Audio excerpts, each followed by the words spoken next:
Genial, hola, buenos días. Bienvenidos a esta segunda jornada al Innovation Stage en esta edición de Valencia Digital Summit. Gracias por venir a estas horas de la mañana. Y bueno, quiero dar la bienvenida también a todos los que nos están siguiendo por streaming y recordaros que hay un hashtag #VDS 2022 por si queréis usarlo y así participar todos pues, de la misma conversación en redes. Y bueno, vamos a dar ya el paso al primer ponente del día. Él es Sergio Pajares, CTO de Mercadona, y nos va a dar las claves, ¿no?, de cómo digitalizar una empresa tan grande como Mercadona y cuáles son los retos a los que se enfrenta. Así que bueno, un fuerte aplauso para Sergio. Todo tuyo. Buenos días, ¿se me escucha? Sí, vale. Nada, me presento. Nada, yo soy Sergio Pajares, pues dirijo el equipo de tecnología en Mercadona y bueno, pues básicamente nuestra misión un poco es definir todas las tecnologías con las que construimos las aplicaciones de Mercadona, ¿vale? Porque os hagáis una idea un poco, ¿no? Al final, un día en Mercadona, ¿no? Pues somos casi 1.700 tiendas que abrimos las persianas todos los días, pero a veces es difícil ver todo lo que hay detrás, específicamente en la parte informática, todo lo que ocurre detrás para que eso sea posible, ¿vale? Entonces, esta slide os voy a dar algunos datos para que bueno, pues hagamos una idea de dentro de la informática de Mercadona, dentro de la parte tecnológica, qué es lo que ocurre, ¿no? Pues un día en Mercadona aproximadamente se generan 170.000 cambios de surtido, ¿vale? Esto puede ser cambios altas de producto, bajas de producto, cambios de precio, cambios de cualquier atributo, digamos, de los productos. O sea, hay 170.000 cambios que acaban informáticamente cambiando, ¿vale? Un día en Mercadona aproximadamente se generan 46.000 pedidos, ¿vale? Estos son pedidos que sabéis que hacemos a los proveedores y que nuestra gente de negocio efectúa y que al final por bajo de esos pedidos pues hay una informática responsable de hacer llegar esos pedidos a todos los proveedores, ¿vale? Tenemos 16 bloques logísticos, aproximadamente 10.000 trabajadores, ¿vale? Los bloques logísticos, que son como con los pulmones, ¿no?, de la empresa y que son los responsables de preparar todos esos pedidos para que las tiendas puedan ser abastecidas, ¿vale? Para que os hagáis una idea, dentro de un bloque logístico pues movemos alrededor de 110.000 palets y luego la parte informática, ¿no? Tenemos aproximadamente 9.000 dispositivos de movilidad, ¿vale? Pues esto, para que os hagáis una idea, pues son terminales de radiofrecuencia, son teléfonos móviles, tablets, que están continuamente funcionando todos los días para que en esos almacenes pues, se pueda llevar a cabo toda la operativa, ¿vale? Y aproximadamente unos 2.500 Thin Clients, estos son ordenadores que bueno, pues básicamente hacen determinadas tareas para que, por lo mismo, para que se pueda trabajar dentro de los bloques logísticos, ¿vale? Además de los almacenes, sabéis que tenemos unas 1.600 tiendas. Dentro de cada tienda, pues aproximadamente, ¿vale? Un poco los datos, ¿no?, de impacto son estos, ¿no? Nosotros generamos todos los días 4 millones de tickets, ¿vale? En más de 30.000 dispositivos, ¿vale? Son 30.000 cajas táctiles y balanzas que al final pues llevan software y que son las responsables de ir generando todos los días esos tickets, ¿vale? En cuanto a movilidad, pues tenemos en torno a 17.000 dispositivos móviles en todas las tiendas y unos 7.000 ordenadores, ¿vale? Simplemente es un poco para que os hagáis una idea, ¿no? Un poco de que detrás de esas 1.600 persianas, ¿no?, que levantamos todos los días, pues hay una informática que bueno, pues que contribuye y que permite que eso sea posible, ¿vale? Y para terminar un poco, datos un poco, ¿no?, generales de la parte informática, pues bueno, aproximadamente movemos al día unos 6 millones de procesos, ¿vale? Eso quiere decir que en un día en Mercadona hay 6 millones de procesos informáticos que se ejecutan para dar un resultado al negocio, ¿vale? Un proceso, para que os hagáis una idea, pues puede ser un cálculo de un pedido, puede ser un stock, puede ser una previsión, puede ser cualquier proceso de negocio. Cada día ocurre que pues hay 6 millones de procesos que se ejecutan en todos nuestros ordenadores, ¿vale? Hacemos aproximadamente una media de 100 cambios productivos, ¿vale? O sea, 100 puestas en marcha al día, ¿vale?, en todos esos los programas que tenemos. Y en cuanto a la parte de datos, ¿no?, que suele ser un poco la que más impacto tiene, pues aproximadamente tenemos unas 2.300 millones de operaciones en todas nuestras bases de datos, ¿vale? Entonces, bueno, es un poco el resumen, un poco de, pues bueno, de lo que no se ve, ¿no?, pero que es toda la parte, digamos, informática que digamos, trabajamos día a día para que todas esas persianas pues, puedan abrirse y puedan venderse en las tiendas, ¿vale? ¿Hacia dónde vamos? ¿Vale? ¿Hacia dónde vamos en la parte informática de Mercadona? ¿Vale? ¿Cuál es un poco el rumbo? ¿No? Pues lo primero, nosotros estamos muy contentos, ¿no?, de decir que en Mercadona, desde hace 3 o 4 años, tenemos la figura del CIO, del director de informática, que hasta entonces no la teníamos. Nosotros hasta entonces informática dentro de Mercadona era una parte dentro de un gran departamento que no era informática, ¿no? Nosotros hace 3 o 4 años nuestro presidente pues decidió nombrar un director de informática y además que ese director formara parte, ¿no?, del comité de dirección, ¿no? Y esto pues es algo que es muy relevante y que es muy importante para poder acometer muchos cambios. Al final, cuando uno tiene esa representación dentro del comité de Mercadona, pues puede, digamos, realizar muchas más cosas que las que veníamos haciendo, ¿vale?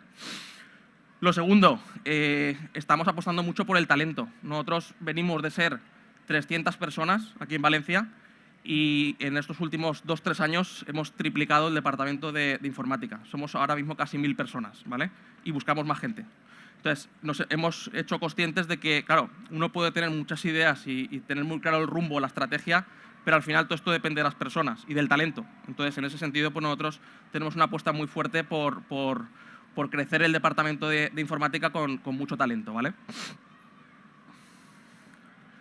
En cuanto a la cultura, al final 3 cosas, ¿no? Nosotros estamos orientándonos mucho a productos, venimos de hacer herramientas, proyectos y estamos cambiando un poco esa cultura a productos orientados al cliente. Tenemos una apuesta muy fuerte por el diseño, o sea, nosotros venimos de hacer aplicaciones informáticas, pero sin haber diseñado y prototipado y validado todas esas maquetas con los clientes internos, con los usuarios finales, con los pickers, con los gerentes de la tienda, etc. Y eso es una cosa que hemos aprendido que el desarrollo de software, pues si quieres que realmente sea ágil, es fundamental una etapa de diseño donde cierres un poco lo que quieres hacer, ¿no? Y en esas maquetas cierres con el usuario y después construyas, ¿no? Nosotros eso tenemos una apuesta muy fuerte.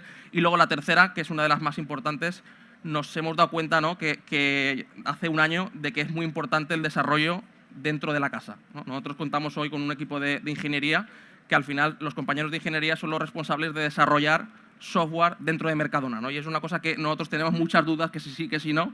Al final, hace un año, ¿no?, pues se tomó la decisión, ¿no?, de decir sí. Y por supuesto, tenemos también desarrollo externo, ¿no?, con muchísimos proveedores que todos los días nos ayudan, pero en determinadas aplicaciones que consideramos que tienen un impacto muy relevante en nuestro proceso, hemos decidido acometerlas dentro de la casa, ¿vale? Y eso es una cosa que nos va a dar mucha agilidad, mucha calidad y, sobre todo, aprender mucho, ¿vale?, de lo que es el desarrollo de software, ¿vale? Y luego, para terminar, ¿no?, en cuanto a hacia dónde vamos, ¿vale? Pues tenemos una apuesta muy fuerte por el cloud, ¿vale? Nosotros, la verdad que el punto de partida, pues tenemos 2 data centers, ¿vale? Y estamos contentos con los data centers, pero sí que estamos viendo un poco, ¿no?, que el futuro va hacia el cloud, ¿no? Y entonces en ese viaje al cloud, pues lo que estamos haciendo es, digamos, no viajar solamente al cloud, no mover cargas de un data center a un cloud, sino además aprovechar ese viaje para acometer una modernización de aplicaciones, ¿vale? Y, digamos, mejorar toda esa experiencia de usuario, renovar todas las tecnologías con las que se hacen, ganar en agilidad, en resiliencia, etcétera, etcétera, ¿vale? Entonces estamos viajando hacia el cloud, pero lo dicho, no a lo loco, no moviendo cargas y ya está, sino aprovechando ese viaje para modernizar todas esas aplicaciones, ¿vale? Vale, en cuanto a las líneas un poco estratégicas a nivel de tecnología, pues al final tenemos como 2 grandes líneas, ¿vale? Una línea que llamamos modernización y que básicamente consiste en decir, oye, Sergio, yo tengo ya una aplicación informática, ¿no?, que ya funciona y lo que pasa es que está muy obsoleta, ¿no? Nosotros ahora luego veremos un ejemplo de los almacenes, que son aplicaciones que funcionan todos los días y que gracias a ella pues Mercadona ha llegado donde está hoy, pero que al final no podemos conformarnos con que esas tecnologías sean suficientes para todo el futuro, ¿vale? Entonces, ¿la modernización en qué consiste? Pues consiste en esos grandes monolitos, esas grandes aplicaciones, pues tratar de empezar a modernizarlas, ¿vale? Y luego veremos un ejemplo de ese tipo, ¿vale? Y luego la segunda, y no menos importante, al final tenemos que seguir digitalizando Mercadona. O sea, Mercadona hay muchas verticales de negocio pues, que tienen mucha digitalización, pero hay otras verticales de negocio que todavía les queda mucha digitalización, ¿no? Y en ese sentido, pues el departamento de informática al final lo que trabaja es en que eso esté digitalizado pues, cada vez mejor, ¿no?, y más rápido. Y en esos proyectos de digitalización pues, son un poco diferentes, ¿no?, a la modernización, porque es no tengo informática, tengo un nuevo proceso de negocio o un proceso que no está digitalizado y lo que necesito es crear un producto, crear una herramienta que nos permita, digamos, hacer un proceso pues mucho más eficiente, ¿vale? Y estos dos tipos de proyectos, ¿cómo lo hacemos, no? Pues al final nosotros, a nivel de tecnología, y muy alto nivel, porque podría esto dar para hablar toda la mañana, ¿no? A nivel de arquitectura, estamos apostando por una arquitectura cloud native, básicamente sustentada en 3 grandes principios, ¿vale? El principio de EDA, que EDA al final lo que te viene a decir un poco es, oye, trata de que las aplicaciones se hablen de forma asíncrona. Es decir, trata de que las aplicaciones, esos microservicios que vas construyendo, pues que en la medida de lo posible sean lo más asíncronos posible para que sean mucho más resilientes, ¿vale? El segundo concepto, estamos apostando mucho por microservicios, ¿vale? Nosotros venimos de tener grandes aplicaciones, muy grandes, que al final nos restan mucha agilidad, ¿no? Oye, Sergio, pues voy a hacer un cambio en un botón de una pantalla, ¿no? Pues nosotros tenemos que redesplegar todo el monolito entero para hacer un cambio pequeño. Eso es un poco la dinámica, ¿no? Y eso al final nos resta agilidad y sobre todo no solamente nos resta agilidad, sino que además puede poner en riesgo todo lo que es el monolito. O sea, muchas veces no hacemos cambios rápidos porque hacerlos hay que probar muchas cosas para asegurar que ese cambio no ha roto nada, ¿no? Y el tema de los microservicios, pues bueno, al final lo que nos está permitiendo un poco es eso, es refactorizar, digamos, cada software en determinadas piezas pequeñitas y poder meterle mano a una y no a otra, ¿vale? Y luego tenemos una apuesta muy fuerte por los contenedores. Al final, todo el software que estamos construyendo en Mercadona, tanto de modernización como de digitalización, desde hace un año, todo nace en contenedores. O sea, absolutamente todo. Ya sea dentro de nube, o sea, todo está contenerizado, ¿vale?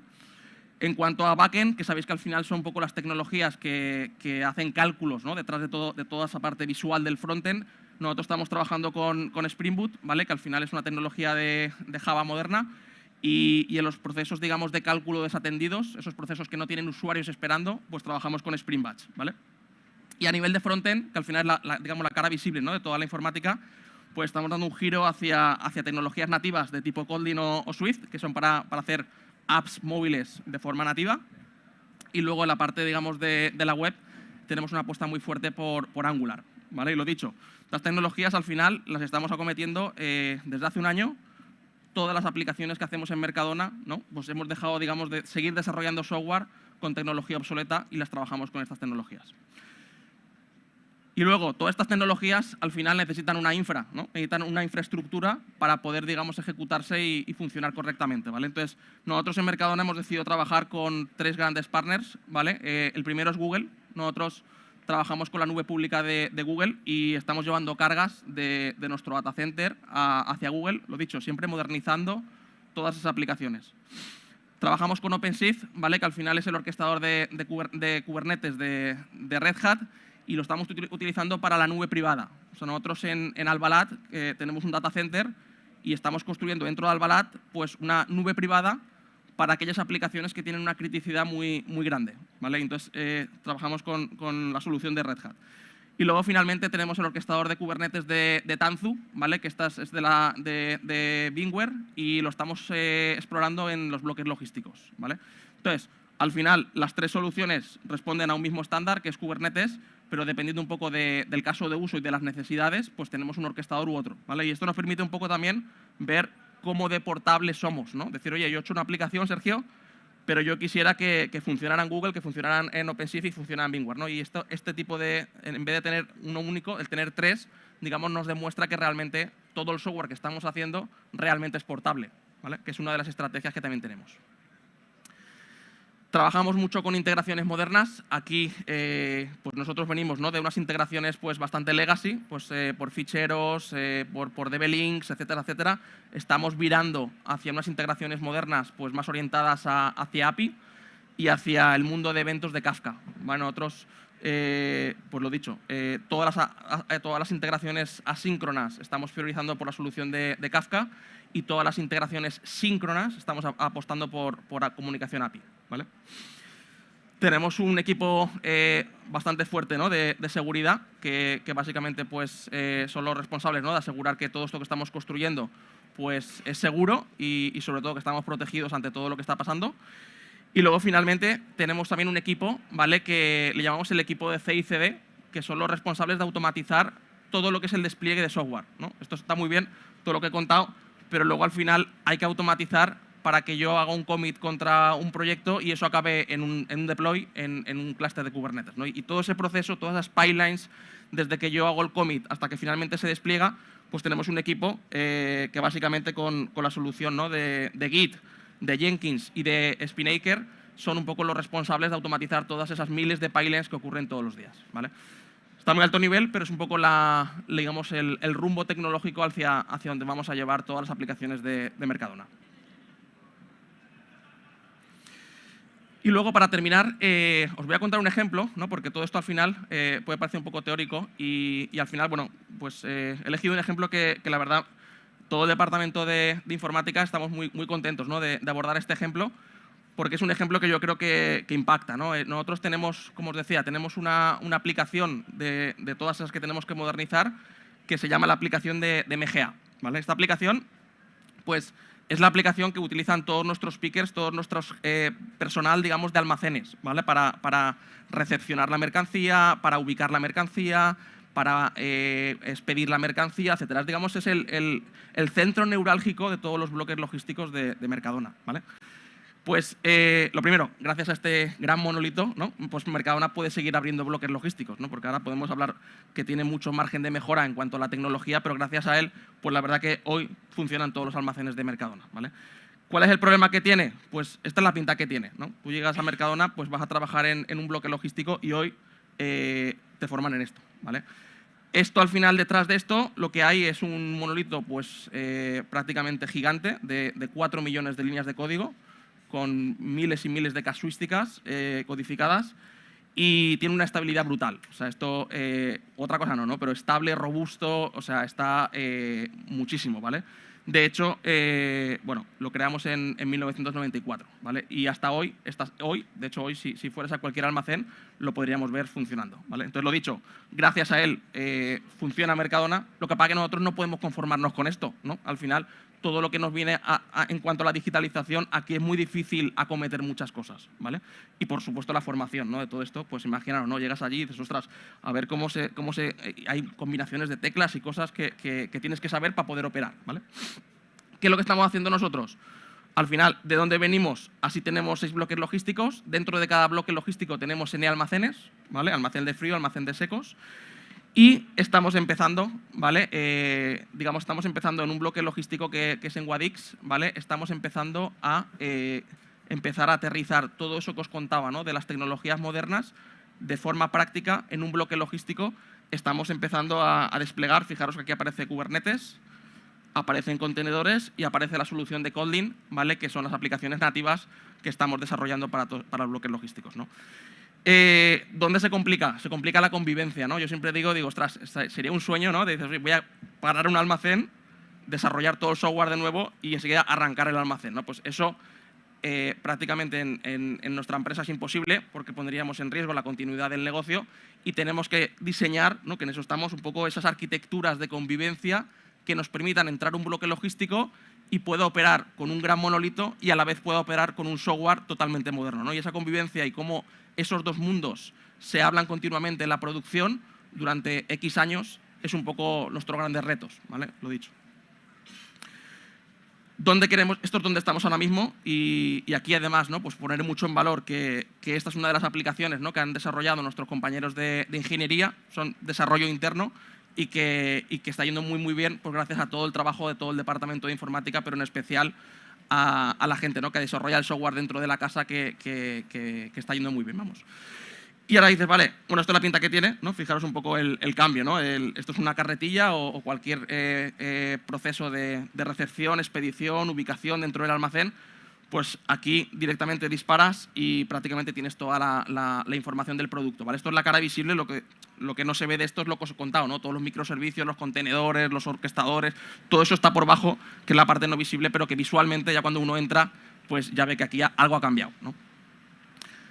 ¿Dónde queremos estar? Pues esto es lo que nos gustaría llegar, ¿no? En 2 o 3 años nosotros queremos recorrer todos esos bloques logísticos y queremos decomisionar todo el monolito de MGA, ¿vale? Y para eso, pues ahí pues tenemos que terminar, ¿no?, de modernizar todo el software en Guadix, tener una foto completa un poco de todo lo que es el software moderno, y a partir de ahí lo que haremos es saltar al resto de los bloques logísticos, ¿vale?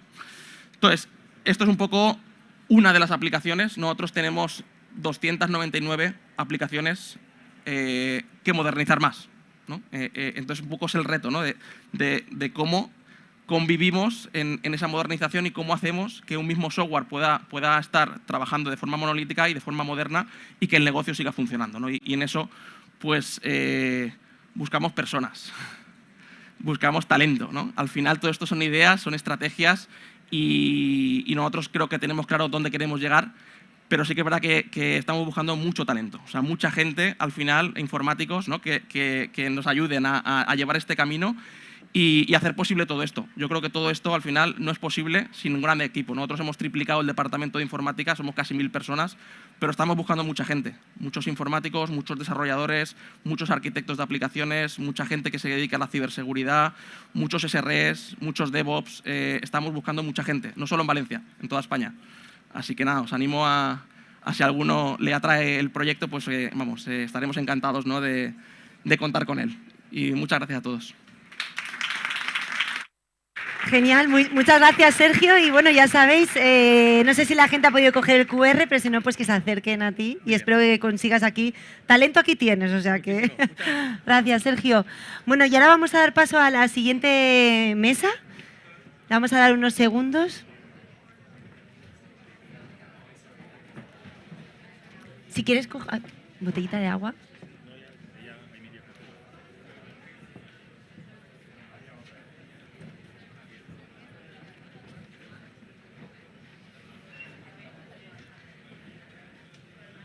Okay, so for the next panel, we are going to switch into English. I'm happy that people are happy with the English. Okay. So you were going to speak about the future of events, and for this, I asked Ben Costantini, CEO of Startup Sesam, and Jose Bort, co-founder and CEO of Event Case, to come with me.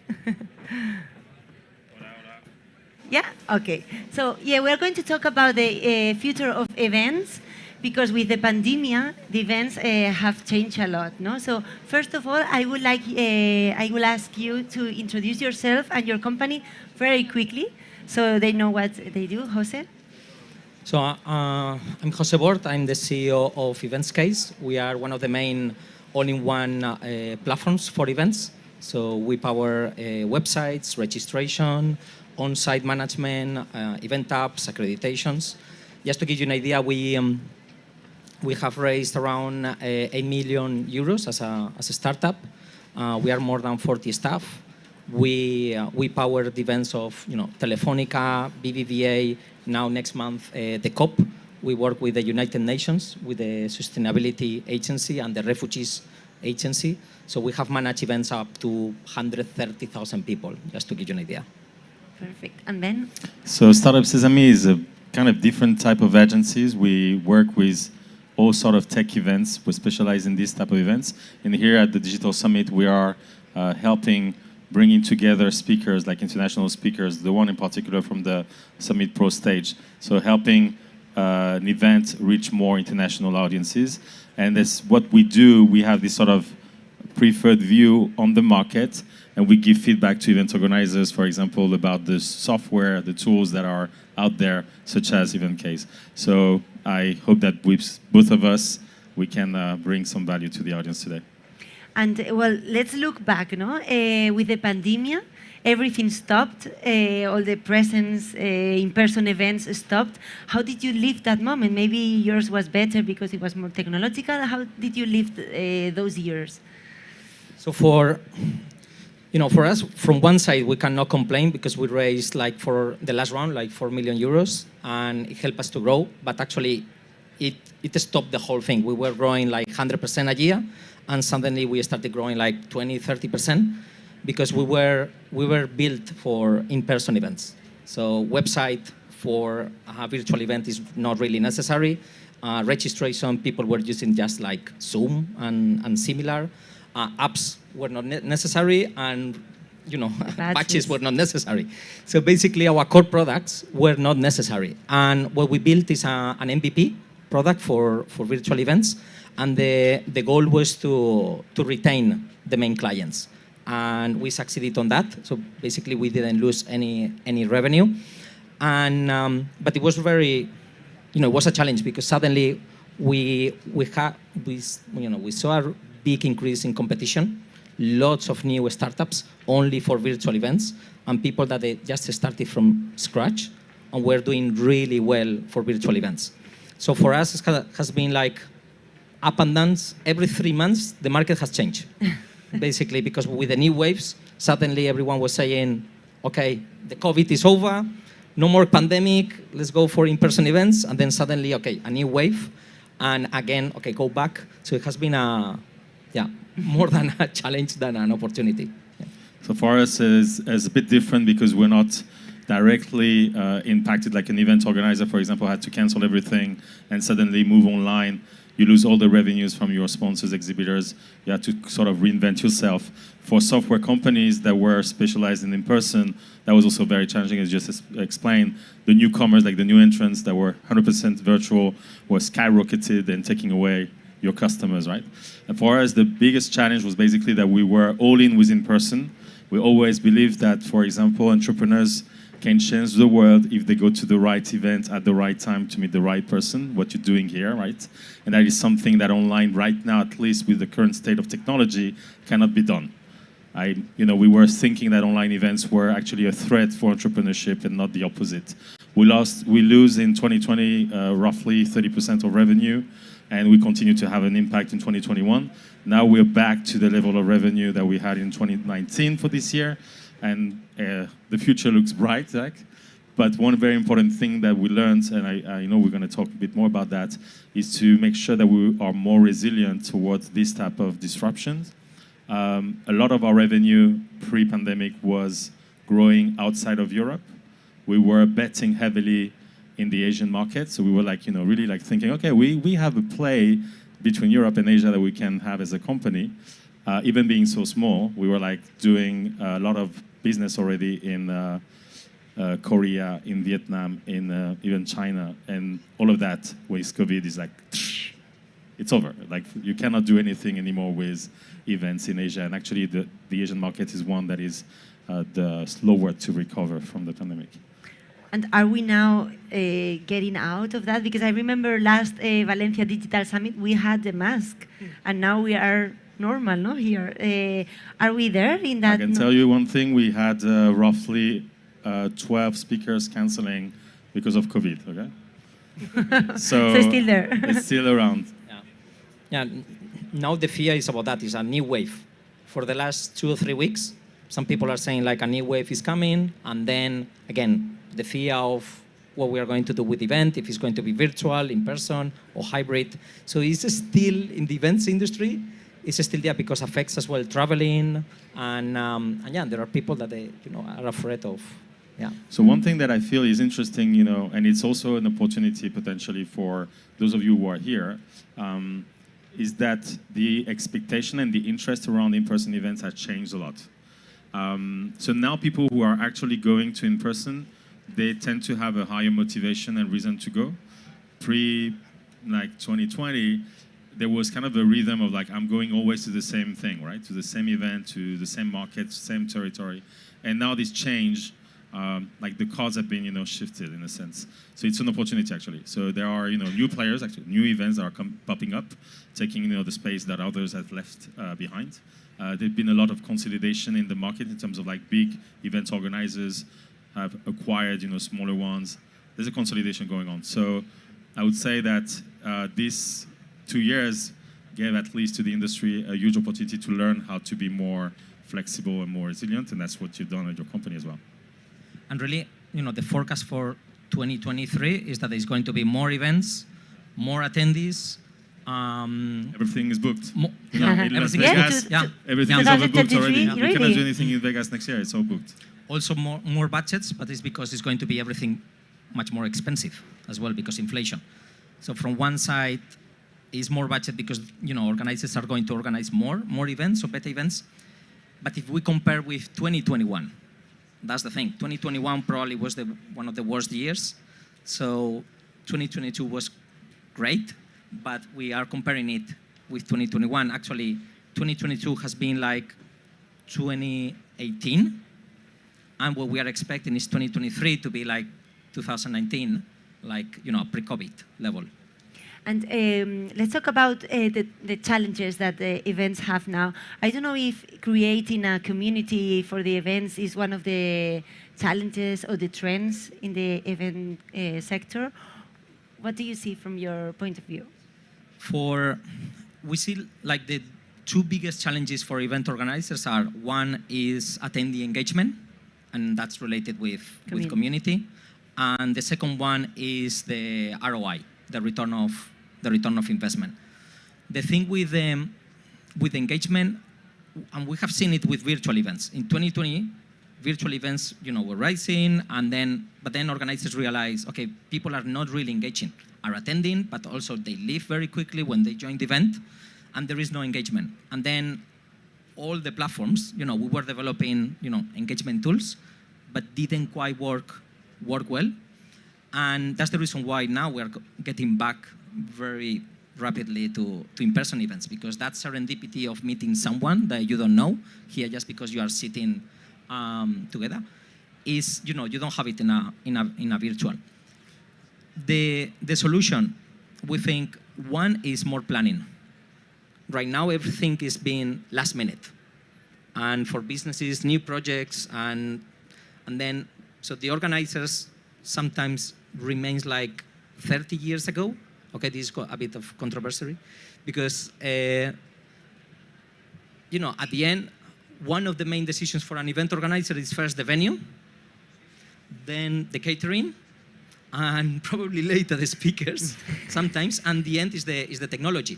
So if the biggest challenge, or one of the biggest challenges, is engaging people, but you are leaving that decision to the very last minute, you can implement technology, but really you haven't built the event or designed the event around that. And the second challenge, that is the return of investment. You know, to calculate the return of investment, you need data. But if you haven't planned to get that data, how you are going to get that data?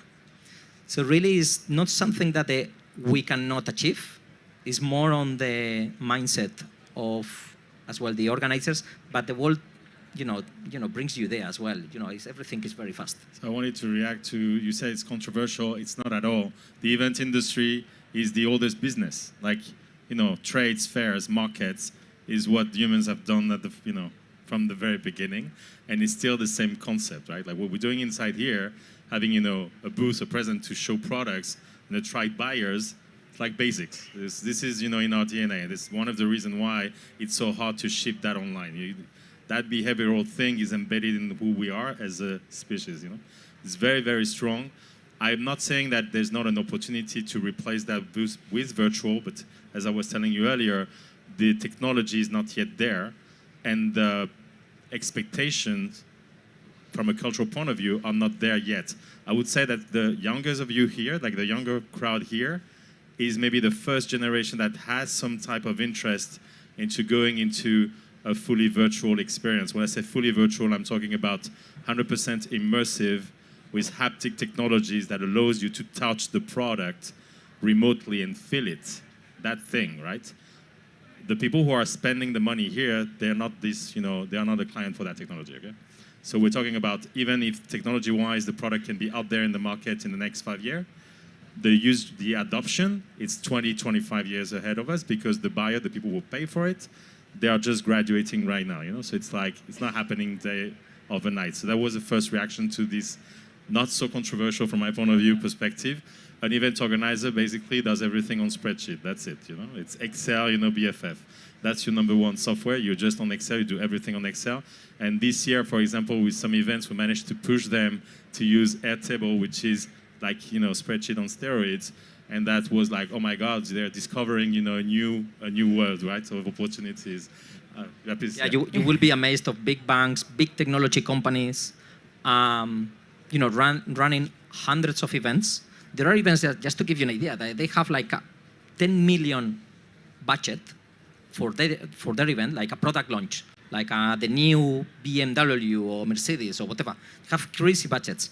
But then you arrive, and then there is a queue. because they are signing you up, and then anyone can get in. It's when many organizers talk about technology, they talk about this, AV, all of this, more than actual, digitalized the event. I want to react also to your question about community. One of the reasons why young founders, and maybe some of you in this room came to this session because you're interested in the event market for your own software, your own product, or the idea that you have. Why people love to build software for events is because it's gathering a lot of people. Like you feel like, oh, that's amazing. I can test, my product right here. Like you have, stories of Twitter, Foursquare launching in the US during, South by Southwest in Austin. So we're using large events to actually acquire the first user, to get, feedback, learn from the user, the audience. Be careful. The event organizers will never pay for anything that you're thinking right now that is a great idea. Believe me, it's not, happening. And so the shift is that suddenly you're like discovering that maybe you could, sell it as a community software, because it's kind of the same, target group. Event organizers are community builders, vice versa, in a sense, right? So you say, oh, maybe I can sell it to the marketing department for their community engagement, activities, versus selling it to a big event organizer that doesn't spend money on this; they spend money on the screens. So one last thing, I told you about this, earlier. Producing events is a different job from, creating a community. If anybody tells you it's the same story, they're lying. They don't know what it is to do community. Community has to be organic and true. Like if you look at the definition of a community, is that you're sharing, something in common based on the location, your culture, your race, all of this. It's something religious. I don't think the brands that are saying that they are doing community have anything, of a cult, except a few ones, that are very strong D2C brand. The rest is just, marketing bullshit. Sorry. Yeah. I was telling you before that the first, the first events case, that was not really called events case, was called Peak Event, was a community software. And we failed big. It's this type of ideas that, yes, we are going to connect people that here is sitting, and it failed big. And but then, because at the end, an event, even, you come here and, how many of you, okay, raise your hands. How many of you have sent at least one message through the event app? 1, 2, 3, 4, 5, 6, 7. Okay, more than 5 messages? That's the thing. So one person. Thank you. Thank you. So that's the thing is, people, we don't usually plan. But it's not because, we don't plan and, oh, that's wrong. No, it's just that we are too busy. We're very busy and we want to plan the event and go arrange meetings, but at the end of the day, we are really busy and we don't do it. And that's the reason why, what I said, engagement is difficult, because from one side is the planning from the organizer, but also because the attendee, at the end of the day, sometimes the organizer plans a lot for this, invest a lot, and they don't see that respond from the attendee, and that's very discouraging. Probably the best thing from COVID for events has been that has forced as well event organizers to go into technology and to try more platforms. And I think this is going to be a process. I just wanted to react. We trained a lot of founders on how to approach events. We used to run a program, like we called it an event acceleration program. So for pre-seed, seed founders, training them around how to prepare for events and how to make sure you get more ROI when you're a first-time event attendee. And we always tell that you have, to double, at least, double or triple the amount of time that you're attending the event, pre-event, just to do the planning. So if it's a 2-day event like this one, you need to spend at least 4 days, like 4 full days of work to have a proper preparation and get something out of it. If you're spending like a couple of hours, checking out what's going on and, sending 5 messages on the app, nothing good will come out of it. So it's like minimum twice the time of the event, and even, more if you're really like targeting high goals in terms of meeting investors, for example. So it's really, really a lot of work ahead, and that work is very hard to move online, even if the software, the events try to, because every single of you here have a different process around I don't know, lead generation, how you are reaching out to people. Do you use more LinkedIn? Are you like on Instagram, because this is where you socialize? And all of this is a bit more kind of outside of the area that the organizers or the software can directly control. Yeah. Well, we are around of time, but the last 2 minutes, what are the future events like? What do we have in mind that the challenges very quickly as a conclusion? For us, you know, there are a few trends, okay? One is metaverse, okay? But to be honest, I think it's more, again, I'm going to be a bit controversial, more a show-off thing and wow word than the reality. Because if we don't manage to engage people with the, with the app or anything, how you are going to engage them and put them into the metaverse. But it will come. We work with Telefonica. Telefonica, we did probably the first event, a real event in the metaverse, and we were with them. The thing is very costly. It's very costly. So it will come, but it's going to take years. And probably face recognition is something that as well is a buzzword. We even have a technology that we put cameras here and we can see here who of you were more interested in one thing, in a specific topic, okay? And even if we put you products, we will know which product you will buy. But the thing is, corporates don't want to implement that because of data protection. It's very, even if we know that it's anonymous, at the end of the day, and that's the reason what I was saying, we have the technology. It's more about implementing it, and it's more the mindset of, So what I think is more real is AI to gather data, definitely. Machine learning and all that to see how people are engaging and participating, and then get more analytics, and then to help to engage more people, and then to calculate the return of investment. And probably last thing, live shopping. I think it's something that will come. That here you have the exhibitors, and then you can actually buy and purchase products. I think that's something that is more realistic, that it will be materialized. That's actually a very big market. It's already there. Live shopping, you can do it on TikTok. If you're in Asia, that's a big thing already. I just wanted to say on my side, the time that you're spending here today, please make sure that you find a way to meet one new person. That's really what I would just recommend to everyone here. So maybe right now, if you're sitting next to someone you don't know, just at the end of this talk, make sure to check hands and exchange contacts. And the other thing I'm going to tell you is that if you're interested in events and the schedule, what are the next big events, what's happening, just go ahead, reach out to us. We cover like all the biggest startup events here in Europe. So happy to give you more information. Thank you very much, Jose and Ben. A big Thank you. Thank you. Thank you. And yeah, you're going to be around, so if anyone wants to ask you something in person, they can approach. Thank you. Thank you so much. I think we are ready for the next panel. Yes, perfect.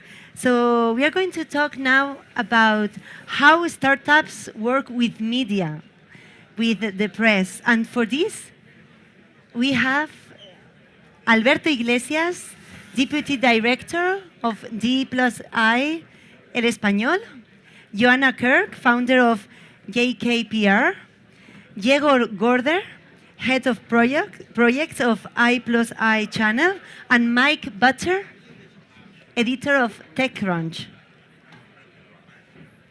Hello, how are you? Jody, how are you? All yours. Who is moderating? Yeah, perfect.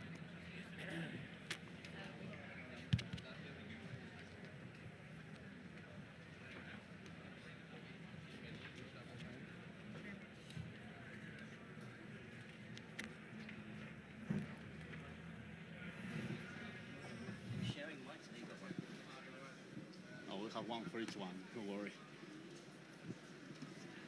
Hello? This is working. Thank you so much for being here today on the water. That is really amazing and really unique. And thank you for being in this panel that we are going to try to analyze something that is key for the startups and for the entrepreneur ecosystem. Because startups can do many things, can innovate, can create new ideas, but if they don't communicate them, they don't exist. So we have these two sides of the balance. We have to create things, but also get the people to know that we have created these things. And this relation between startups and the media is not always very simple, because obviously we have different interests. Startups can have a commercial interest or marketing interest, and the media, we try to find interesting stuff, social interest, or even the most technical part that maybe some startups don't want to share. So this trying to find what is interesting for both sides and create this honest relation is something that is key and something that is a signal for a mature ecosystem. And for trying to analyze and try to guess which kind of advices and which kind of relations we can build, we have here 3 incredible speakers, international speakers that can share different visions because they have very different profiles, very different backgrounds. So I think we can have a very interesting conversation. I'm going to introduce them. First, by my side is Yegor Gordeev. I don't know if I have pronounced it well. Head of TV project at 1+1 channel. Then we have Joanna Kirk, founder of GKPR, a PR agency. And finally, Mike Butcher, editor-at-large in TechCrunch, that you all know. So let me introduce a very general question for the beginning. How important is innovation and startup stories for your outlets and also for a PR agency? How important is it? Because obviously we have many topics, politics, economics, and so on. How important, how relevant are innovation and startup stories for your media? Yeah, it works. Hello, everybody. I'm TV producer, and I'm from prehistoric times for you, as I see. Thank you for joining, that's why. But, you know, frankly speaking, I think so that it's not so important for widespread audience, yeah? It's important for audiences that touch these topics of startups, of topics that touch topics around, yes, but for widespread audience, it's too far, really, and it's understandable why. But we have a lot of life hacks how do it, how work with it, and some things that it's very important. It's our future goes very extremely. It's about new generation. It doesn't work. For widespread audience is important, emotional and physically changing. When agenda usually is changed in kitchens or in smoking rooms, it works. I have a good example. It's, for example, monobank, Ukrainian bank system without bank branches, etc., etc. It usually changed each other. It usually changed our minds and our lifestyle in Ukraine because you know that situation we are. That's why its mobility is too important for us. And mobility creates a lot of jokes, a lot of powers around, a lot of connections, etc., etc. So it changed agenda at the kitchens. And we talk a lot about, for example, let's shake telephones, for example. What is it about? It's not a joke. It's about setting money for you, for example. 2 guys said, hey, let's shake. So it changed everything. That's why the founders of, for example, Monobank are superstars of us, for our audience, widespread audience. That's why they usually our often guests in our studios, etc., etc. So they provide everything and about new forms of their startups. They provide their visions, etc., etc. The recipe is very simple. You should change agenda at the kitchens. It's so simple and it's so difficult at the same time. And it works for widespread audience, first of all. And we do it, and for us it's too simple and too difficult because it's war. And the war is a factor that have a great influence for everybody. If you make something with war or around it, it's a change agenda, of course. But for societies where is some stability or pronounced stability, yeah, it's more difficult. And for media that works for widespread audience, it's a great goal. It's a great question, and maybe it's the main vision. Really simple, but very complex to do. Maybe work can create the ecosystem to see that more simple, in more wide vision. But it's very complicated to really create and mark the agenda, as you have mentioned. I don't know your opinion in that. Well, to answer your question on how important innovation is for PR, so from the PR side, the evil side. Yeah, yeah. I'm in the PR industry for some time now, and I started out in the music industry. So it was entertainment, and I gradually turned more and more towards innovation because the music industry in the days was very much disrupted by a whole new range of innovations. And little by little, this did take me towards entrepreneurship and innovation. And today I do mainly tech PR. So I'm industry agnostic. So I'm going to be speaking to all kinds of different startups and entrepreneurs and VC funds. What I can say on the importance of innovation in media is that what I did see is that at the beginning I was speaking to media who were not at all specialized in innovation, even in the general media, the nationals. Today, you do have at least one person focusing mainly on innovation, and in most cases, you have actual teams focusing on innovation. So this has been a very clear change in the recent years, and made it much easier to speak and bring forward stories that are really shaping the industries.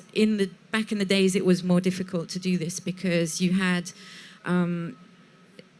people you were speaking to in a media who were more specialized on a very specific, health topic, but knew not much or near to nothing about innovation or tech anyway.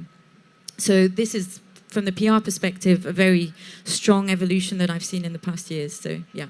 Really relevant, and just a little bit advertisement in our case that we are Disruptores Innovadores at El Español, that is one of general newspapers here in Spain.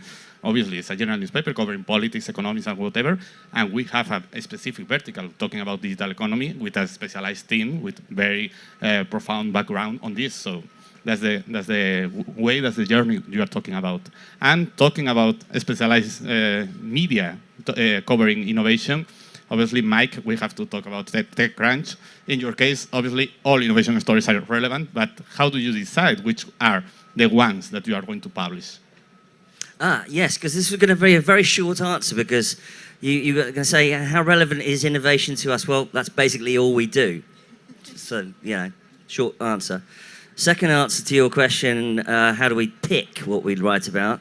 Well, I get lots of pitches from PR people and from other tech companies about, servers or, cloud storage or something like that. And it's just not very relevant. What TechCrunch is about disruptive innovation. So we're really interested in people who are creating brand new kinds of markets with disruptive technology, disruptive business models, using venture capital effectively as an economic weapon to create incursion into marketplaces in that sense, which is why basically the two sides of the coin are, disruptive innovators and disruptive capital, effectively, venture capital. In Germany, venture capital is called risk capital, which tells you a lot about the Germans. But in the meantime, most of the time, Americans actually prefer to call it almost not venture capital, more like adventure capital, because that's where it's coming from. But I just want to pick up on what my colleague over here said earlier, Iaga. I take your point that the mainstream reader isn't that interested in tech as much, and perhaps it is a niche audience. But I think that audience, the audience that thinks tech is niche, is sort of slowly dying off. A little bit like the people who voted for Brexit. That generation will disappear shortly. The oldest boomer now is almost 70 years old. The youngest boomer is 58. I'm not a boomer, by the way. I'm Gen X. So screw the boomers. We're the millennials for the boomers. Ha ha ha. So tech is super, super important for these people. If we're going to move on in society, you know, my generation above me even, you know, we all look to you people, because you're all the young people, like, what the hell is going on? What is TikTok? What is the new conversation? How are you creating these things? So we want to know what's going on as much as you do. So I think that tech is going mainstream. It has been going mainstream for a very long time. And, you know, we're all wandering around with a computer that's more powerful than the computer that sent you know, those guys to the moon, basically. So I think it's a completely mainstream-ish issue.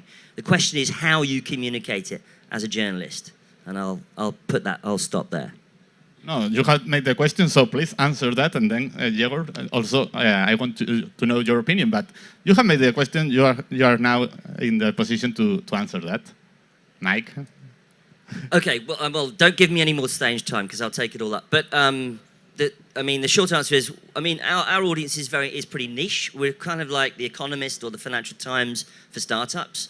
You know, there's lots of inside language that we use inside, you know, TechCrunch. Like, you know, the average person, they read our stuff, we're like, what's an API? Well, we're not going to spell that out. Well, somebody can go and Google that. But yeah, I mean, I think if you look at the mainstream newspapers, the New York Times, Washington Post, CNN, BBC, they all have their own technology correspondents. They all have tech sections which mainstream audiences are interested in.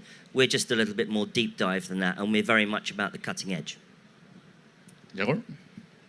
It's a question without only one answer, I think so.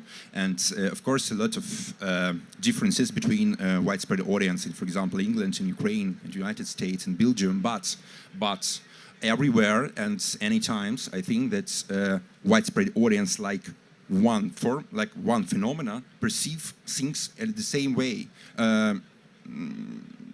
Okay, it's okay. A lot of difficulties around, but so what should do journalists and media producers for widespread audience? First of all, it's to make understandable stories for them, and creation of it like creation of fairy tales in good sense of it. Because it's archetypes from the childhood, and it forms their mind and forms their agenda. I repeat it, in their smoking rooms, in kitchens, in transport, etc., etc. Maybe it's not about the changing of the world in a global understanding, but not everybody thinks about it every day, and a lot of people think about their mind, their family, and it's normal. Our main goal is transfer these minds to global and incorporate their life into a global process and make it interesting, understandable, and I agree. Yeah. Let's get on to the subject of how startups and entrepreneurs communicate and work with the press. That's basically why you're here, right? Because you want to know how to deal with the press. So I'm going to give my top 3, and then I think you should give your top 3, and everyone to give their top 3. How do you work with journalists? So let's imagine the day of a journalist, right? So they're not sitting down waiting for you to email them. They already have lots of emails, okay? They already have lots of WhatsApps, SMS. I used to say Skype, but no more. Nobody uses Skype. And Skype is full of spam. LinkedIn is also full of headhunters wanting me to ask them about some CEO or something. So they already have lots of incoming.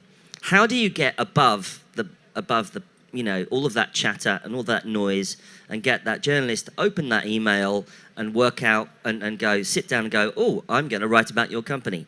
The first job is you should write your subject line extremely well. Your subject, I don't read email by opening it. I read email by subject line. That's job number 1. Job number 2, you want to do 3 points. This is what market we're in. This is why we're important. This is where our solution, those kinds of things. You know, we're about to kill Facebook and Twitter. We're about to do something radical. Here's our team. It's awesome. We've just raised $1 million, $2 million, $5 million, $10 million, whatever. So get those 3 things in, and then bang, the journalist knows kind of what you're doing. Don't write them a War and Peace. I've read War and Peace. That's not a press release. Write short, pithy answers, and then when the journalist replies, you go bang, bang, bang. You get on that. Supply them with information, supply them with market context, who are you competing with, supply them with photography, and now they've got everything they need to know whether or not they're going to go ahead and cover you. Those are my quick thoughts. Joanna? Yeah, good. I like that. Yeah, so I think that it's all about, number one, gaining time for the journalist and not, wasting time. So first thing would be to go and actually look what the media does, how they cover, what the journalist has recently done, and kind of try and not miss the point. So do not go and pitch a journalist who does not do interviews or, just try and do that work beforehand. So in terms of, as a founder, I think in other words, don't pitch a consumer app to an enterprise journalist. Yeah. Don't pitch an enterprise startup to a consumer journalist. It's not going to bring anything to you. You're losing time. They're losing time. So I think that's a very important point, and it's quite a big part of PR, but also a big part of what a founder can do. Then I would go for something very short. So the subject, very good subject, I would go for something very straight to the point. So if there's a deadline or a date, a limit in time, that's very important for the journalist to know, so that he clicks on your email straight away if it's very urgent, or in a couple of days if he has other emails to do. So I think that's very important. So gaining time, but then I think also probably going back to what you were saying is being part of the transforming a story into something easy for a journalist to bring to his audience, and kind of Understandable, excuse me, not easy, yeah, understandable. Understandable, so kind of help the in between founder and journalist, so be helpful to both basically, and if you're not, then just keep out of it, because you're just wasting people's time. So yeah. You're talking only, and excuse me, Mike, I am going to return to my role as host of this panel. You're talking more or less about the press releases and this kind of content or format. But what about interviews? What about exclusives? How can, for example, a startup get a little bit more exclusive treat or contact with a media? How can we make that also? I'm going to ask you, and then the outlets. Yeah, it's going to depend on the journalist at the end of the... But I think that there are some stories that are worth an exclusive and other stories that are not. And this is kind of, I would say, common sense. But if you think you have something that could be interesting for a media, then definitely try, and if it's, for example, targeting an audience of TechCrunch, definitely ask if an exclusive is something that could work. If you are asking for an exclusive, then that means probably that you are flexible on the date of the announcement, more or less, and you try and really work with the journalist towards something in the smartest possible way, so for the founder and the media outlet. If that's not the case, probably go for an option where it's more of an embargo or more general spread story. So I would say if you think that you have exclusive material, go off the record with an very straightforward information, very short paragraph saying, does this interest you? Yes, no. And if there's no interest, it could be for a variety of reasons, but it's no use, I would say, trying to push it desperately as an exclusive. Just go with another option. It's very simple. You can work it out for yourself. If your friend says to you, oh, we've hired a new head of human resources, you go, oh, that's nice. So what? And if you try and pitch that to a journalist, they're going to say exactly the same thing. That's not very interesting, is it? If you try and improve it, pitches in an exclusive, yeah, good luck. If you've raised money from a significant investor, and that you are pushing the needle on something, a really interesting market, then that is worth something that you should spend time pitching to the right journalist, pitching to the right outlet. It would be worth talking to them, the right kind of outlet, about an exclusive, because it's much, much more interesting than, you know, the fact that you opened another office somewhere or something like that. So just put yourself in the journalist's shoes, and as soon as you do that, you'll work out how interesting that is. And then, as Joanna said, you can, going off the record and all that, you know, listen, this isn't Watergate. You're not Deep Throat, okay? What you're trying to do is brief the journalist about what's happening. You get on a call quickly or something, and you say, this is what we're working on. And then you'll go from there. If it's a really interesting and really big, and you've really, you know, knocked the ball out of the park, and Sequoia is investing in you, or General Catalyst or some other massive Silicon Valley venture capitalist, then you're probably going to go to the TechCrunch, the Financial Times, you know, national newspaper in your country, and you're going to say, these 3 or 4 outlets, this is under embargo, we're going to be launching this at 9 a.m. on Tuesday. You brief all 5 journalists. It's an embargo. It means that it drops at that time, but it means you brief the press ahead of time, and then you've got your big splash story, okay? Those are the kinds of grades of how you approach it. I don't know if you want to add. I totally something. agree with this, because in the first,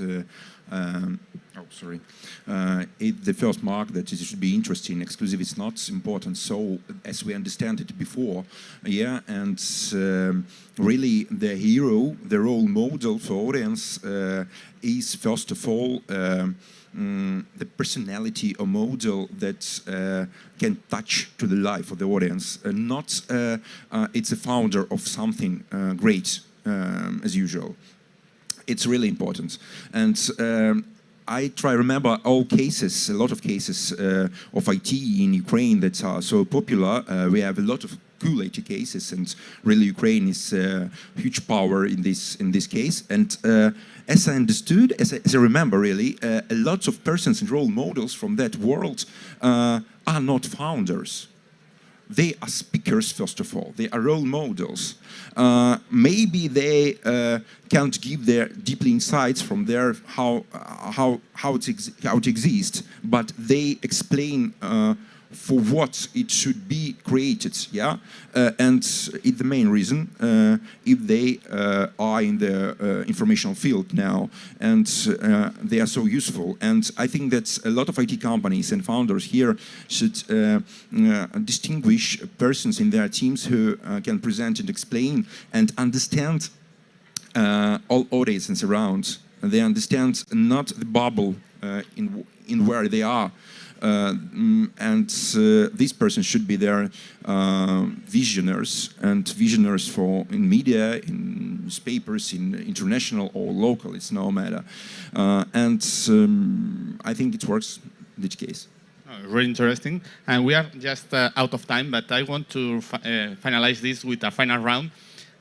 Can you summarize in one sentence, in one word, what can a startup do for being in the media? What is the most important thing for you? Because we haven't talked about honesty. The startup has to be honest, has to be transparent with what they do. Because we have seen many cases in the past with situations that finally they show up as a fail. So how can you summarize what is the most important thing to finalize this panel that you think in this topic about working with the press about the startups? So, Jegor? The media and IT in one word now. They live and concentrate in one word. I'll show you one application. It's named DIA, where all Ukrainian lives are concentrated. Here is everything. Here is passports, ID, COVID documents, and TV. Media, it's only one stream where you should understand where you are now, because we are in the war. So it's application, it's not broadcast in classic understanding. And it means that IT and all new applications and all media now in the one world, in one stream, in one understandings. We feel it's very bright, really, because now in that circumstances, maybe in Spain here it's another case, but now we understand that it may be, and it's not separate things. And I'm like from broadcast, from television, I'm not from prehistorical times, really. I'm from now, from today, and I believe in it. Final comments? Very quick, please. I would say, so the main thing to maximize your chance to be in the press, is that the final question, yeah? I would say sometimes good PR is not being in the press. So, you know, just keep your line, and if you have nothing to announce or don't need to have you know, some information going out from time to time, that's okay. And then you can come back stronger and even more relevant. Keep a good relationship with the media. That can be ongoing, just sending information to keep the journalist informed, or background information that can be useful for them. Yeah, see how you can be useful as a founder or as a PR to help the journalists with what they're doing. That's a really good point. Be a good contact. If you're a good contact for a journalist, then they'll remember you. Okay, answer your question quickly. The main thing is to keep the main thing, okay? That's it. No, joking. The main thing is, first of all, if you can interest the journalist in the problem you're solving, what is the problem, okay? If you can get me excited about the problem, if you've found the cure to cancer, I'm in, okay? And then, from then, you've got a story. So the big problem a lot of the time startup founders do is they pitch the product first. I don't even know what the fucking product is. Give me the problem first, and then I'll start taking interest in your company. That's my end of question. Really passionate comment for ending this panel. Thank you so much, Joanna, Diego, and Mike for being here today in Valencia. Thank you. Thank you. Thank you for the tips. I hope they all take notes. Perfect. And we are moving on to the next panel. How to build a great board of directors for early stage. And for this, we have Javier Artiac from Conexo Ventures. He's going to moderate, and with him, they are Elena Torres, managing partner of Pau Capital, Sonny Bates, CEO and co-founder of Sonny Bates Associates, and Enrique Penitet, the Draper B1. Thank you. All yours.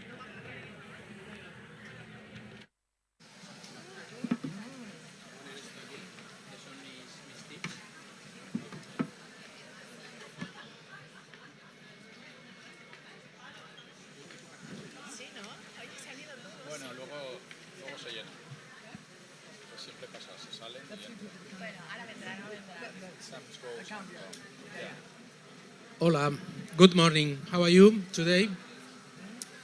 We would like to start, and first of all, I will like to thank you, Startup Valencia, the city of Valencia, to bring us to this very nice atmosphere and place, no? Amazing. Thank you very much, and we would like to talk about how a company, how a startup, seed or a growth startup, scale-up startup, will be helped by a board of directors, no? Or a board of advisors. And what are the roles that they should have, those people who will help the startup. I would like to introduce you first, Sunny, which comes from California. Actually, I come from New York. New York. I spend a lot of time in California, but I come from New York City. And she also like to help people, to join people, to bring people on board, to try the startups, the people, the companies to grow and be connected with nice people, not nice entrepreneurs as well. Then we have here Elena, is from Poa Capital. Also in her statement of the profile, also she offers help and connections in order to help the startups. And finally, Enrique, which also is helping through innovation, through connecting people as well. Then let's start, because in Conexo also we are a hands-on venture capital, and we like to to connect people and connect startups with capital, etc. Okay, this is very good. Let's start. And I would like to, first of all, introduce yourself and make what are you doing, how you can help the startups.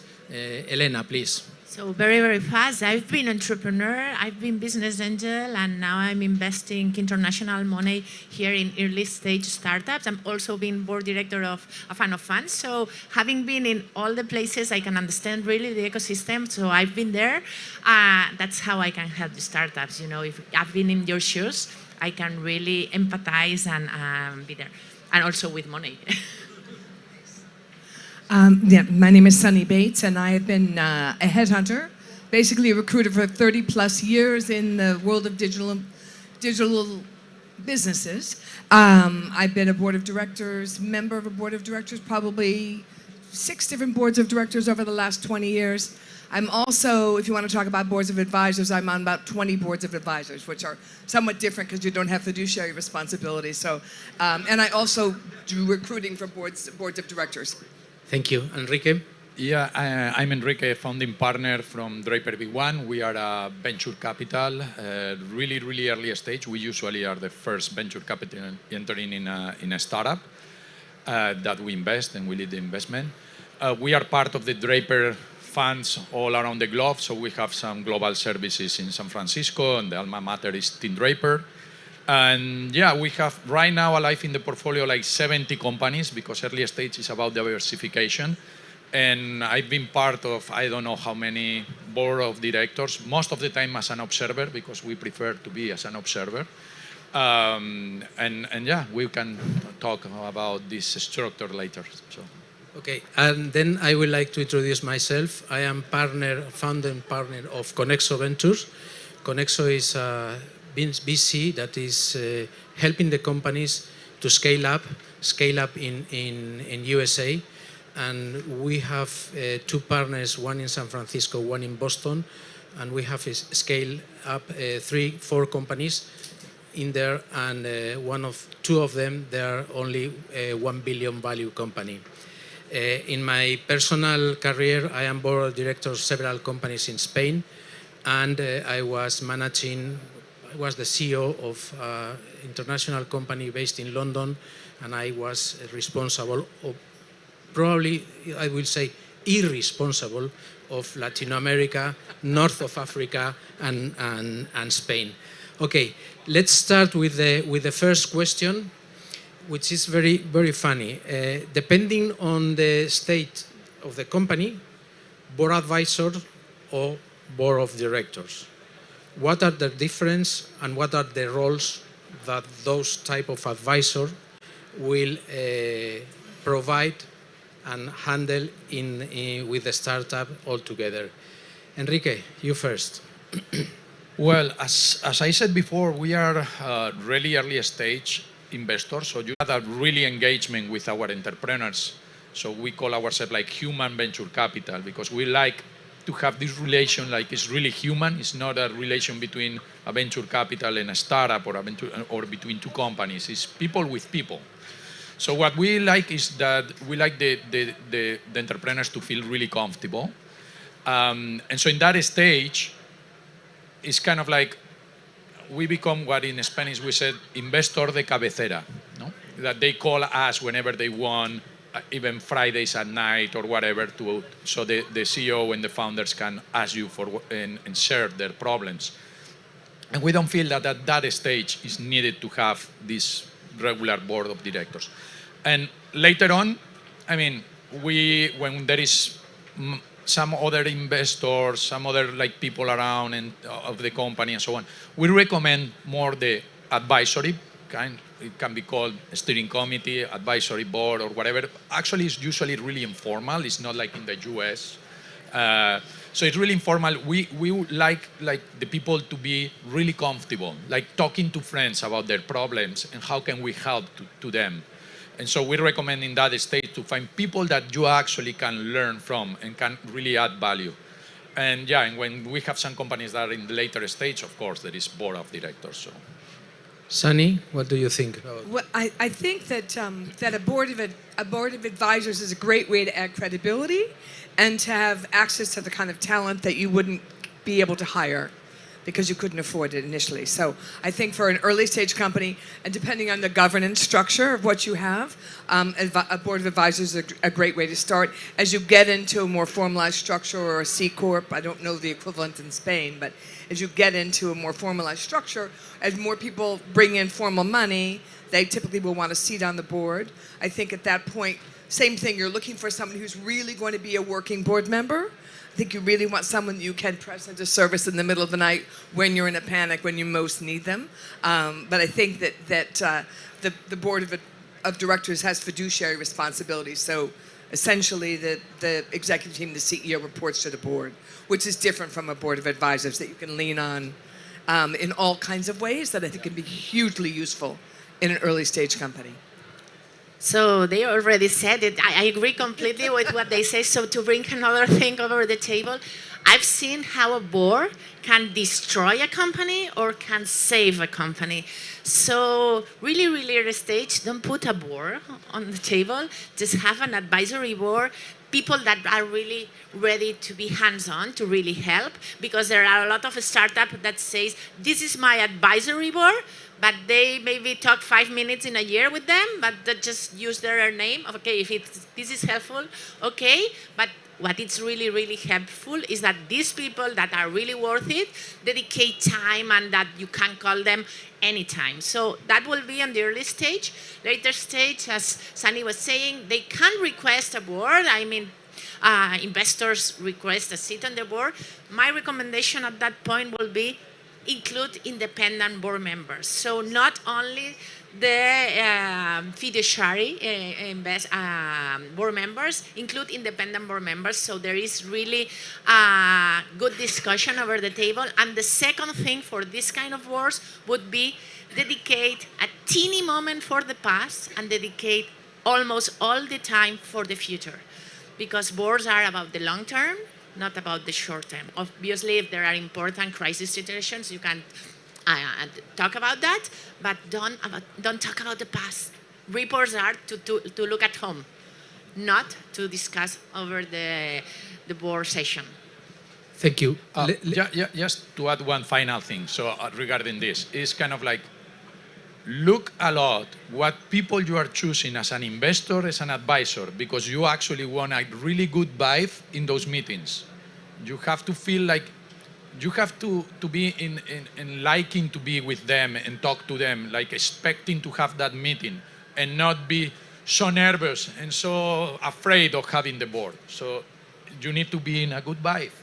And have Smart Benny is better than no money. It's really true. Completely. Yeah, right? A bad board of directors can really ruin your day. Yeah. The day or the company even. Indeed, I've seen absolutely, that. yeah. Yes, but then in order to avoid this, you need to choose perfectly your board of directors or your board of advisors. Let me shake a little bit this question, which is an example that we have in our venture capital. It is a Spanish company that migrated to Delaware, that was lead the round by an American very important VC with 7 million, and then 2 Spanish VCs, one in the north of Spain, Oliron, and Conexo in Spain. And the thing that they have prepared is a board of directors with the 2 key people in the company, the president of the company, which is the leader investor, and then we, as following investor, we are people that we go to the board with no vote, but we are advisors. We can talk and help them in whatever help we can provide, no? And I think that is a good formula for early stage company in order to prepare the Series B of the company or the large series when you will have a real proper board. This is my point of this. Okay, then the second question is what the key roles about the board people or the advisor should have in order that it was said before in the previous meeting that we need to understand the entrepreneur, we need to understand the startup and find the right people in order to provide them with the solution that they need. This is important. Once we have defined this, what are the key roles and the key functions that the board advisor or board of directors should have? Go ahead. Go ahead, Elena. Okay, I was like, okay. Jump right in there. Jump. Okay, so I think first is for what is the board, no, the role of the board. And if you are talking about the board, you already have the investors, so you are not choosing. The first thing I would say is when you are fundraising, ask who will be your board director before. And if you don't like the person, before you sign, try to reaccommodate very kindly that it's not noticed, but afterwards you will not be able to do it. And they will be there for a lot of years. I mean, so better to have a great relationship with them. And the roles, so these roles are already defined. They have an interest in the company. That's why I'm strong on saying put some independent, and because they have, the board have to be not a cost entity, so not something that you are working for them, they work for the company. Once you understand that, they have to bring value. You have to go out from the board saying, okay, that was worth it, the meeting. So the independent can bring knowledge to that. They have to challenge you to be better than you are. They have to help you on your issues, and they have to help you not focus only on the day of tomorrow, but on what's next. And you have to talk about strategy. So deciding what you have to look for board directors that complement your skills, the team skills, and that have the ability to look further in a non-executive role, because this is very important. Non-executive. They are not executive of the company. I'm going to follow up with exactly with that, with actual titles and domain expertise, because I'm a headhunter. So finance skills, it's great to have somebody who really understands finances, and particularly around the deals and financial engineering and structuring gets to be very, very important. Talent, so it's a person who understands talent, HR recruiting, culture. Culture is super, super important as we are now in this war for talent, to be able to understand what makes a great culture, how to begin to sense of something. If you're in a debt spiral, you really want to understand that. Technical chops, the best technical advisors you can possibly get you want, because they will be able to attract people to it. Domain expertise, market expertise, sometimes communications, marketing communications. We had the press group right beforehand, really understanding that, because that's the difference between success and failure oftentimes. And then certain cases, regulatory, if that's appropriate to what your organization is. So those are just some of the thoughts. Over to you, Enrique. Yeah, not so much to add, because it's, as you said, but so depending on the company, because we had some company that, okay, one of the founders already was a really great CFO. So they really have this really structure, so they didn't really need anyone in finance that much. Or in some other company that we have is an HRT tech, the guy came from human resources, so he had the knowledge in order to access talent, but he lacked the other thing. So it depending on the company and the strengths of the team, maybe you have to look what is complementary to yours. And the thing is that you have to find people that is been there, done that. So people that you are putting on board that already done what you want to do in the future. And so, as you said, talking always about the future, align the vision, the strategy, and at the end of the day, you have to cover the other three pillars that we talked. That is fundraise. So most of the investors can help you on fundraise because we know each other, like all of them. Then hiring talent, as you said, that in order to scale, you need access to people a lot, and then. In the sense of business development, in most of the cases, it's difficult that investor, if it's a generalist, can help you on that. So it's good to find people, in the independent or or advisor or whatever that can help you in your specific sector. So that way you more or less cover all the parts that you said, right? Thank you. Great answers. Question 4 and 5 was already answered right now.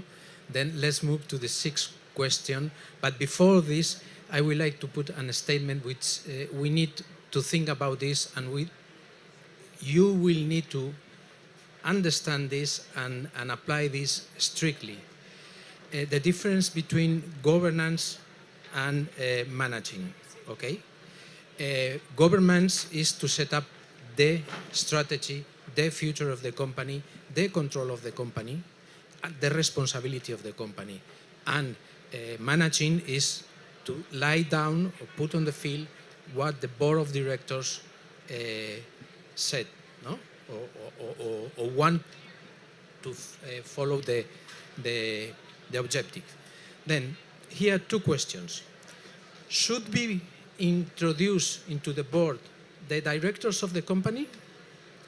One question. And the second one is, should the board of directors have equity in the startups?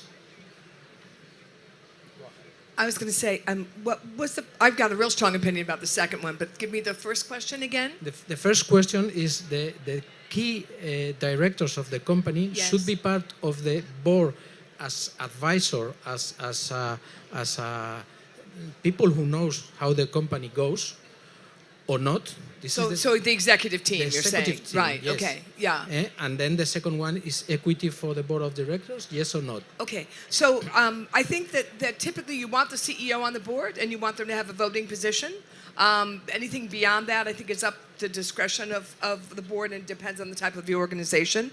Sometimes the general counsel, if it's a larger group, would be a board member as well. I think that in the U.S., it's absolutely typical for board members to be paid. It's also typical for board of advisory members to be paid. The way that they're paid in our pay scale is somewhat different, but it's typically in warrants. It's $100,000 worth of options. Up to 50% of that is in cash. I would say in the EU countries, it's anywhere from a third to a half of that for board of directors to be paid. Because you're asking people to really be on call and to really be present to service, typically at the most important times. So I would say yes to that. And the board of advisor warrants are much smaller typically, and I could get those at they're tenths of a percentage. Thank you.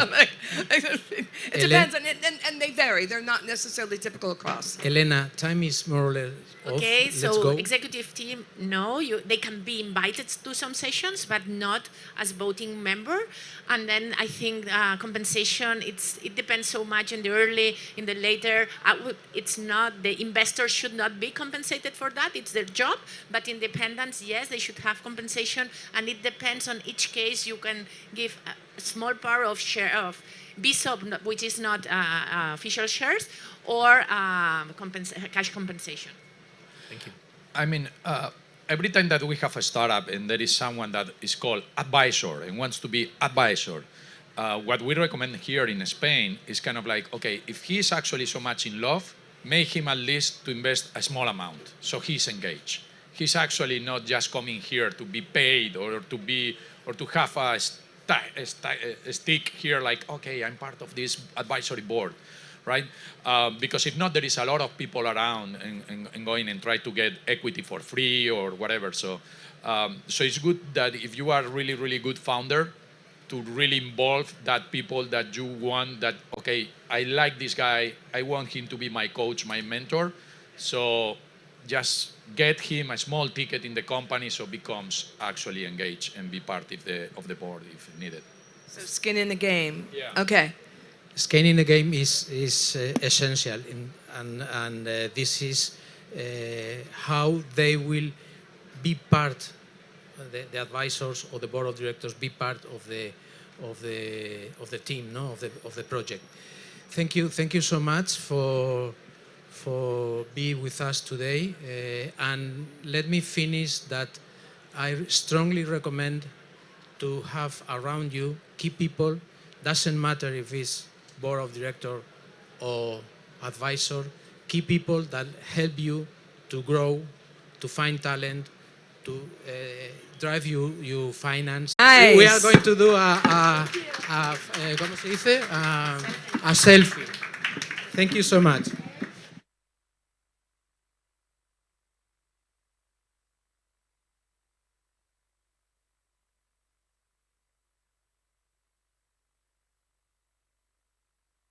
Thank you very much. If you put it on social media, use the hashtag VTS 2022 so we can all see the photo. Thank you.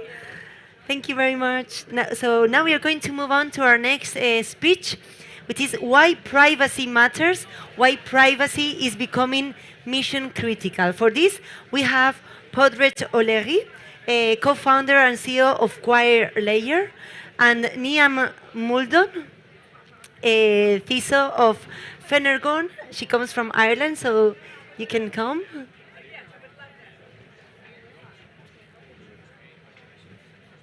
Everything ready. So, all yours.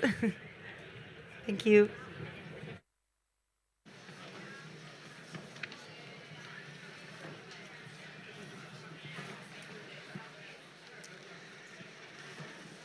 So, hello everyone. It's an absolute pleasure to be here today in, I think it's by far the most beautiful setting I've ever been at for a panel or a conference. Today we're going to talk about why privacy is becoming mission critical. And what we're seeing is that about 2/3 of countries across the globe have now regulated data protection and the use of personal data. Consumers are becoming a lot more conscious around the companies that they choose to share their data with, and privacy metrics are regularly being reported at board level. Today, I'm delighted to be joined in this discussion with Niamh Muldoon. So Niamh came all the way from Dublin to be with us here today. Niamh has quite, I suppose, a background of leading trust operations with leading technology companies like OneLogin, DocuSign, Workday, Workday, yeah. So welcome, Niamh. Oh my God, it's super amazing to be here. Céad míle fáilte for having me. As Pork said, it's like, it doesn't get better than this, speaking at a conference about privacy. So thank you all. Yeah. Great. So my name is Podret. I'm a founder here in Valencia. Our company is Query Layer, and we help companies to operationalize their privacy program. So Niamh, wanted to, I suppose, start with the theme of the talk. It's about privacy becoming mission critical. And what we're starting to see is privacy metrics getting more visibility within the organization at board level. So what is your experience of, I suppose, the role of privacy metrics and its visibility within the organization? That's a great question to start off with. So I say that privacy is the new security, or for those like myself that are old school, I say, you know, it's part of your old school security hat, understanding your data and your information and how you protect it. It is mission critical, because what privacy has done, it's put a monetary value on data. So that's the first thing. It does exist from a reporting perspective at the board level, but the key differentiator in the question that you asked me is the visibility.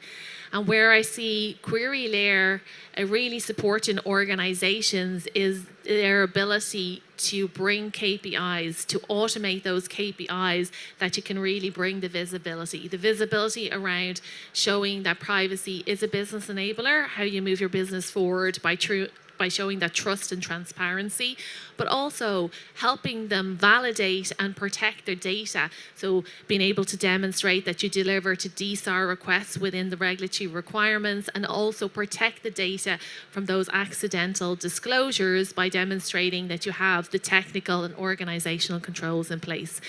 And really, organizations, because of it being very manual, they can't bring those visibility metrics to the board manually. So they really need the support of Query Layer to be able to automate it that way. And having that visibility, and I really support investing in that, because that will enable your board and your leadership levels to make those informed decisions around investment in privacy. Excellent, Niamh. And I think, you mentioned there on the monetary value or putting like a price on your privacy. And when it comes to visibility at the board level, ROI, return on investment on privacy investment, plays a big part in that conversation. I think like what we've seen is, I suppose the traditional view of privacy in terms of ROI has been around privacy as sitting under compliance, as like the cost of ongoing compliance and mitigation of the risk of, let's say, a fine due to non-compliance. But that conversation around ROI and privacy is starting to change. And I think like one of the big examples of that would be like a company like Apple, and like how they have positioned themselves as a kind of a privacy first company, whether it's the reality is true or not. But when you think of ROI and when you're having conversations on the ROI of privacy investment within an organization, so how would you make that argument? I guess the regulations have really supported with this around bringing the transparency forward into people's eyes and mindset. So we as a nation or around the globe, we're all far more aware of what is personal data, our PII, and our rights around it. And so we're making informed decisions about vendors or suppliers that we believe show transparency and trust around how they protect the data. And it's really building that muscle within the organization. So it's in your people, it's in your business processes, it's in your technologies, and it shines out into your product offerings around how you demonstrate true trust and transparency around the use of personal data. And again, how do organizations get there? It's selecting tools that help them automate processes and bring the visibility to the key players around making decisions. Excellent, Niamh. And Niamh, I think like when I think of privacy and privacy regulations, right, like GDPR, I think like both organizations and customers, they expect and they want to see that there is a government role in terms of how we handle personal data. I think it provides like a consistent way of working with personal data. It makes it really clear what the rights of a data subject are and what I suppose the recourse options are when those rights are not adhered to around fines. But I guess like to say that, but I guess like from the organization's perspective, it's still a big commitment in terms of time and resource. So, like, how do you feel that organizations perceive privacy regulations? I think right now it's still very much, it's a compliance requirement. And I think if you take a step back and link it back to your business objectives and building a trust brand and building the transparency is really where you're going to see your transformation around your organization around privacy. It's going to continue to be a differentiator. If we look at the laws are there for a reason. GDPR came in so that we could streamline the use of personal data across geographical borders. That being said, I think there's a lot of misunderstandings and awareness around what that actually means in day-to-day business operations. And the more we can be transparent around the use of that, the more we support the legislations and the regulations around protecting data. Yeah, and I think that trust and transparency element that organizations are like a big part of their privacy program should aspire to build that trust and transparency with their consumers. That's the gold standard in terms of ROI for privacy investment. Yeah, and because the transparency isn't there, it fosters the lack of trust. And it's that we're all doing our day-to-day roles. We're operating at 100 miles an hour. And not having the tools or the operations automated, it can make it harder. And a lot of time goes into understanding, well, where does my data flow to? What is the data that we're processing? So it's having the joint up vision set from the board executive suite down to around how privacy becomes naturally ingrained in your business processes. And I know, Pork, we talked a lot about where does privacy sit within an organization, but it doesn't really matter if it's whatever works for an organization, but once the KPIs are set at a global level or an organizational level and you all agree to deliver to that, is where you will be able to demonstrate trust and transparency easier and quicker. Yeah, excellent. And you know, when we talk about trust and transparency, and I think this is a key element of the argument for privacy investment and why, you know, a strong privacy program across an organization provides that return on investment. But I think one thing that we see with a lot of the clients that we work with is this gap between, particularly around when it comes to use cases around automated decision making and AI. And there's a gap there between how an organization perceives how their processes are handling personal data for these use cases and how the consumers perceive the company is handling their personal data. And I think a big part of this is when it comes to like these, you know, AI use cases, there's a lack of transparency because, you know, machine learning is probably the biggest black box that we have when it comes to data use cases. So I guess like how would you see that closing that gap around trust and transparency, particularly in those use cases around automated decision making? Yeah, I really believe that it's a great opportunity for regulatory bodies to partner with the likes of yourselves in Query Layer about understanding how data is gathered, how it's managed. And before maybe finalising a regulation, it's to do a pilot test and get the feedback or pilot it for a set period of time before finalising it. Because I do think the people that are setting the regulatory requirements are not on the ground, and it puts everybody under pressure around how we actually operate. The big elephant was around data purging. Right. Yes. Yeah, and if you look at the definition of data purging, you know, it's very difficult to deliver to data purging operationally without taking systems down, which, you know, introduces impacts on business offerings as well. And Niamh, I wanted to touch on another trend that we're starting to see, which is data localization. Yeah. So increasingly what we're seeing is that there are, I think, more and more expectations and requirements that organizations, that they process the data in the same geographical region in which they collected the data. So it's this idea that transferring personal data across a national boundary, that, you know, there is like risk and legal implications of doing this. This trend towards processing data in the region in which you collect it, what do you see as the impact of this on organizations? Huge impact, absolutely massive. If you take a step back, GDPR was supposed to streamline this and give everyone assurance that when their data moves across geographical borders, it's protected, both from a technical and organizational control perspective.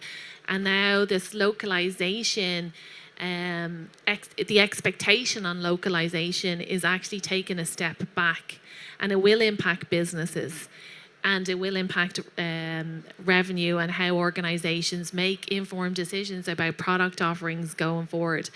I guess it's where we as a community of privacy professionals or security have the opportunity to manage those expectations through our tooling, validate that, you know, the data remains protected as it moves across the geographical borders, and bring that transparency to clients through that. So I think investing in your privacy program and the tooling will help to bring that transparency. Excellent. And I think, Niamh, you know, in a lot of our conversations, particularly, you know, as a startup, which is what we, as we are, you know, we're asked a lot about, who our key champion is within the organization. And privacy, possibly because it's an emerging area or it's an emerging competency within the enterprise, we see a lack of consistency in where privacy sits within the organization. So for instance, in countries like UK and France, privacy might more traditionally sit under the remit of legal, whereas we see in like Asia and Pacific region that it's more likely to sit within this kind of security umbrella. So like, where do you see the responsibilities for privacy lying? I know you're biased in this one. Yeah. So when I'm an old school security professional. When I started my career, privacy was a domain within security. And so I am biased, yes, because I do think the independence is needed. It's needed there from a leadership and reporting to the board. And what, you know, I'm biased around wanting a chief trust and security officer, somebody that brings it all together and provides that single independent view on how the data is being managed and protected from an organizational controls and the technical controls. That being said, I am impressed by how Query Layer, your product offering, the way you can ingrain deep into the operations of an organization and bring forward your KPIs. So if privacy reports into legal, you can demonstrate to them with KPIs and assurances on the controls, the same for engineering. And I think that's where Query Layer is unique. No matter what organizational group, if it's engineering, sales, legal, security, your product offering gives the assurance, the single view of how the data is being managed. Yeah, I think one of the things that we see a lot is that like privacy teams, generally, you know, there's not a lot of like old school privacy professionals within the organization. I think any of you might be. Oh, don't worry. I don't yeah, say, I'm my age. That wasn't what I was implying. Yes, but a lot of them are like post GDPR, and so what we see is that they're understaffed. You know, it might be 2 people, you know, working in a scale up where you can imagine the amount of data that they're trying to manage. And so a privacy team and a privacy champion, a big part of their job, if they're going to make the privacy program a success and have a real impact on how the organization handles data, then they need to win, I suppose they need to win partners and people who will kind of support the privacy program. And if you're going to do that, then you need to speak and communicate with their tools of choice. And that means that you have to push the privacy program into the tools that they're using every day. Yeah, and I think that's where the Chief Trust and Security Officer really helps an organization to do that at the board and leadership level, because the CEO wants to hear how the data is being protected, and there's a monetary value associated with personal data. We see that, every one of us here sees that with the fines as a result of not doing that, but also there's a business value because we're all now more informed of our personal data. So it's the balancing of that and really demonstrating that to the CEO, leadership and the board levels. Excellent. 2 minutes. So can I take the opportunity to ask you a question if we've got 2 minutes left? Tell me about some of the great features that you guys are introducing in Query Layer. This feels like a shameless plug, Neil. Yeah, so at Query Layer, so what we do is we help companies to operationalize their privacy program. So we see a lot of cases where companies, they have good intentions, they want to build a privacy program, they want to respect how they work with personal data. But the challenge is to actually to enforce, not just enforce, but implement that on the ground. And so we provide a platform that helps scale-ups to basically map where personal data sits across the organization, and then build processes and workflows on top of that data map for privacy operations. So we call it no-code privacy ops. No-code privacy ops. And it's automated. Human-in-the-loop automation. I love that. Yeah, so the idea is that we're not trying to achieve full automation. That's not the end goal. The end goal is a privacy program that respects personal data, and that requires human intervention. We're not trying to go for end-to-end automation. So the right person at the right time but built into a program that leverages the existing systems. Sounds good.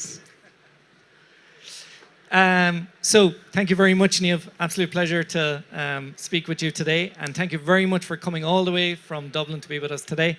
And yeah, and thank you very much. Thanks, Pork, and thanks for having me. What a great event. Thanks a lot and enjoy Valencia. Okay, so let's move on to our next panel. Is mergers and acquisitions opportunities. And for this we have Joshua Novik, partner of Bondon Advisors. He's going to moderate the next panel, and he's with Maria Dramaliot from Bacon, Marcos Aubeso, M&A Scale-Ups Tech Director of CaixaBank, André Zimmerman, Senior Partner of Pipeline Capital, did I say it right, from Brazil, and Joaquin Duran, Managing Partner of Blue Bull. So, all yours.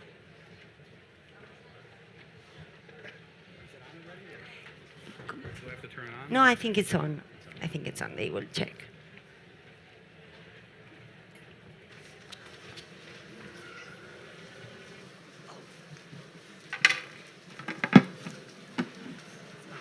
Ya tenemos agüita.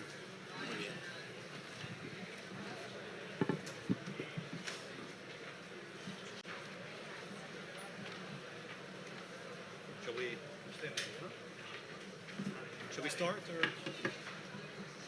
Okay. Okay, thanks a lot for being here. So we have this panel is on M&A. We have different experts from different countries, which is very interesting, with experience in M&A and tech. So we're actually going to start with André Zimmerman, who's the managing partner of Pipeline Capital, which is a M&A advisory firm in Sao Paulo. They're based in Sao Paulo. They're about 35 people. They have other offices in LATAM, and actually André is in charge of expanding in Europe, the business. So André, maybe you can tell us a bit about what's happening in tech in LATAM, and what's kind of the appetite there is from Spanish companies or European companies into LATAM and M&A, and what's the appetite of Latin American companies into Spain and Europe. All right, thank you very much, Joshua. Pleasure to be here. So yeah, there's clearly an increased interest in Latin America, which is very good. We've seen all relevant figures rising in the last year compared to 2020. So a number of M&A deals and the total volume of investments, even a number of IPOs and new unicorns that we have in the region. What we see is, and you asked about Spain, and now I'm based in Spain and of course engaging a lot with Spanish clients as well. There is a relevant difference between the Spanish clients or companies willing to enter LATAM and other European clients. I think for the Spanish it's a natural movement to go to Latin America, and they tend to believe that they can do so by themselves without acquiring businesses or entering through a local or regional company, whilst other European companies usually understand that this is a different world for them, and that why try to enter through acquisitions.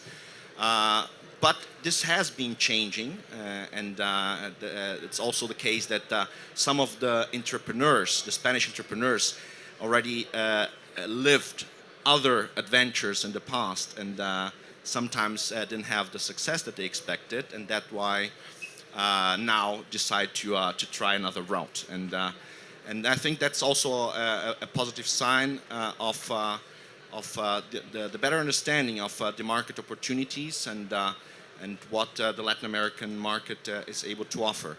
On the other hand, what we're seeing is an increased appetite from Latin American businesses in expanding to Europe, and doing so again through acquisitions. We've got about 60 sell-side clients, and now we've got 6 buy-side clients. And out of the 6 buy-side clients, 3 are actively purchasing in Europe, have already done a few acquisitions and are up to do others. So I think that's also a sign of maturity, an increasing maturity of the Latin American market, which the whole ecosystem is being developed. Of course, still far away from other markets like Europe and the US, of course. We've got Maria here from UK. It's another world, but definitely better signs coming from that part of the world. Oh, yeah, that's very interesting. Andre, and I mean, now that I know you've been in touch with Europe a lot, and you've been working for companies who are European-based.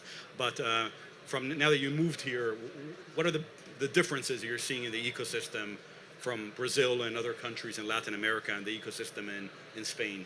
Are there any major differences? Yeah, I mean, it all comes again to the maturity, because here you have a very developed ecosystem. You have all the relevant players. You have, of course, the venture capitalists. You have the funds. You have the accelerators. You have the incubators. You have all the different players actively, doing business for many, many years. And in LATAM, the whole ecosystem is still building up. I mean, we do have all these players in place. We also have some international players with branches in LATAM, but there's still a long way to go, right? So I think for Latin American businesses to be able to be in direct contact with the European market, learning from the market and understanding how things have evolved over time and get the learnings to better implement in LATAM is also a great opportunity. So on our side, what we're trying to do a lot is doing this cross-border also in terms of the knowledge sharing, right? I mean, telling the clients here in Europe about this opportunity that we have in Latin America, which we see as a great region in the world to do business with.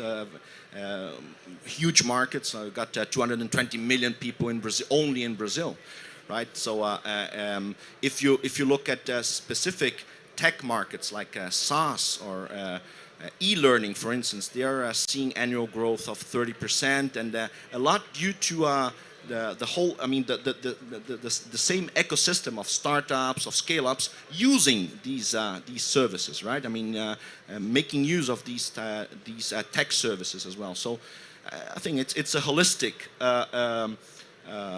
development of the market, and definitely Europe is a place where we can learn a lot and experience from. Thank you very much.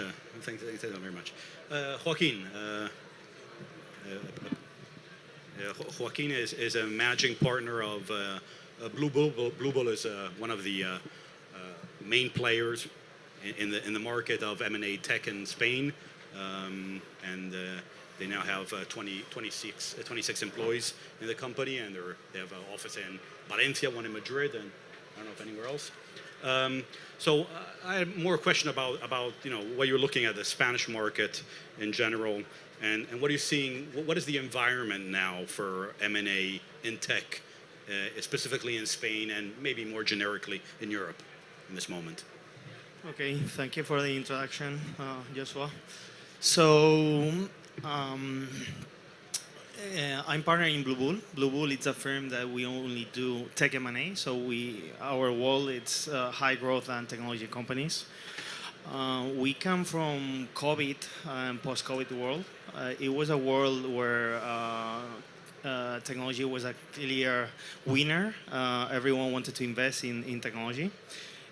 This came along with a situation that with COVID, everything stopped in 2020 early, and started to gain traction late 2020. So 2021 was a success, one of the most successful years in terms of M&A, and more in tech M&A.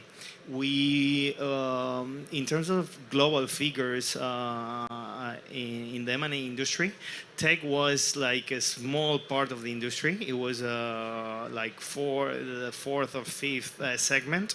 In 2021, went to the first one. And it was close to doubling the second and the third one. That it's the industrial and health segment. So we come from a moment that in 2021 there was a lot of traction, a lot of money going to the market, and a lot of interest in technology by the technology investors, but also from the investors that were not, or the buyers that were not coming in the technology, and they saw that they needed to jump into technology. That was 2021, and suddenly when we were in 2022 and we thought and we expect that things were going to be also very successful in terms of number of transactions and deals, we saw things shaking before the summer. Late April, things started to change, and the problem is when you're in a cycle that you are up and you go down, you know when you're up and you have a clear view of multiples, transactions, and who is doing what. And when you go down, the market changed, but you also have that point of view. You know who is buying more opportunistically. You know the figures, the multiples you're following. The problem is in the transition. Whenever things start shaking, people get scared. Anyone wants to do a bad deal. Anyone wants to buy something in a wrong structure. So people tend to stop doing what they're doing. And that's what happened before summer. There was a lot of traction, a lot of transactions going on, and things started to slow down. And what do we see for the end of the year and coming 2023? So what we see is that the dynamics changed. Now we're seeing a lot of transactions also, but if you zoom and you try to go in detail to the transactions, you see a lot of companies with great KPIs and a great business case, raising money and selling their companies. The problem is with the vast majority of companies that are not performing super well. They were in a high growth path, and now the market, it's kind of not super interested in that type of profile of company. I don't want to invest in companies that are high growth, burning out of cash, and I want to be very careful. I want to pick very careful the companies I invest. That means I want them performing super well in terms of KPIs. So we have a lot, like the vast majority of the companies are not in that situation of super performing. They were able to raise in 2021 a lot of money, burn cash, and there was a gap in between valuations and performance, and everyone needed to catch up there. So what we see is a lot of people asking, what should I do? Should I raise money? Should I sell my company? Should I do what? I think we have a clear answer. It's be conscious with the cash you have left. So try to extend the runway. That for sure, that's the advice that any investor will give. And from that point, I think it's a challenging moment. It's a moment that you need to think more strategically, and you need to make sure that if you go for a fundraising, you're going to be successful. Otherwise, you're going to be facing a tough moment. And this comes along with a situation where 2 weeks ago, the CEO of Morgan Stanley said that 2023 is going to be a super year in terms of M&A transactions, the number. Let's see the volume afterwards. But the reason why he was saying that, it's because of consolidation. There are a lot of companies in the market. There are a lot of companies that have cool technology, but the revenues are not there. We see a lot of sectors that makes a lot of sense to have this consolidation. Just while I was working in a few build-ups known in Spain, we've been working a few also, and it makes a lot of sense. So I think it's a moment to, more than make a decision, it's a moment to be conscious and try to think deeply which are the chances of selling my company and fundraising. And I think if I had a company and I was in a position that I was thinking to sell a company, I will ask my advisor not to tell me what to do and just go and do it. I will ask him to try to validate hypotheses, how you do when you start a company. And this means go and do, we call it a pilot fishing. Okay, you think it's a good moment to sell the company? You think the industrial players are your buyers? So let's do that. Okay. Okay, no, it was a lot of good advice, and obviously we have a limited amount of time, but thanks a lot. Thanks. It was a lot of very interesting advice. Okay, so Maria is the general partner of Beacon, which is a UK firm which invests solely, or I guess, or principally in B2B software. They invest in companies throughout Europe, typically between 1 and 10 million in revenue, or I don't know if it's revenue or it's ARR, or okay, and so you know who to go with if you have a company that size. I guess the kind of a question for you is are you seeing what do you see when you look at Spain from the view from UK? UK is obviously it's a huge market, it's the third market in the world for tech funding, but when you look at specifically your market in B2B software in Spain, where you think we are in this moment? Thank you. Yes, I do come from the UK, by the way, but I'm originally Greek. I lived in the UK most of my life. So I get the Southern Mediterranean, and I love it. And also, before I found Beacon, I was angel investing my own capital, and my biggest success was from a Greek company. There are many reasons why, but I have a very different mentality to the typical Anglo-Saxon investor. So, not only are we investing in B2B software across Europe, but we made the last investment we made was actually in a Spanish company, and we loved it, and we did it for 2 reasons. And most of the investors, I would expect that they do it for the same reasons: talent and multiple, in other words, valuation. And I know it hurts, because why would a business here worth less than a business in London? Bear with me, there is a very good reason. Cost of living, and you have the sunshine as well. So it's not fair. You should be worth less.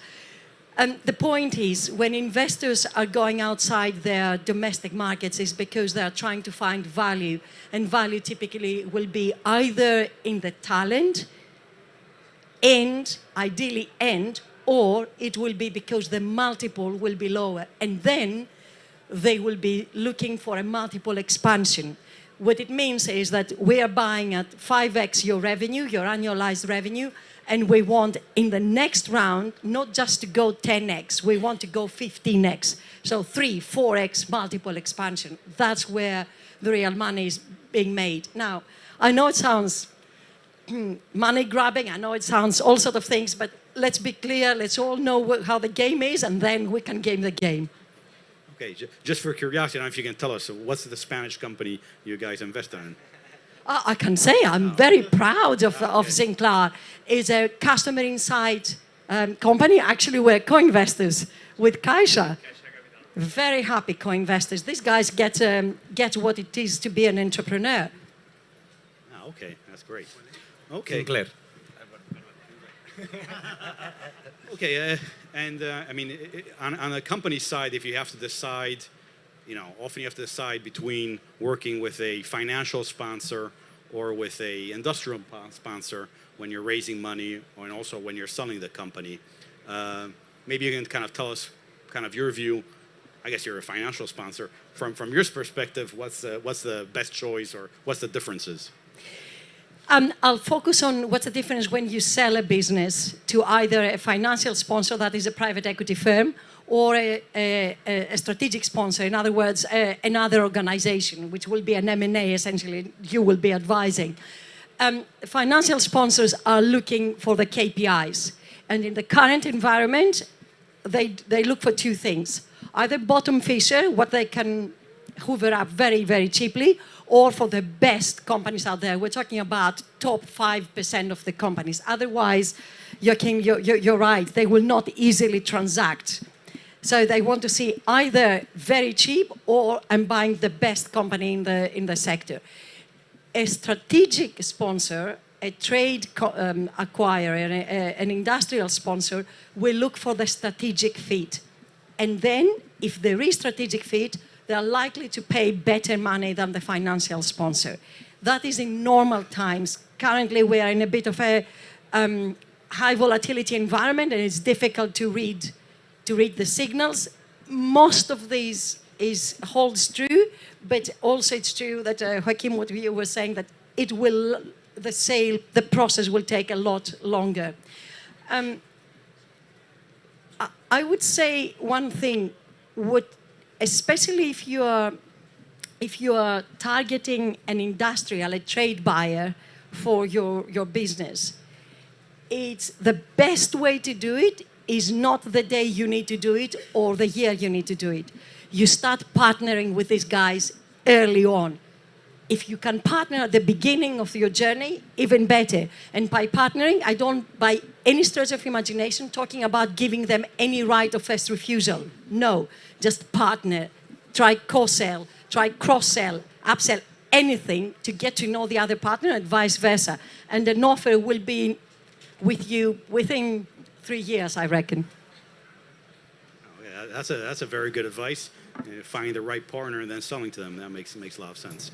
Okay, well, thanks a lot.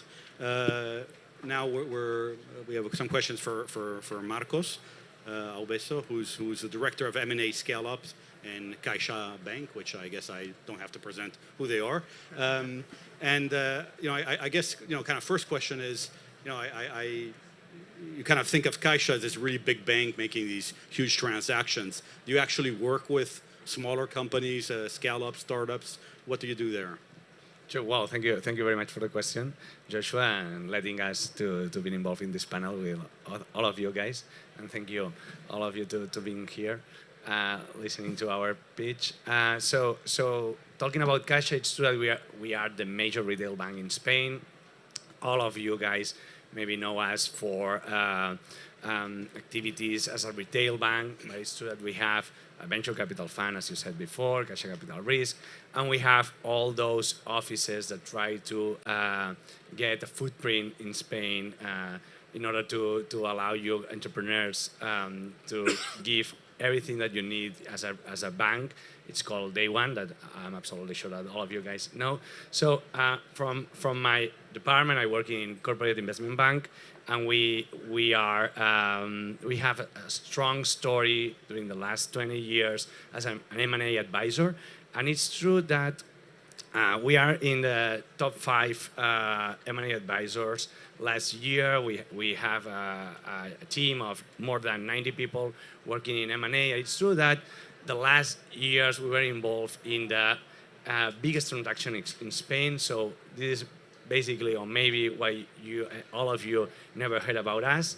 But it's true that with this new department that I'm leading right now, we are trying to allow you entrepreneurs to have this M&A service in lowest transactions.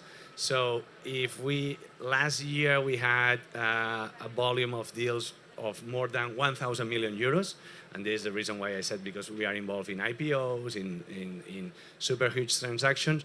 Right now we are setting up this new department to allow you from investment rounds and M&A opportunities in 5 million euros. After 5 million euros. So this is what I'm trying to do right now in the ecosystem, in the Spanish ecosystem. It's true that we have footprint in all Iberia, but mainly we are active in Spain, but with a cross-border view with other offices that we have abroad. So I don't know if I answered you the question or not, but what we want to do right now is just to explain you that we have this new service in the ecosystem. Okay, and I mean, and you help in, I mean, as in exits, you do, I mean, sell side, buy side, you also help in raising rounds, or we help in funding startups. It's true that we have a huge department, and we can, sorry guys, but we can help in the pre-Series A or a small investment rounds, because it doesn't make sense to go to the market with an advisor for a €500,000, €1 million, but as I said, up to 5 million, 10 million euros, it makes sense to hire an advisor like us. And obviously, we want to be involved in M&A transactions, so we're going to help our clients, our customers to sell their company.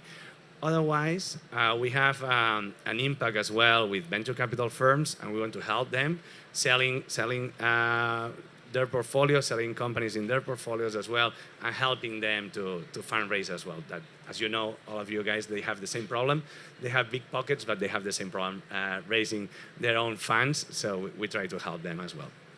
Okay, so kind of just one last question, which I think is a question everyone has, is when is the right moment to sell a company, and what's happening with valuations today? Well, it's a good question and a super difficult question, but as all of you know, selling a company and fundraising a company is just a matter of moment and trying to find the best investor for your company or the best buyer for your company. But I have to say that, and this is something that you said before as well, that if you have to sell your company, I would try to have the best traction and a solid and strong traction to show you that you are performing correctly, and I would say that at top of notch of your sector. So you have to try to be the first one and show your investor or the company that is gonna buy you that you have this strong path and you're delivering what you're promising. So you're following your business plan and you have a vision, and as well. You are playing in a strong market with huge figures. I mean, the market has to show that it's growing and has to show that there's an opportunity there. So if you want to buy your sell your company, I would say that these two key points has to be super strong on the table. Okay, just before I finish, I mean, all of you can answer. I mean. Just what's your feeling about valuations? I mean, is it? I mean, if you have to give me a figure, you say their valuations are down 5%, 10%, 15%, maybe each one of. Wow, it's super difficult to show a figure, but I'm gonna say that it's true that this third quarter and fourth quarter 2022 we're gonna see. Well, we are seeing that. All the investors, and we have here investors, so maybe they can share with us how they are working right now. But I think that you slow down a little bit all the investments, but the truth is that you have dry powder in your pockets. So as we said before, in 2023, we're gonna see again a new path of investments. But talking about valuation, this. Stop right now that we have in the market maybe will equalize the valuations for the next months. So we're gonna see an equalization of the equalization. That's great. Just simple. Nasdaq, it's down 32%. So you have something to look to, and the index, SaaS index that we follow, more or less 95 companies. Last year was in peak of close to 17 times. Now it's below 6. That means 3 times less. That's just something to look and see that valuations have been dropping in a singular business model. So, I actually we have to close, but I mean, can someone close it on a better note? I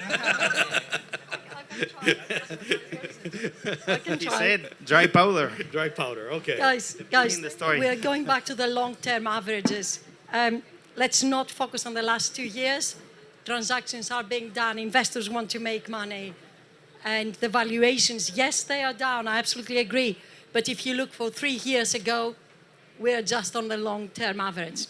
Keep cool. Yeah, no, I just wanted to echo that, because we've seen, for instance, in LATAM, from 2020 to 2021, there was an increase in value in the deals of 120%. So now H1 2022, we saw a decrease in 20%, still much higher than 2019 and 2020, and the decrease was in value, not the same in volume. So that this shows that valuations are lower, but not as dramatic, at least in our region, as we see it.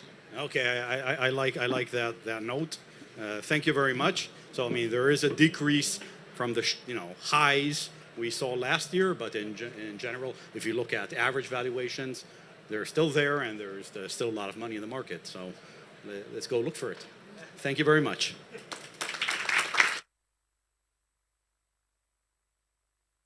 Thank you very much. We give some seconds to prepare the stage for the next panel.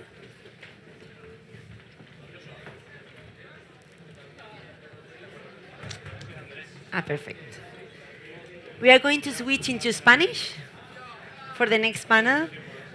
Bueno, en la siguiente charla, nuestros ponentes van a hablar sobre la situación, ¿no? Van a hablarnos del informe de la situación de las startups aquí en Valencia. Está patrocinado por la Consellería de Economía de la Generalitat Valenciana y vienen a hablarnos Teresa García, directora general de Emprendimiento y Cooperativismo, y también le acompañan Virginia Sánchez, Managing Director de SAPLabs.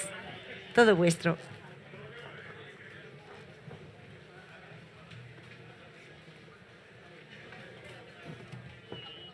Ay.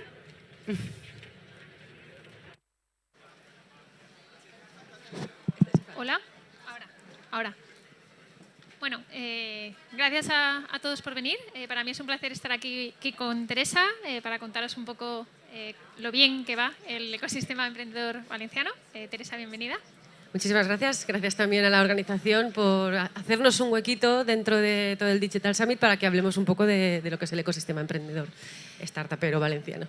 Vale. Bueno, vamos a empezar contando un poco pues, cómo vamos de número de startups en el ecosistema. Luego hablaremos más de sectores, de tecnología, de dónde hay a nivel de comunidad más startups y bueno, acabaremos con algunas conclusiones interesantes. ¿Vale?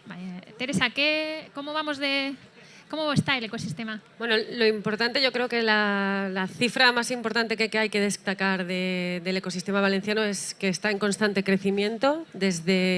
Empezamos a medir hace 3 años y desde ese momento siempre se constata el crecimiento. En este momento somos 1.467 startups y entidades que apoyan a las startups y por tanto es un 12,5% respecto del año anterior, pero este número va creciendo año a año. Por tanto, somos un ecosistema que está en evolución y en una evolución positiva. Se me ha olvidado comentar que este estudio, o sea, el año pasado se cogieron los datos desde enero hasta noviembre, porque este evento tuvo lugar en diciembre y estos datos son hasta septiembre, con lo cual probablemente el incremento haya sido un poquito mayor, ¿vale? Que lo quería comentar al principio y se me ha olvidado. Y bueno, esto es a nivel de número de startups. ¿Cómo crece el ecosistema? Las startups han crecido este año un 12% respecto del año anterior. Somos en este momento 1.133 startups localizadas por la Asociación Valenciana de Startups y asociadas a la Asociación Valenciana de Startups. La Asociación Valenciana de Startups, como representante del sector, también tiene unos objetivos en cuanto a representatividad que tiene que, territorializarse y buscar a lo largo del territorio para poder crecer también como asociación y ser realmente una organización representativa. Por tanto, también este dato... hay 1.133 censadas, pero sabemos que hay muchas más. O sea, que todavía no están dentro de nuestro radar. Eso es. Así que, bueno, el número de startups crece con la media del sector, pero, bueno, tenemos muchísimas más entidades. Perdón. Vale. Tenemos muchas más entidades y, bueno, cada tipo de entidad pues crece a un ritmo. Si quieres comentar un poquito. Yo creo que los datos que vamos a compartir hoy con vosotros, creo que este es el más importante de todos, porque aparecen las startups que tenemos dentro del radar, pero también aparecen todos los representantes del ecosistema que acompañan estas startups a crecer. Estas entidades, todas estas entidades, han ido tejiendo una colaboración entre ellas para que las startups que nazcan en la Comunidad Valenciana tengan un horizonte de crecimiento y consolidación que vaya arropado. Por tanto, contamos con proveedores de servicios, con inversores, business angels, con asociaciones, con aceleradoras públicas y privadas. Las instituciones públicas hay con sus diferentes competencias, las regionales, las locales, y cada uno con su competencia está también trabajando para fortalecer ese ecosistema. Por tanto, en este momento sí que existe un ecosistema trabado y fuerte para que cualquier startup que nazca en la Comunidad Valenciana pueda crecer, desarrollarse y consolidarse. Muy bien, y luego, bueno, ese ecosistema, ¿no? Pues, ¿cómo es, no? Exactamente, esas startups, perdón, es que a veces no pasa, no sé dónde tengo que... Vale. ¿Cómo está configurado ese ecosistema del que hablamos? ¿Dónde están? Centrado en Valencia, como se ve en estos datos, aunque creo que se queda fuera del radar de los datos que tenemos mucha actividad emprendedora en el sector tecnológico que se está produciendo en Alicante y en Castellón. Yo creo que del año pasado al anterior los porcentajes que aportan las startups de Alicante y de Castellón han crecido muchísimo, las de Valencia también, por supuesto. Y esto lo que constata es que Valencia es un tractor, Valencia es un tractor del nacimiento y el crecimiento de startups en nuestra comunidad. Y por ello debemos seguir confiando en el trabajo que hace la asociación, pero tenemos también que ampliar y territorializar más al máximo pues todo su alcance. Sí, al final que exista ecosistema favorece todo eso, ¿no? Entonces tenemos que conseguir que ese ecosistema sea cada vez más grande. Perdón, es que no sé dónde ahora. Vale. Pues bueno, cuéntanos un poquito más de los sectores y luego de las tecnologías de estas startups. Por sectores, ¿no? Eso cada año depende, ¿no? El año pasado, por ejemplo, fue el sector de Legal Tech y de impacto social, por ejemplo, el que más creció. Este año es el de recursos humanos y el de contenido. Depende un poco de las startups, cómo van naciendo y cómo van desarrollándose. Y en principio también se marcan muchas tendencias en cuanto al desarrollo de las propias startups. Sí que vemos que el de impacto social sigue creciendo. El año pasado tuvo un crecimiento del 60%, este año el del 15%. Por tanto, son startups que ya nacen alineadas un poco o con una tendencia a alinearse con la sostenibilidad. A mí esto me hace especial ilusión. Bueno, en Zubilabs estamos centrados en impacto, así que me encanta que sea así y espero que el año que viene sea muchísimo más grande. Bueno, y por tecnología, ¿cómo quedaría? Por tecnología, este año ha crecido muchísimo el blockchain, pero sobre todo las tecnologías que se desarrollan son las tecnologías, y luego lo veremos también cuando analicemos qué tipo de clientes tienen las startups valencianas, son tecnologías que ayudan a la digitalización de las empresas. Eso es una tendencia que aparece en cada informe del observatorio y que en principio pues, se está desarrollando la conectividad 5G y el blockchain como medida también de apoyar a las grandes industrias en su proceso de digitalización. Vale, terminado un poco sectores y tecnologías, vamos a ver qué tipo de negocio llevan a cabo las startups.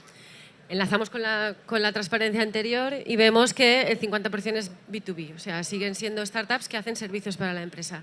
Nacen muchas startups por la necesidad de digitalización que existe en los sectores productivos y, por tanto, pues, es normal que el gran porcentaje sea un modelo de negocio B2B o B2B2C y luego pues las que tienen un crecimiento que son más directamente al consumidor, pues son más pequeñas, pero también existen y también están creciendo. Sí, bueno, y esto suele pasar también en Europa, o sea que tiene sentido y estamos alineados con eso.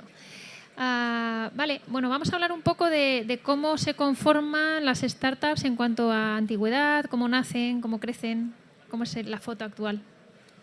Bueno, como dato positivo de lo que es la madurez de las startups, sí que vemos que el 70% de las startups están superando ya los 3 años. Por tanto, son startups que han podido aguantar ese valle de la muerte que se dice y que han podido consolidarse. En ese sentido, también las que ya tienen más de 6 años también tienen un porcentaje importante. Por lo tanto, vemos que nuestro ecosistema, pues, precisamente porque hemos trabado una red de apoyo para esas startups, las startups de la Comunidad Valenciana tienen capacidad de consolidación y de mantenerse en el tiempo. Hay un dato que no es tan positivo respecto del año anterior. Por ejemplo, las de menos de un año, el año anterior el crecimiento de las de menos de un año era del 25%, este año solo es del 4%. Entendemos que el año pasado, como veníamos del COVID, hubo acumulación de efecto de creación. Entonces, lo que ocurre también es que yo entiendo que muchas de las startups de nueva creación se asocian ya cuando están más consolidadas, como al final tenemos que ampliar el radar, están fuera del radar las nuevas. Entonces yo creo que ahí tenemos que trabajar también con la asociación para incorporar también esos nuevos emprendimientos que quizá en otros agentes del ecosistema los tienen mucho más localizados que lo que puede ser la propia asociación, pero seguiremos trabajando. Sí, porque estamos seguras de que ahí hay muchísimas más. Que se Constatamos por el resto de programas de emprendimiento que tenemos en la Dirección General, por el resto de programas de emprendimiento que tienen otras administraciones públicas, que efectivamente hay muchas más que ese 4%, que ese dato que ha detectado la asociación. Vale, bueno, vamos a cómo están fondeadas, ¿no? Hemos visto que normalmente siempre hay más startups en fases iniciales, pero ¿qué pasa en cuanto a la financiación de las mismas?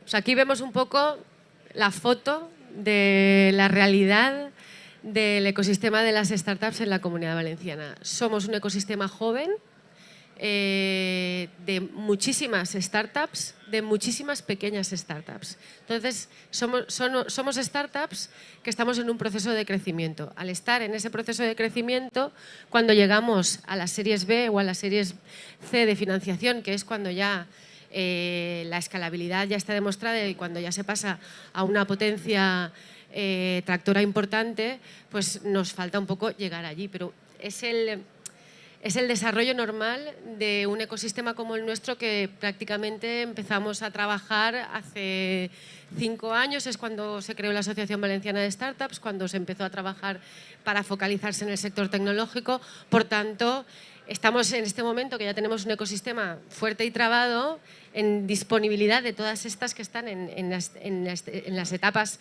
A o SID o Pre-SID, para que pasen ya a series más importantes y puedan consolidarse y crecer. Sí, digamos que la mortandad en la anterior era la típica, ¿no? Y sin embargo aquí, bueno, pues nos falta inversión en las fases más maduras, así que inversores, bienvenidos.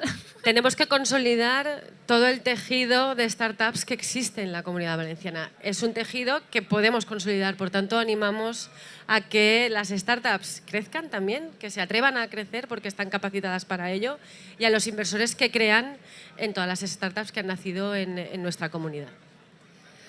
Vale. En cuanto a empleo, ¿cómo crecen ya no a nivel de financiación, sino del número de personas con las que cuentan? Bueno, el trabajo que se crea, en primer lugar hay que decir que es un trabajo de alto valor añadido. Las startups crean empleos de alto valor. Nos estamos moviendo en un ratio entre los 28.000 puestos de trabajo y los 68.000 puestos de trabajo, por tanto son puestos de trabajo importantes y con un alto valor. Seguimos teniendo una foto de un ecosistema de muchos pocos, que lo vamos a ir viendo porque es la realidad del ecosistema de las startups valencianas. La mayor parte están entre 2 y 10 trabajadores porque precisamente están en proceso de crecimiento. Lo que sí que también es importante destacar es que sí que hay un 3% de más de 500 trabajadores. Por tanto, hay también empresas ya consolidadas y tractoras que están generando un nivel de empleo importante y que pueden ayudar a las pequeñas a ese crecimiento y a esa consolidación. Muy bien. En cuanto a crecimiento de esos equipos. Eso es un poco el constante crecimiento que vemos también que ocurre en las startups valencianas. El 68% ha aumentado plantilla frente al 57%, o sea, ese crecimiento que vemos cada año, que crece más que lo que crece el PIB, o sea, es un sector que está creciendo, el sector tecnológico está creciendo mucho y muy rápido, también va acompañado del crecimiento del empleo. El 31% de las startups ha mantenido empleo, el 68% ha aumentado su plantilla, por tanto estamos viendo que es un sector que tiene un potencial de generación de ocupación importantísimo. Vale. Bueno, y facturación, que igual no es un dato tan bueno de momento, pero lo será seguro. Pero volvemos al dato que teníamos en un inicio.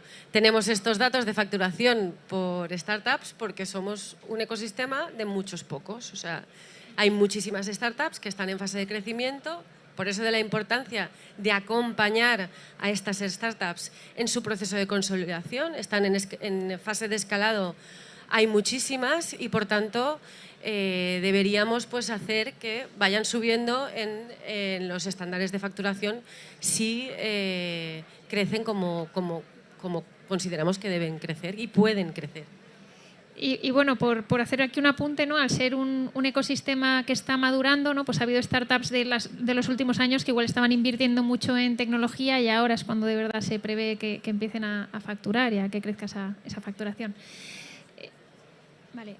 En cuanto a qué mercado van enfocadas, ¿van a clientes españoles, a clientes internacionales? Tenemos también un poco la relación que hemos visto en transparencias anteriores en cuanto a servicios a empresas y en cuanto al tipo de cliente B2B. La gran parte están ayudando, son empresas que nacen para ayudar a transformar digitalmente a nuestro tejido productivo, pero no pierden la visión de la internacionalización y por tanto sí que es cierto que el 33% de ellas tiene una visión internacional y en total el 48% de las startups que nacen ya nacen con una visión global. Por tanto, apoyan al sector productivo valenciano, pero por otra parte tienen una visión de desarrollo también global como no puede ser de otra manera en el desarrollo de una startup. Vale. Bueno, los retos, ¿no? ¿Qué tenemos que hacer? ¿Cuáles son los deberes como ecosistema? Bueno, yo en lo que se refiere al impacto o en lo que se refiere a los retos un poco que como ecosistema se tienen, yo creo que el ecosistema valenciano de las startups nace muy alineado ya con la sostenibilidad. De hecho, el 36% de las startups cuenta con una fundadora o con una líder que es emprendedora. El 76% de las startups se consideran que son de triple impacto, ahora luego un poco remarcaremos un poco este dato, y el 80% de las startups han encontrado algún tipo de combinación o de alineación con objetivos de desarrollo sostenible. Quiere decir que el emprendimiento que está desarrollando el sector tecnológico valenciano es un emprendimiento que ya ha interiorizado la sostenibilidad en su desarrollo y que por tanto puede en un futuro posicionar a la Comunidad Valenciana como un referente efectivamente de sostenibilidad. El emprendimiento que nace consciente de su impacto cuando se crece y se consolida, que es un poco lo que estamos hablando de las necesidades de consolidación que tiene nuestro ecosistema, produce un impacto en la sociedad y en el entorno en el que se desarrolla mucho mayor que si cuando nace no tiene en cuenta este impacto. Por tanto, yo creo que ahí sí que es cierto que estamos haciendo muy bien los deberes y creo que en el futuro pues, Valencia puede ser una referencia en cuanto a sostenibilidad a nivel no solo del Estado español, sino a nivel europeo también. Yo así espero que sea. Bueno, en Zubilas llevamos trabajando para eso muchísimo tiempo, así que espero que así sea. Como grandes conclusiones o puntos que quieras destacar y a lo mejor incluso lo que has dicho de matizar lo del impacto, ¿no? A nosotras que estamos muy alineadas con que esas nuevas empresas generen el impacto.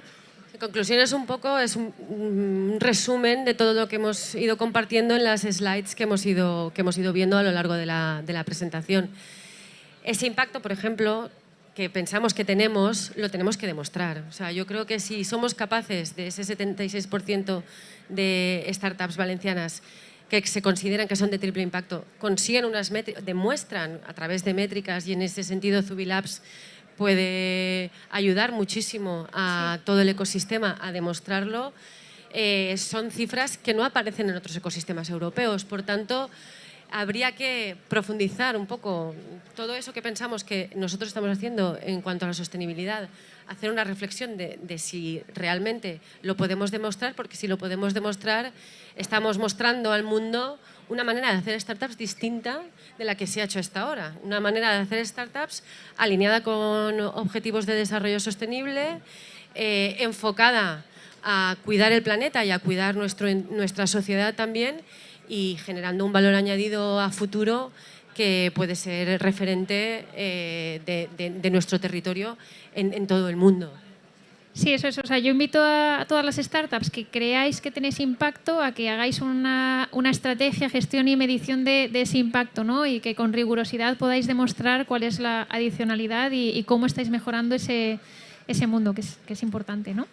Nosotros como conclusión, y un poco es lo que iremos viendo, lo que iremos reafirmando, lo venimos reafirmando y creo que como tendencia lo podemos ya decir, el ecosistema de las startups valenciano es un ecosistema que está creciendo, es un ecosistema joven que está en consolidación. Por tanto, necesitamos el apoyo para conseguir esa consolidación, el apoyo de inversión, el apoyo también del propio sector productivo valenciano que mire a su sector tecnológico, porque prácticamente lo que estamos viviendo en el Digital Summit lo han creado las propias startups trabajando colaborativamente entre ellas.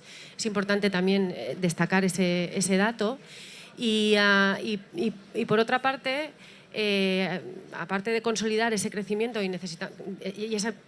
también destacar que existe una madurez de todo lo que es el ecosistema que rodea al desarrollo de una startup que va creciendo también cada año. Esa madurez que venimos trabajando y que venimos coordinando desde 2018, que empezamos prácticamente a trabajar, en este momento es una fuerza del ecosistema valenciano para atraer precisamente a esos inversores que tienen que acompañar a las startups en su consolidación.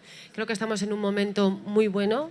Creo que eventos como el que estamos realizando hoy confirman efectivamente que el sector tecnológico valenciano tiene vida propia y puede potenciar esa vida propia y aportar muchísimo al sector productivo de nuestra comunidad. Y por tanto, pues animaros a que creáis en las startups valencianas, animar al talento que existe en las universidades valencianas, pero no solo en las universidades, también en la formación profesional, a que elija el emprendimiento como opción de desarrollo profesional y un poco pues que sigamos colaborando todos que sigamos manteniendo este nivel de colaboración, porque precisamente es esa conexión la que nos está haciendo fuertes de cara a otros ecosistemas. Hay que decir que somos más pequeños, pero estamos creciendo proporcionalmente más que otros ecosistemas como Madrid. O sea, por ejemplo, y eso creo que tenemos que tener un orgullo también de todo lo que estamos realizando como valencianos en cuanto al desarrollo de nuestro sector tecnológico. Con lo que ha dicho podemos cerrar, colaborar para disrumpir y crear impacto y mejorar el mundo. Muchísimas gracias. Así es que aquí estamos. Muchas gracias, Teresa y Virginia. Mucho talento ahí en Valencia, desde luego. Luego hablaremos en una sesión precisamente de eso, de cómo Valencia está trayendo a muchas empresas, así que lo analizaremos en las siguientes ponencias. Y ahora sí, damos paso ya a un panel patrocinado por CaixaBank y Day One. Y doy paso, van a presentar la nueva edición de los premios Emprende 21, que ya es la edición número 16, que son ya muchísimos años. Y doy paso a Ana Díez, directora de negocio, empresas de CaixaBank. Gracias. Sí. Vamos a ver si se produce el cambio de las personas.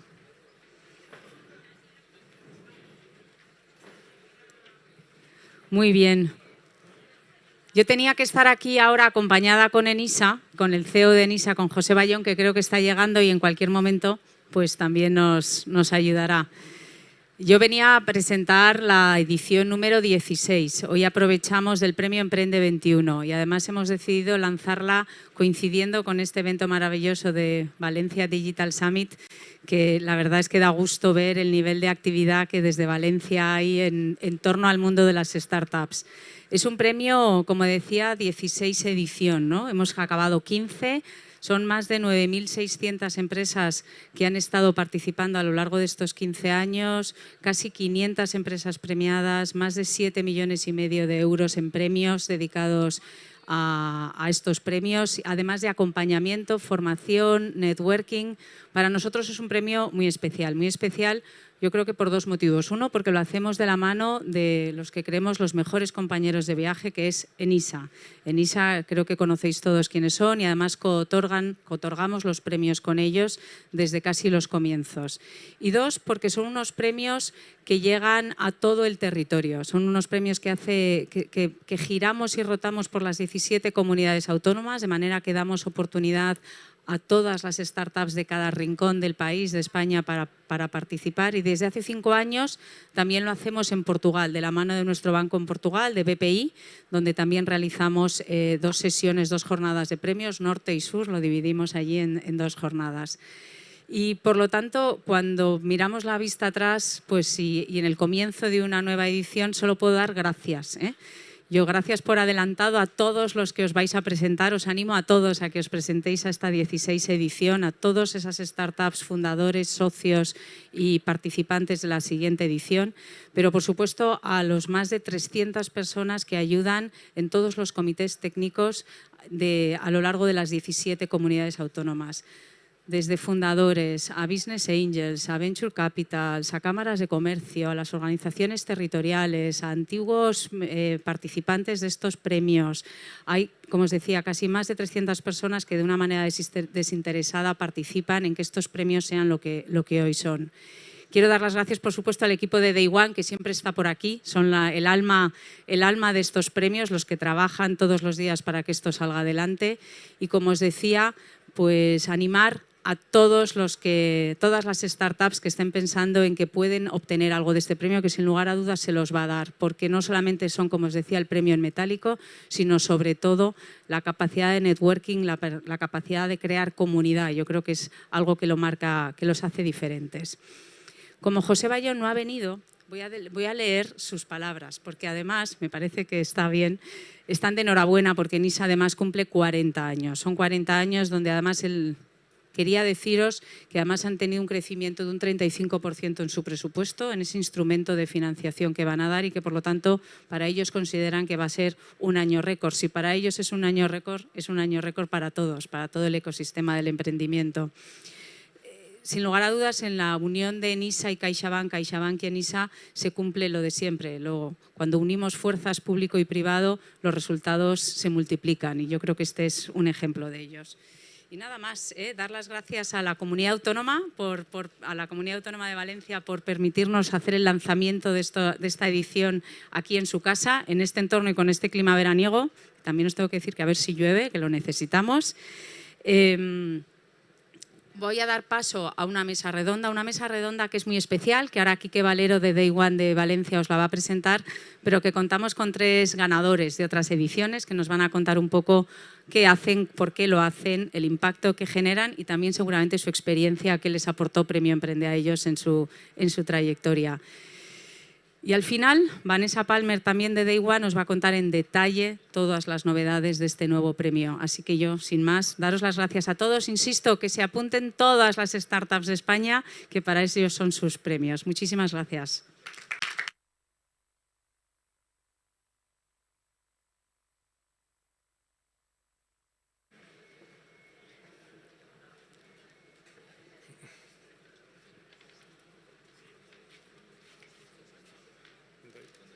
Sí, donde queráis. ¿No? Venga, Lucía, siéntate si quieres ahí. Pues buenos días a todos. La verdad que es un inmenso placer poder compartir esta mesa con vosotros. Creo que estamos en un entorno maravilloso. Estamos aquí flotando sobre el agua y con un clima, como bien ha dicho Ana, fantástico. Comentamos un poco la jornada de hoy, o esta mesa redonda, trata sobre el crecimiento y la escalabilidad de los emprendedores y para ello contamos pues, con 3 ejemplos claros que nos van a dar una idea bastante precisa de cómo se ha desarrollado el ecosistema valenciano y madrileño en los últimos años. Contamos con Lucía Iborra, CEO de Visonacer, bienvenida Lucía. Kilian Zaragoza, CEO de Narea, bienvenido. Gracias. Y Andreu Climent, CEO de Corify. Bienvenidos. Un placer.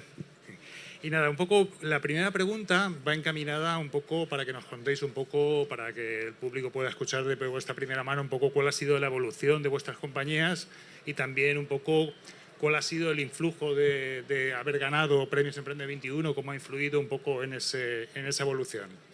Y os cedo la palabra. ¿Quién quiere empezar? Lucía. Pues empiezo yo.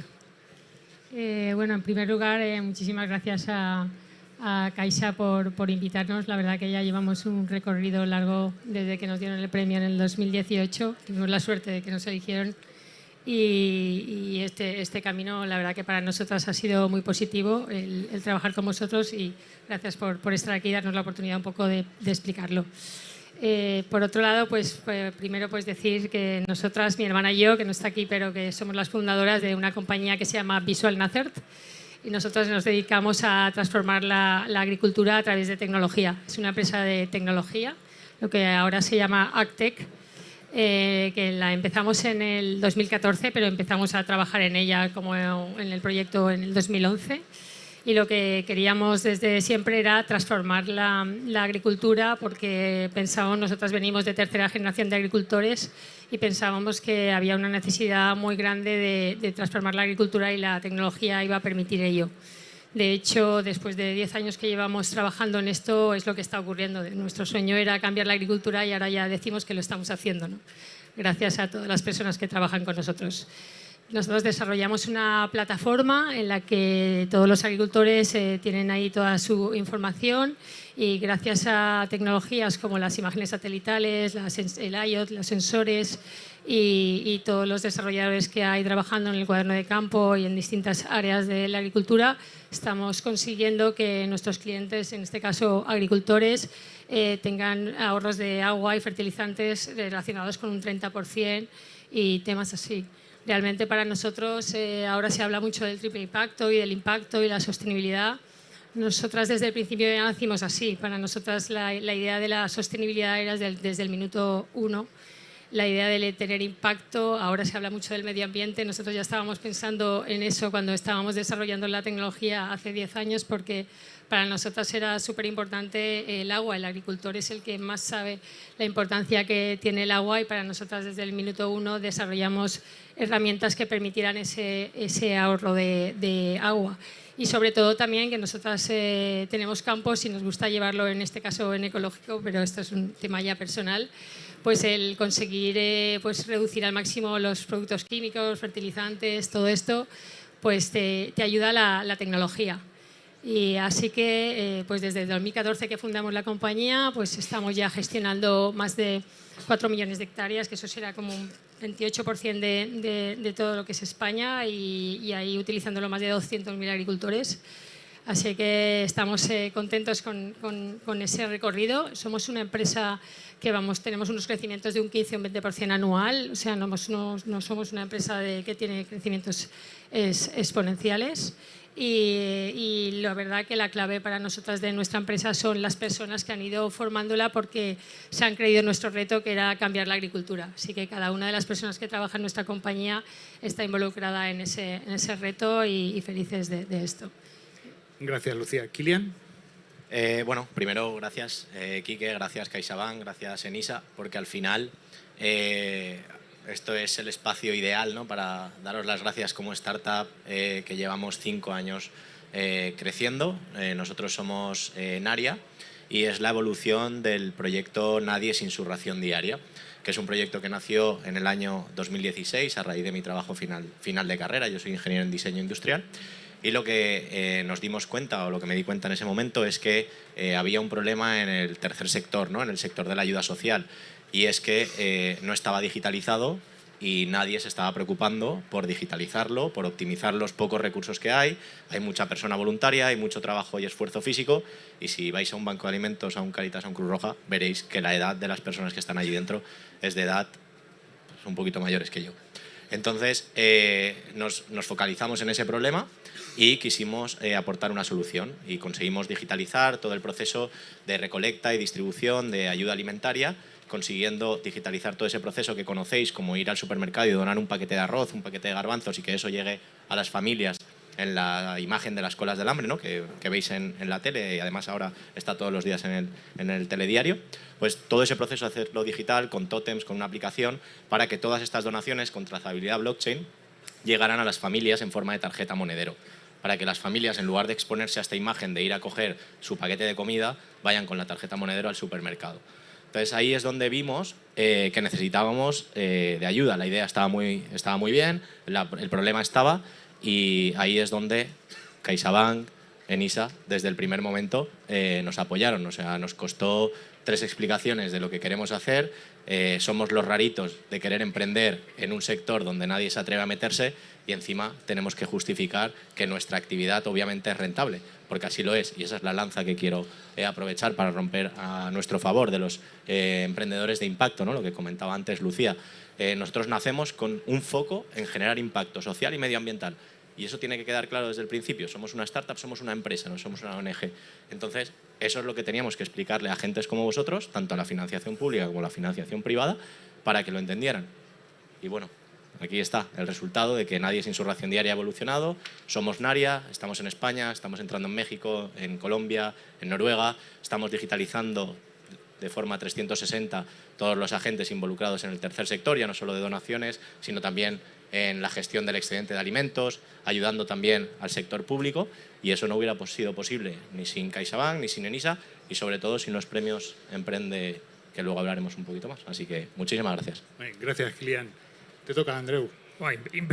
Impresionantes proyectos, de Lucía y Kilian. Yo soy un poquito distinto, yo vengo de la universidad, de unos cuantos metros para allá. Yo soy investigador de la Universidad Politécnica de Valencia, del Hospital Gregorio Marañón de Madrid. Yo hice mi tesis, hice mi Juan de la Cierva, mi Ramón y Cajal, preparadito para me habían enseñado para ser catedrático. Pero afortunadamente se me cruzó en el camino la Caixa, y allá por el 2017 entré en un programa que tiene la Caixa que se llama Caixa Impulse, y de repente nos hizo clac. O sea, cuando uno está en la academia y está desarrollando tecnología, nosotros somos un dispositivo médico para mapear el corazón, cuando estás en un hospital y estás desarrollando lo último, es precioso hacer artículos científicos y hacer que eso funcione en unos cuantos pacientes. Pero de repente te das cuenta que las listas de espera son de 6 meses, que hay 1 año para muchos tratamientos, que la mitad de las cirugías desafortunadamente fallamos, y que eso no lo vas a poder arreglar desde la academia, que hay que dar el salto y de verdad desarrollar un producto y un dispositivo, una empresa que sea la que escale ese producto. Y eso es Corify Care. En Corify Care estamos desarrollando un dispositivo para que todos los clínicos, cuando tomen la decisión de si hay que llevar a un paciente a cirugía o no, estén seguros de que va a funcionar esa cirugía. Eso ha evolucionado. En 2019, por fin, montamos la compañía. Yo salté de la academia a la empresa y la verdad es que es un salto grande, pero con buenos acompañantes lo haces mucho mejor. Éramos 2 personas cuando arrancamos, ahora mismo somos ya 15 y creciendo. Desde aquel Caixa Impulse en 2018 hasta ahora, este año hemos ganado el Emprende 21 y la verdad es que ha sido otro salto. Porque, bueno, luego hablaremos un poquito más, pero el entender un ecosistema de escalado, entender cómo poder pasar de una empresa pequeñita en una región a algo que pueda competir internacionalmente, es algo que es posible, que es factible y que es solo cuestión de ponerse y empezar a trabajar. Porque la gente no es más lista que nosotros ahí fuera, simplemente tiene más experiencia y tal vez más recursos, pero gracias a recursos que están poniéndose encima de la mesa, yo creo que es posible que compitamos de forma con mucho impacto desde sitios como España y, por supuesto, desde Valencia. Gracias, Andreu.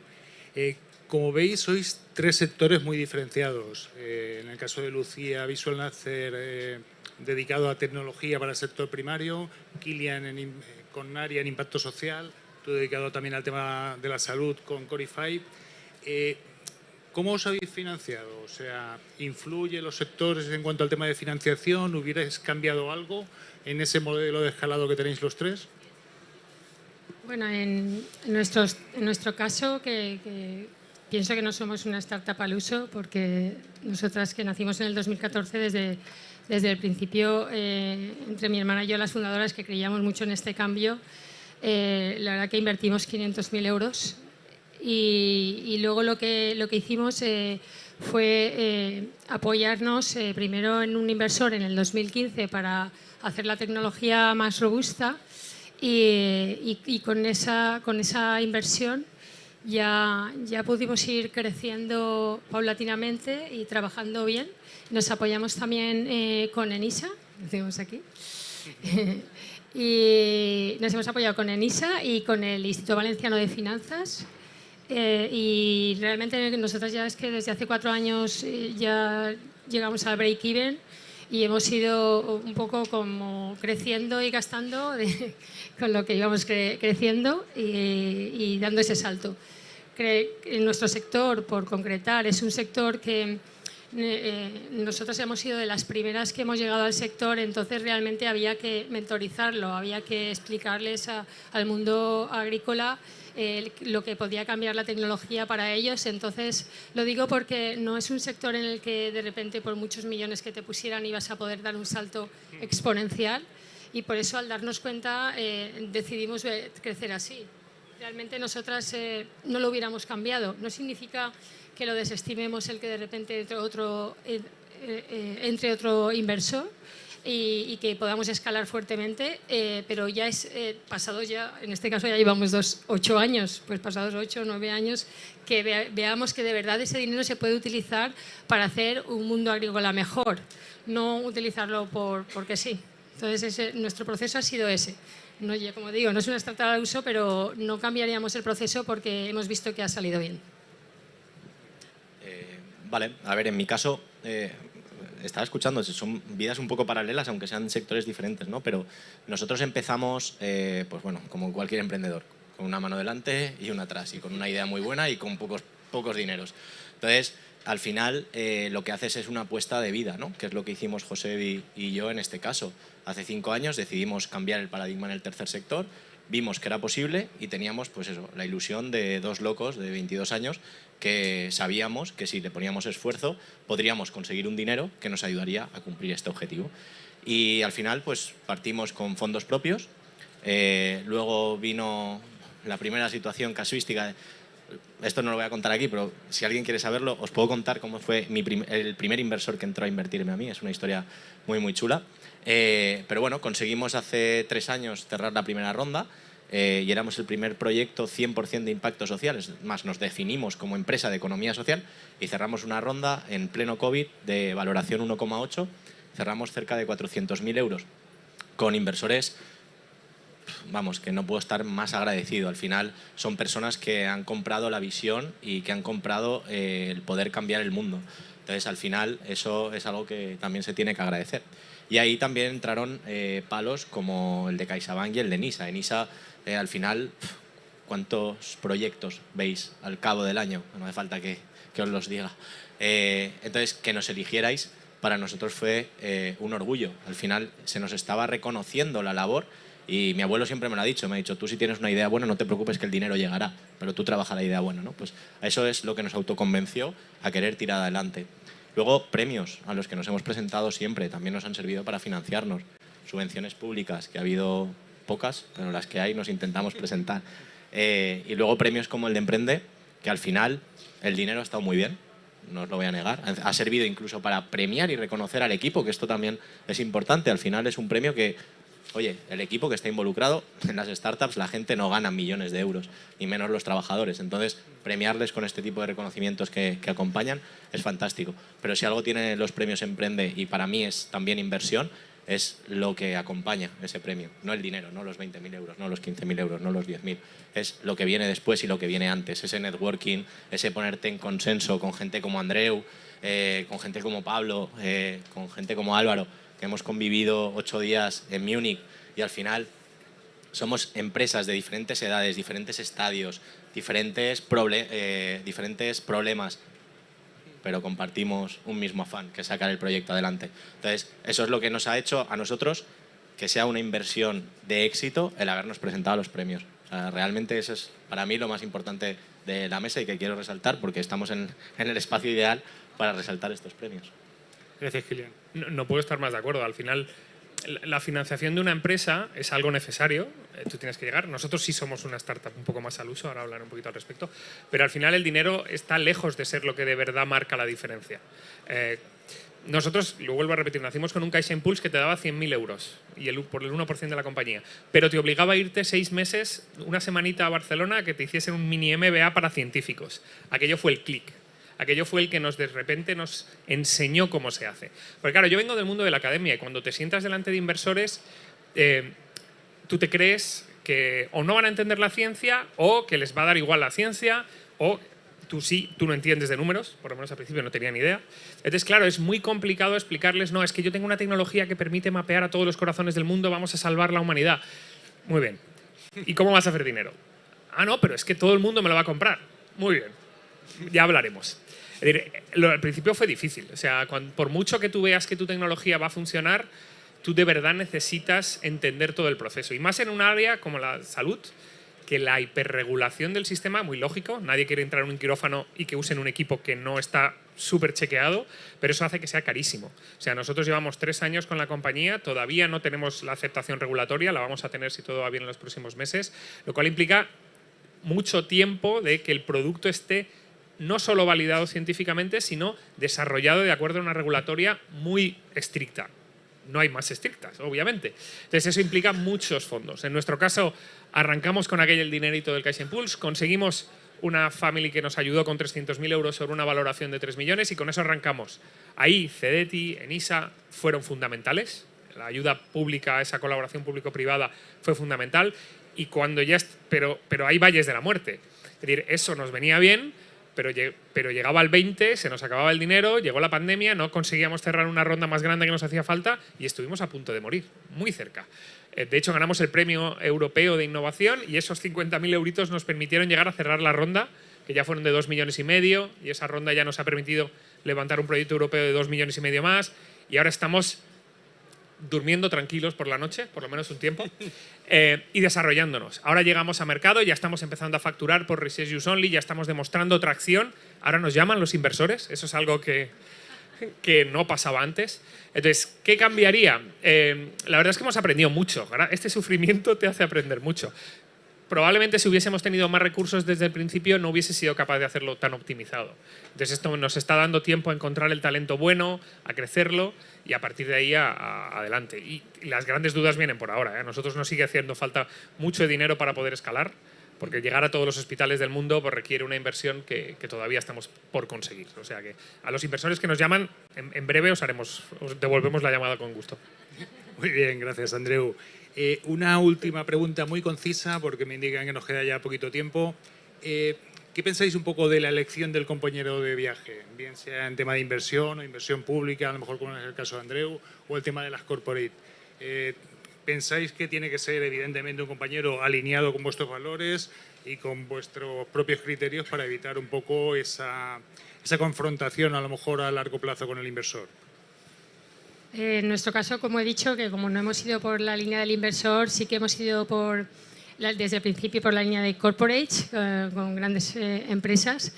Y así como experiencia personal que hemos vivido, el trabajar con corporates es, por un lado, para startups, para empresas que empiezan complicado porque tienen muchísima burocracia y la verdad que te lleva a un proceso que hay que tener músculo para llevar ese proceso.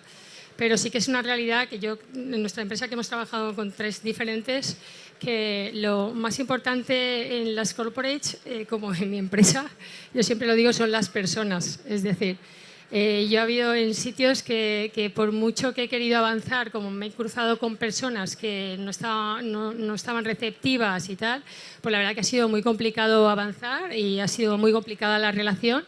Y sin embargo, por ejemplo, ahora que tenemos una relación estrecha también con la Caixa, porque nos ha elegido como empresa para sus productos AgTech de tecnología para la agricultura, pues por ejemplo, lo que me ha pasado estos meses que estoy trabajando con ellos para implementar el producto, pues con personas como Ernesto o como Vanessa o como Enrique que están aquí, o sea, no es lo mismo dependiendo de las personas y el talante y la humanidad que tengan en esas corporates que otras que si no lo tienen y solo están en su trabajo por estar, pues no consigues conectar igual. Nosotros que somos una empresa muy de personas, eso lo valoramos mucho. Gracias, Lucía. Kilian. Yo por alusiones os puedo decir que a nosotros nos han invertido todas las personas, ¿no? Al final todo, está el Business Angel, está el Family Office, está el Corporate, está el Venture Capital, está la entidad bancaria y os puedo decir que nos han invertido personas, no nos han invertido grupos. O sea, no está segmentado. Al final, cuando te preguntan ¿qué prefieres? ¿Un VC, una Corporate? ¿Qué prefieres? ¿Un Business Angel? Prefiero a la persona que apueste por mí, por mi equipo y que apueste por mi proyecto. Y eso creo que es lo más importante y es lo que en eventos como este se está viendo. Y ahora, y más con la nebulosa ahora compleja, ¿no?, que hay en el mundo de la inversión, que parece que o las startups o nos quedamos solos o empezamos a facturar para ser rentables o si no va a haber unos meses de poca inversión, ¿no?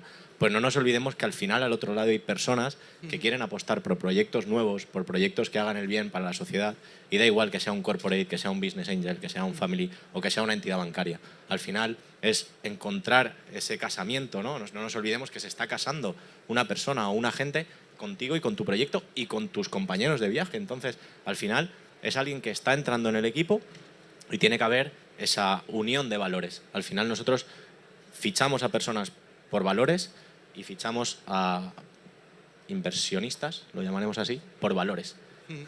No hay más. Gracias, Kilian. No puedo estar más de acuerdo. Al final, en cada empleado solo funciona dentro de la compañía por mucho talento que tenga si se adhiere a los valores y la cultura de la misma, si encaja. Y con la inversión es igual. El dinero es importante, pero en realidad, en nuestro caso, cuando te invierte, nosotros nos han invertido family offices, personas individuales o algún VC. Esos VCs, los Venture Capitals, te pueden aportar muchísimo. O sea, buscar Venture Capitals especialistas, por ejemplo, en nuestra área salud, te asegura que ya han sufrido todas las fases que tú vas a sufrir, que te pueden poner en contacto con quien sabe de este tipo de acceso a mercado, de esta regulatoria, de esta producción. Entonces, yo creo que sí es muy importante buscar con quién te casas y no quedar demasiado fascinado por el dinero y más por estás contratando o estás fichando, casándote con alguien que te va a ayudar. Entonces, y que le interesa ayudarte. Entonces, que seáis capaces de encontrar un win-win, yo creo que es fundamental. Pues, muchísimas gracias a los tres. La verdad que ha sido una mesa súper interesante y daros las gracias otra vez a Lucía, Kilian y Andreu por vuestra participación. Y ahora ya cedemos la palabra a José Bayón, CEO de NISA, que nos dedica unas palabras. Vale, gracias.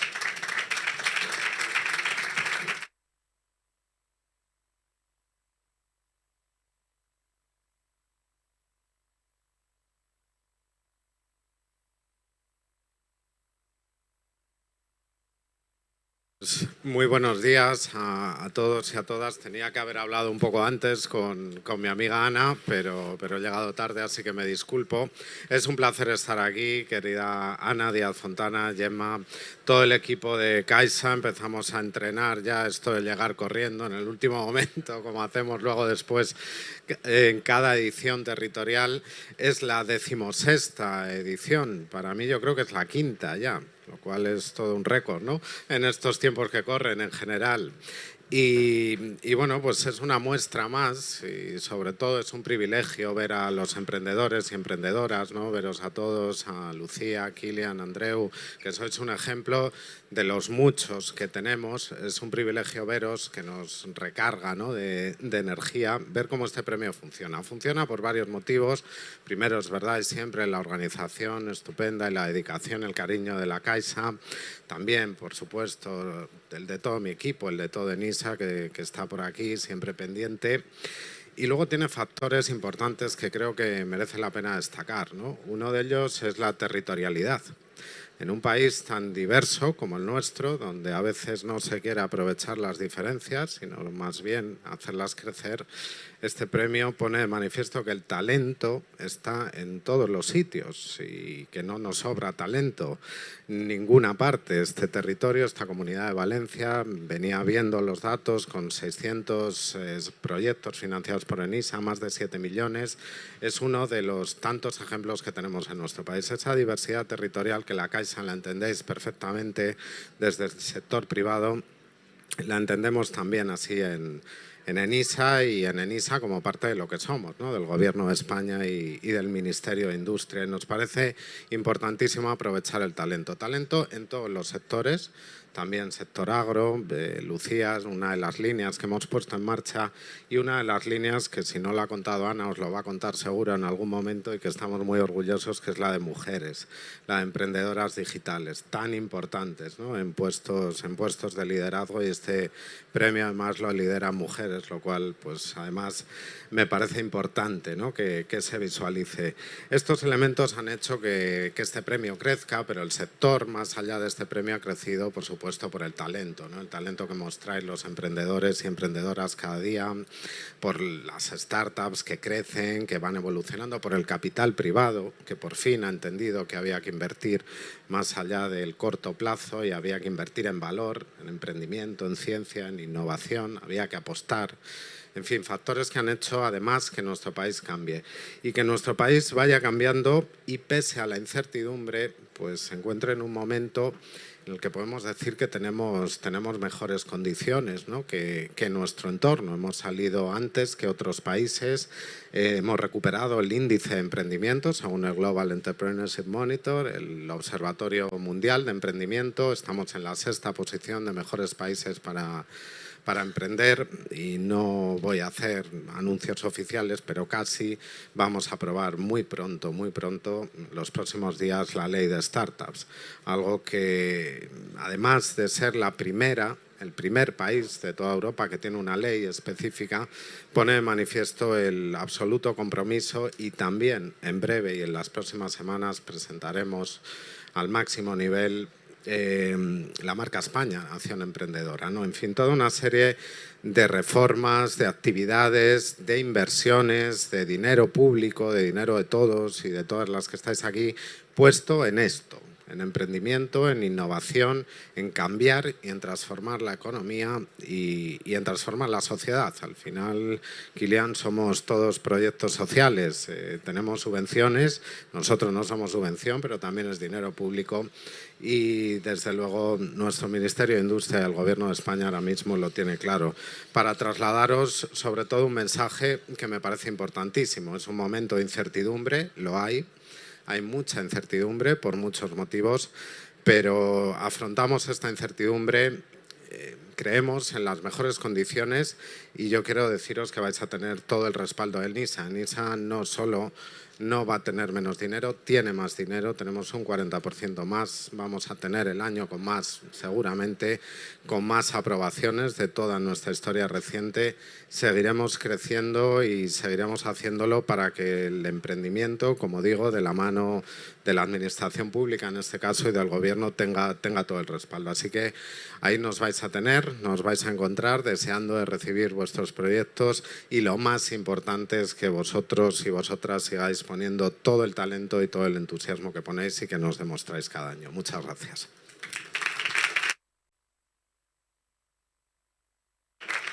Muchas gracias, José, Ana, Quique, Kilian, Andreu y Lucía, por supuesto. Veníamos diciendo al inicio, ¿no?, que hoy anunciábamos la nueva edición de estos premios Emprende 21 y queríamos anunciaros en primicia el vídeo de esta edición. Cuando empiezas, sabes mucho de puertas. Puertas con prestigio que no consigues abrir. Entre abiertas, por las que parece que des pasar, pero al final no. Y la puerta fría. Llamas y nadie contesta. ¿Te gustaría que fuesen otros los que llamaran a tu puerta? En los premios Emprende 21 llevamos 16 años abriendo las puertas a todos esos emprendedores y emprendedoras que, como tú, os enfrentáis a nuevos retos y superáis obstáculos para transformar la industria y mejorar la sociedad. Premios Emprende 21. Inscríbete hasta el 5 de diciembre y consigue hasta 50.000 euros para tu proyecto, inversión para tu startup, formación internacional y acceso a la comunidad Alumni 21. Tu puerta abierta a todo un mundo de oportunidades. Una iniciativa de Day One. CaixaBank, ¿entras? Bueno, muy bien. Claro, hablábamos, ¿no?, de esa puerta abierta a un mundo de oportunidades, ¿no? Ya lo han comentado también los emprendedores, con lo que tampoco entraremos mucho más en detalle, pero bueno, ¿qué buscamos, no? Pues aquellas empresas, ¿no?, innovadoras, ¿no?, que están transformando el mundo, ¿no?, y que tienen un alto potencial de crecimiento. Como decíamos, ya son cerca, ¿no?, de 10.000 empresas las que han pasado por estos premios y cerca de 500 las que hemos premiado, pero ¿y qué buscamos, no?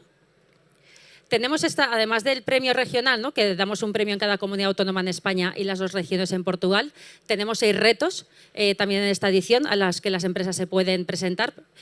Además también pueden conseguir diferentes premios, hasta 50.000 euros en metálico, contando pues el premio regional, los retos, además también los accessits, acceso al programa de acompañamiento internacional, ¿no?, que hacemos con ESADE, y donde pues en esta edición estuvimos en Múnich.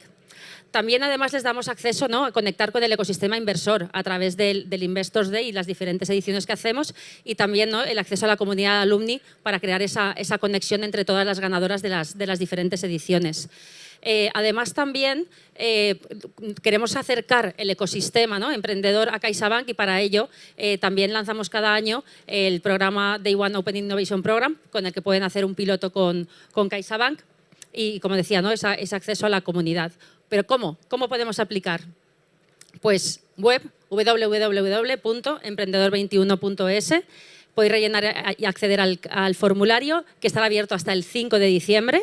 ¿Vale? Y bueno, tenéis que ser una empresa, ¿no?, de base tecnológica, que incorporada en España o Portugal a partir del 1 de enero de 2019. Y prácticamente pues esto es todo, ¿no? Yo os diría que os animéis, ¿no?, que podemos ser vuestra puerta, ¿no?, abierta a un mundo de oportunidades. Y bueno, para celebrarlo también ahora con vosotros, ¿no?, y con nuestros partners y con nuestros emprendedores, ahora tenemos aquí delante un cóctel para dar la bienvenida a esta 16ª edición. Y muchas gracias. Muchísimas gracias.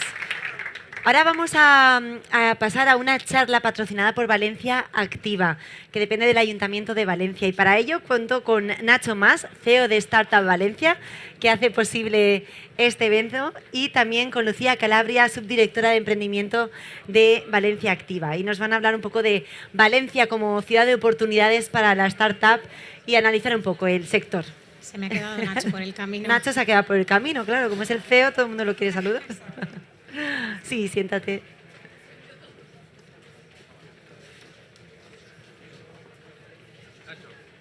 Hola. Todo tuyo, Nacho. Disculpad, estaba despidiendo. Pensaba que me ibas a abandonar aquí, Nacho, a mi suerte. No, aquí estoy. Tenemos que hablar de Valencia Tech City y de la ciudad de las oportunidades, ¿no? Bueno, viajamos mucho por el mundo, ¿no? El ecosistema valenciano está presente en muchos lugares. En unos días vamos a estar en The Next Web, en Lisboa. Recientemente organizamos una misión... Web Summit. Web Summit, ya no sé ni lo que digo. A Web Summit. The Next Web viene aquí, para que no tengamos que ir. No, también estuvimos en The Next Web recientemente. También organizamos una misión a Miami, estamos presentes en el South Summit, en el 4 Years From Now, en todos los sitios. Y bueno, y en todos los sitios se nos pregunta qué es lo que está pasando en Valencia, ¿no? O sea, qué es lo que estamos haciendo, cuáles son las claves de por qué estamos llamando la atención, ¿no? Entonces, bueno, Valencia se está viendo fuera de este ecosistema como un caso de éxito. Nosotros hemos organizado este gran evento con la ayuda de mucha gente, entre otros de Valencia Activa, del Ayuntamiento de Valencia. Y bueno, y esta breve conversación que vamos a tener Lucía y yo es para tratar de exponeros o de explicaros algunas de estas claves de este éxito, ¿no? Y por qué Valencia es la ciudad de las oportunidades. Entonces, bueno, Lucía, cuéntanos. Lucía además tiene más mérito todavía porque ella estaba trabajando dentro del ecosistema de startups de Valencia a través de la fundación de Valencia Port con su proyecto de OpenTop. Y ahora, desde hace recientemente unas semanas, está dirigiendo la subdirección de emprendimiento de Valencia Activa. Entonces, bueno, Lucía, ¿qué tal? ¿Qué te has encontrado en Valencia Activa y por qué es la ciudad de las oportunidades Valencia? Bueno, buenas tardes a todos. A ver, como tú dices, yo era parte del ecosistema, un ecosistema que, pues lo hablaba no sé con quién ya esta mañana, hace 5 años fue el primer Digital Summit, y la verdad es que ver lo que era a lo que es un poco el reflejo de cómo el ecosistema de Valencia ha crecido y ha evolucionado. ¿Me acerco más? Vale. En este sentido, bueno, pues el proyecto Valencia Tech City es ese proyecto de ciudad que aúna todos los esfuerzos de todos los agentes del ecosistema, pues para que no haya dispersiones, para que no haya duplicidades, etcétera. Es un proyecto que está apoyado por el Ayuntamiento de Valencia, y que, pues bueno, en definitiva consiste en ser esa plataforma, en hacer una estrategia de ciudad y ser esa plataforma en la que todos los agentes podamos decidir entre todos dónde queremos que vaya Valencia.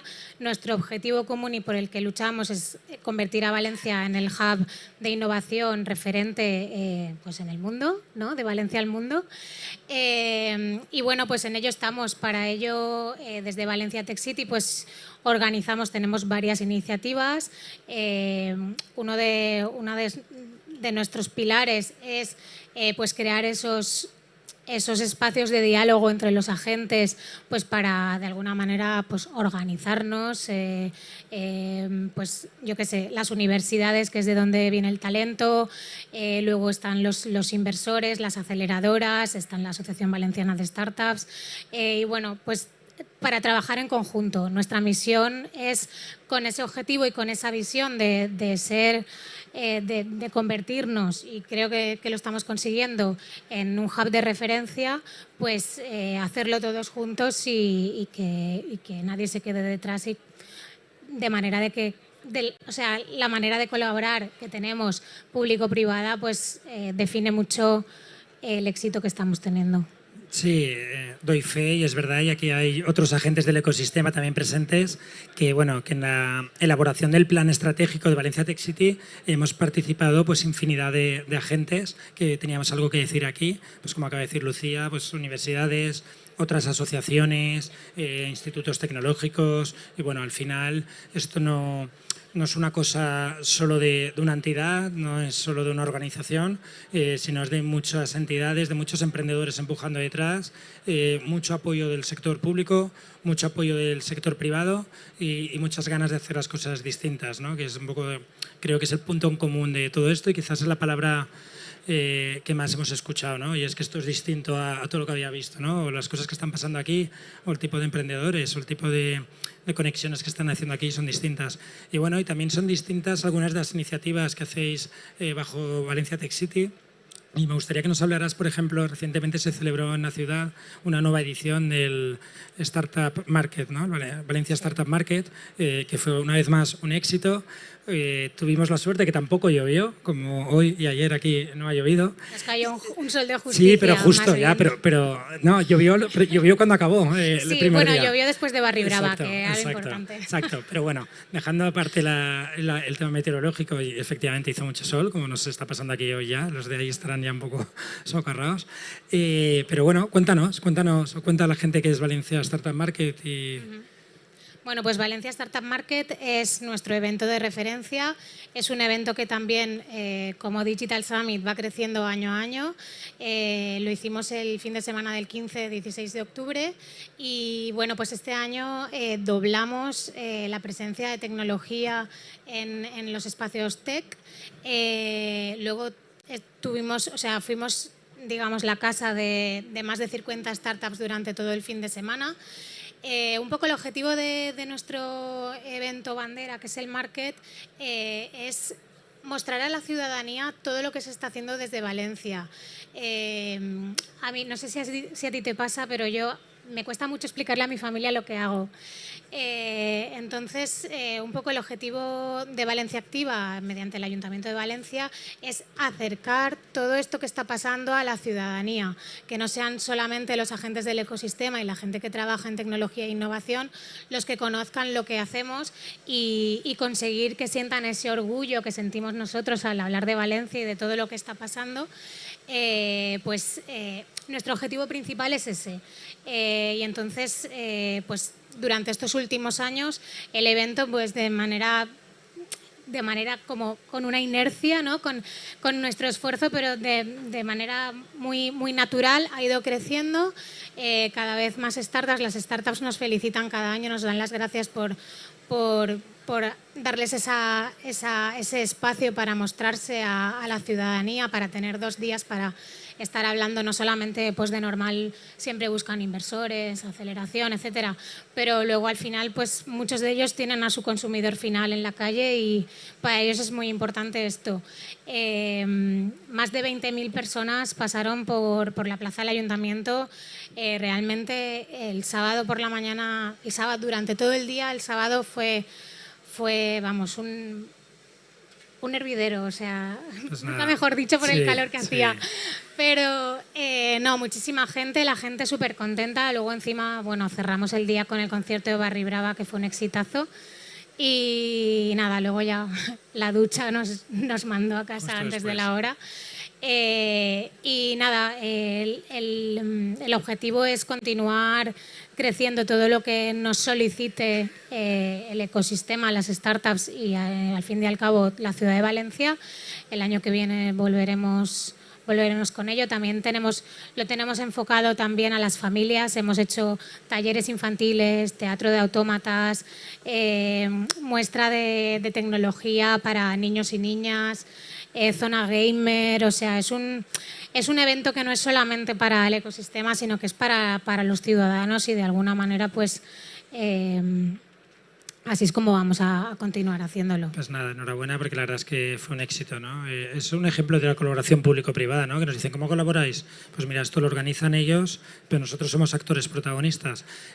Esto lo organizamos nosotros y ellos son actores protagonistas. Pues bueno, así continuamente en una cantidad de eventos y de proyectos y de actividades y programas que vamos celebrando a lo largo de todo el año. Yo siempre digo cuando me preguntan, ¿no? ¿Qué es lo que hace Startup Valencia en su día a día? Y al final, pues bueno, lo que hacemos es conectar, ¿no? Conectar o ayudar a que las startups conecten. Y un gran ejemplo puede ser lo que acabamos de hablar del Startup Market. Y otras cosas que hacemos, o lo que está pasando estos días en el Digital Summit, y otras cosas que hacemos también es dar visibilidad, ¿no? Ayudar a que estas empresas, estos proyectos emprendedores que se están desarrollando en Valencia, pues tengan o alcancen una mayor visibilidad. Y para ello también llevamos ya unos años organizando unos premios todos los años que organizamos por categorías y que son los Valencia Startup Awards y que es otro ejemplo más de colaboración público-privada en el cual es un evento coorganizado con el Ayuntamiento de Valencia a través de Valencia Activa y Valencia Tech City. Entonces, bueno, repartimos cada año un poquito más dinero en premios gracias al esfuerzo que hace el Ayuntamiento y bueno, y tenemos ya la siguiente edición ahí a puntito. Está a la vuelta de la esquina. De hecho, hace poco cerramos la convocatoria a startups. Estamos ahora en plena evaluación de todas las startups que se han presentado.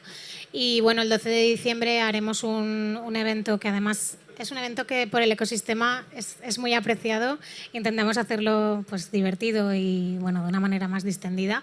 Y bueno, ahora mismo no tengo los números del número de startups que tenemos presentadas, pero bueno, el 12 de diciembre tendremos todas las presentaciones de las finalistas y la entrega del premio.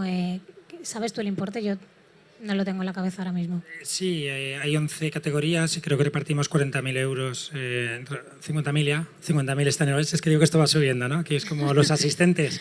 Empezamos Exacto. queriendo llegar a 10.000, ayer iniciamos la mañana con 11.000, la cerramos con 12.000 y hoy estamos en 13.000. Entonces, bueno, aquí cuando te descuidas, esto es Bueno, ya que veo que estáis con la agenda preparada, están pasando muchas cosas de aquí a esta fiesta de cierre del año que van a ser los Startup Awards. Antes vamos a tener todavía el congreso de Business Angels en la ciudad. Vamos a tener también la Noche de las Startups, que va a ser el día 1 de diciembre, justo el día después de la celebración del 30 aniversario de Ideas UPV, que es nuestra gran fuente de talento y de emprendedores.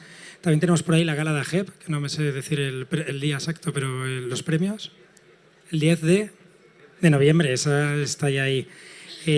Tenemos también, bueno, tenemos infinidad de actividades que, bueno, he dicho la noche de startup, sí que la he dicho. Sí, voy a añadir solamente añade.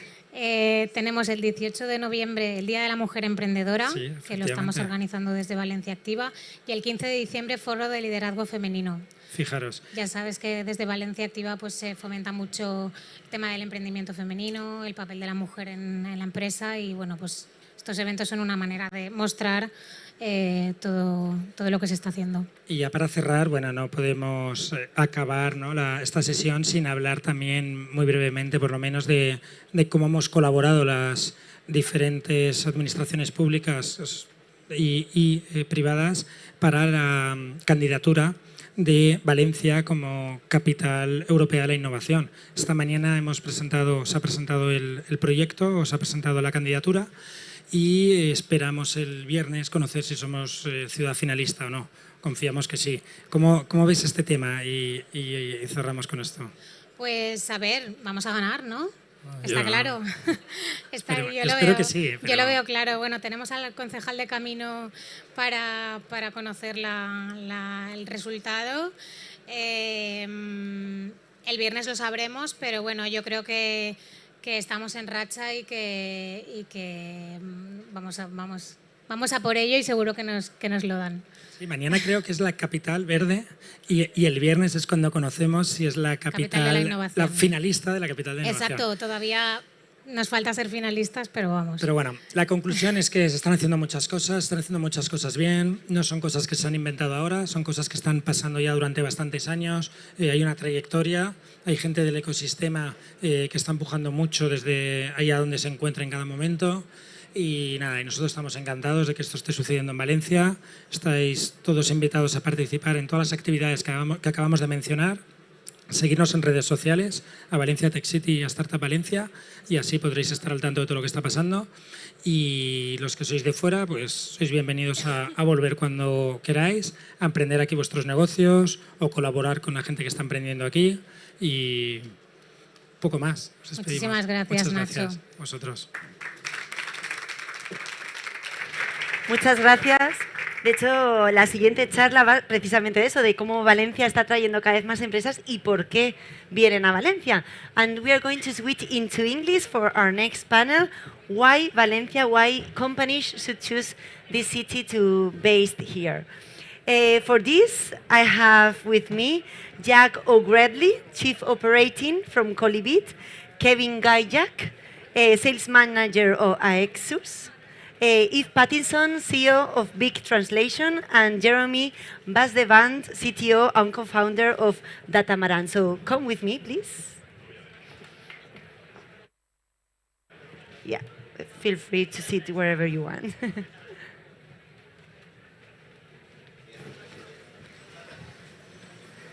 Okay, so yes, Valencia is very fashionable these days, no?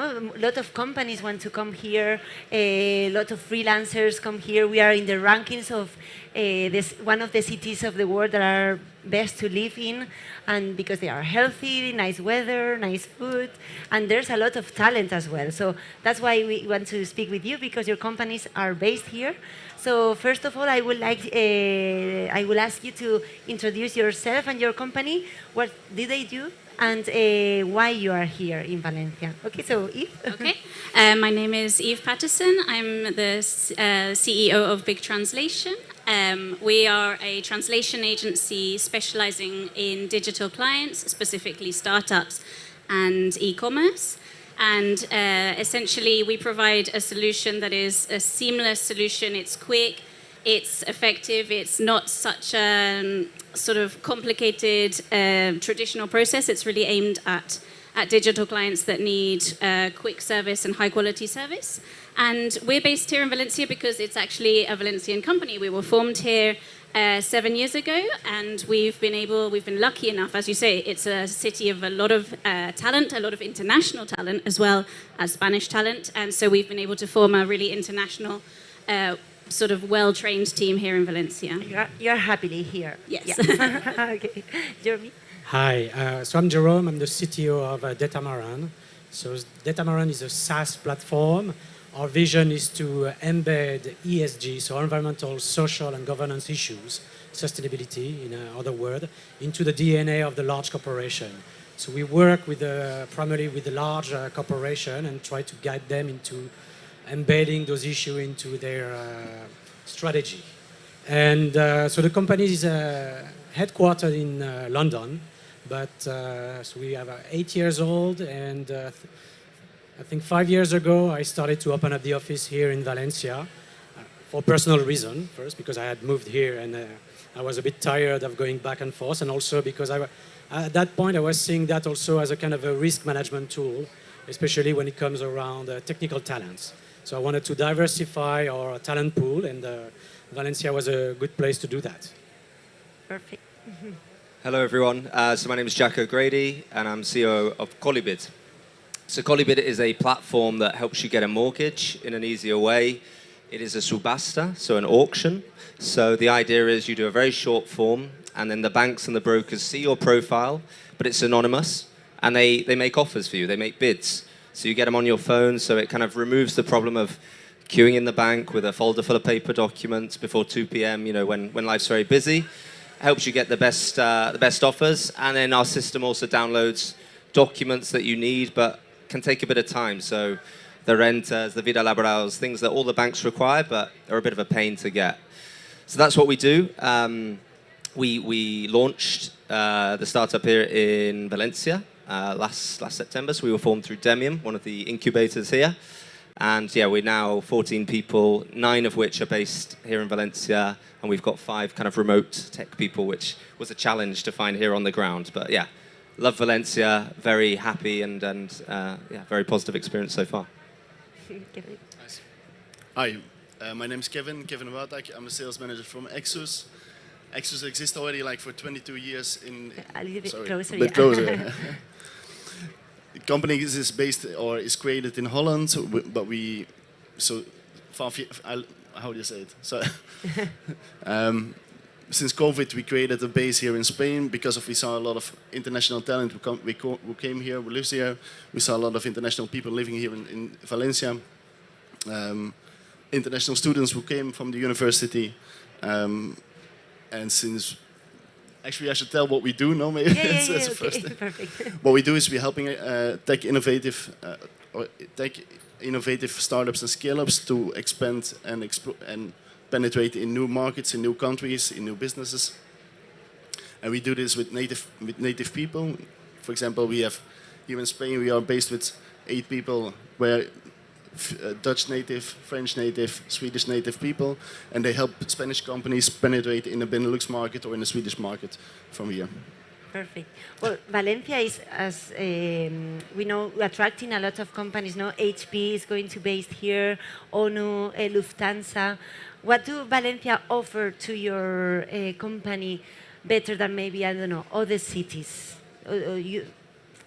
I think the good thing about Valencia is, as you say, over the last few years, a lot of talent has kind of been attracted to Valencia. I think that's in part, because of the city itself. Obviously, it offers a great kind of lifestyle. Exactly, it offers a great lifestyle and things. So people often are attracted because of that. I think we have to accept that part, but also because there's a really proactive ecosystem. It really encourages everybody you can become an entrepreneur here. You can really work on innovative solutions here. There are people with all kinds of know-how here.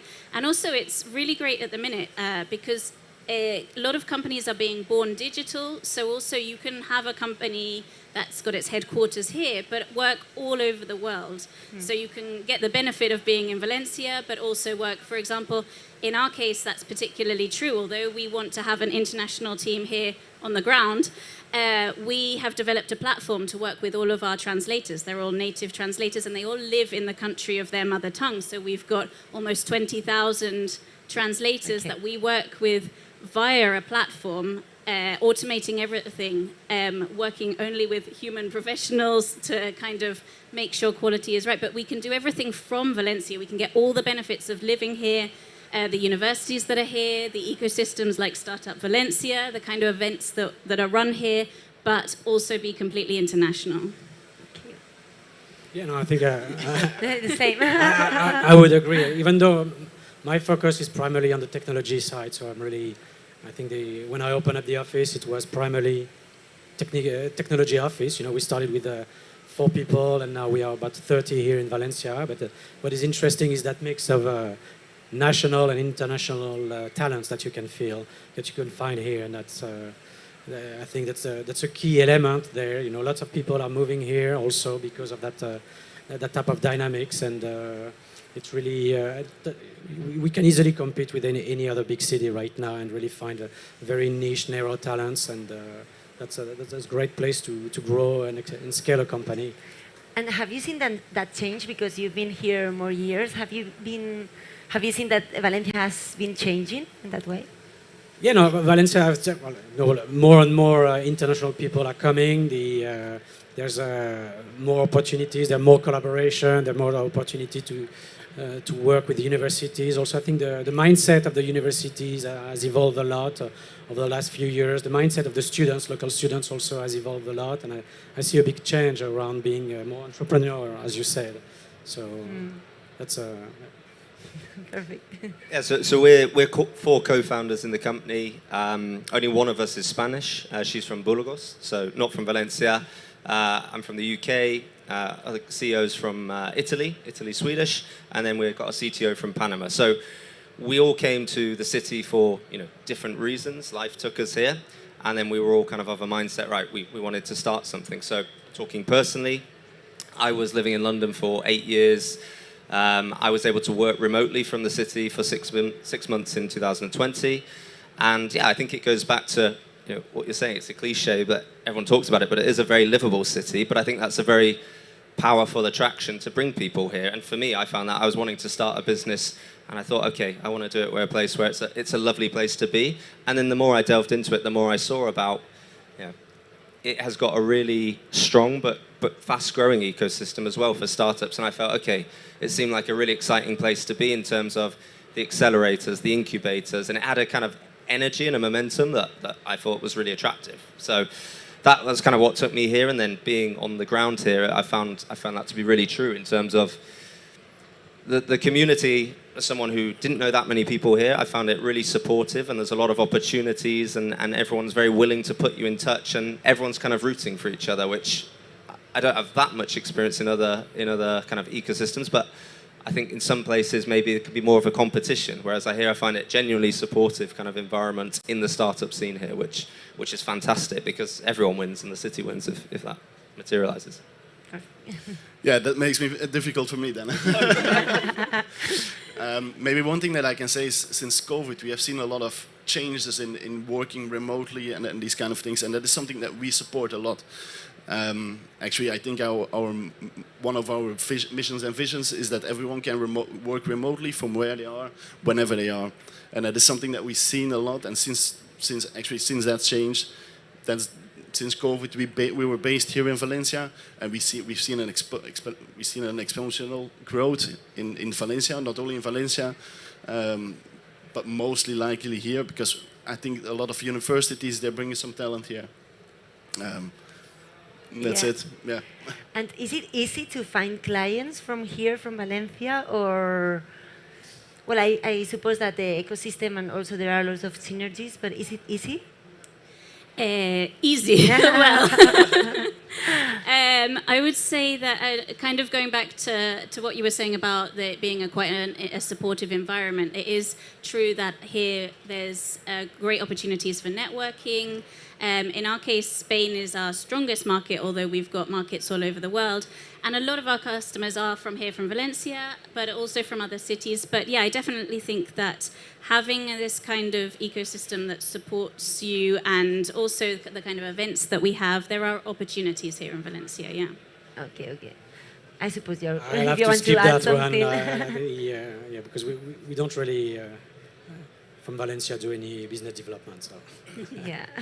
Yeah, it's similar. So we work across the whole of Spain. So, clients for us, I guess, are people using the platform, but also banks and brokers who are bidding on the platform. We're kind of a marketplace in that sense. So, we're not, just focused on Valencia, but we cover the whole of Spain. So. Perfect. I don't know if you want to add something. Well, maybe I can say we have some Spanish clients, but they work more likely on the Mediterranean countries or in Latin, and that's what we provide as well. So, and that's the reason why I'm here to find new clients as well. Perfect. I don't know, maybe there are some companies in the audience that are thinking to base in Valencia. So feel free to ask anything if you want. Just put your hand up and we will give you... okay. We have a question we can open to the public. Sure. Yeah, we need one micro, sorry. Hello, I'm Chris from Austria, and my question would be how the business opening process is in Spain or in Valencia, what experience you have made. Is a lot of bureaucracy, or do you have any agency to help you? Is it part of the ecosystem to give you support? How is your experience about that? Are you here, based here? I'm based in Alicante and in Vienna. You're based, sorry? I am based in Alicante and in Vienna. Okay. So you're from Austria, no? With bureaucracy, you mean like paperwork and all the administration part? Yeah. I'm from Belgium, and it's still it works different. There's still a bit of bureaucracy. I think they're getting better and better in it, but it takes a lot of time sometimes. Yes.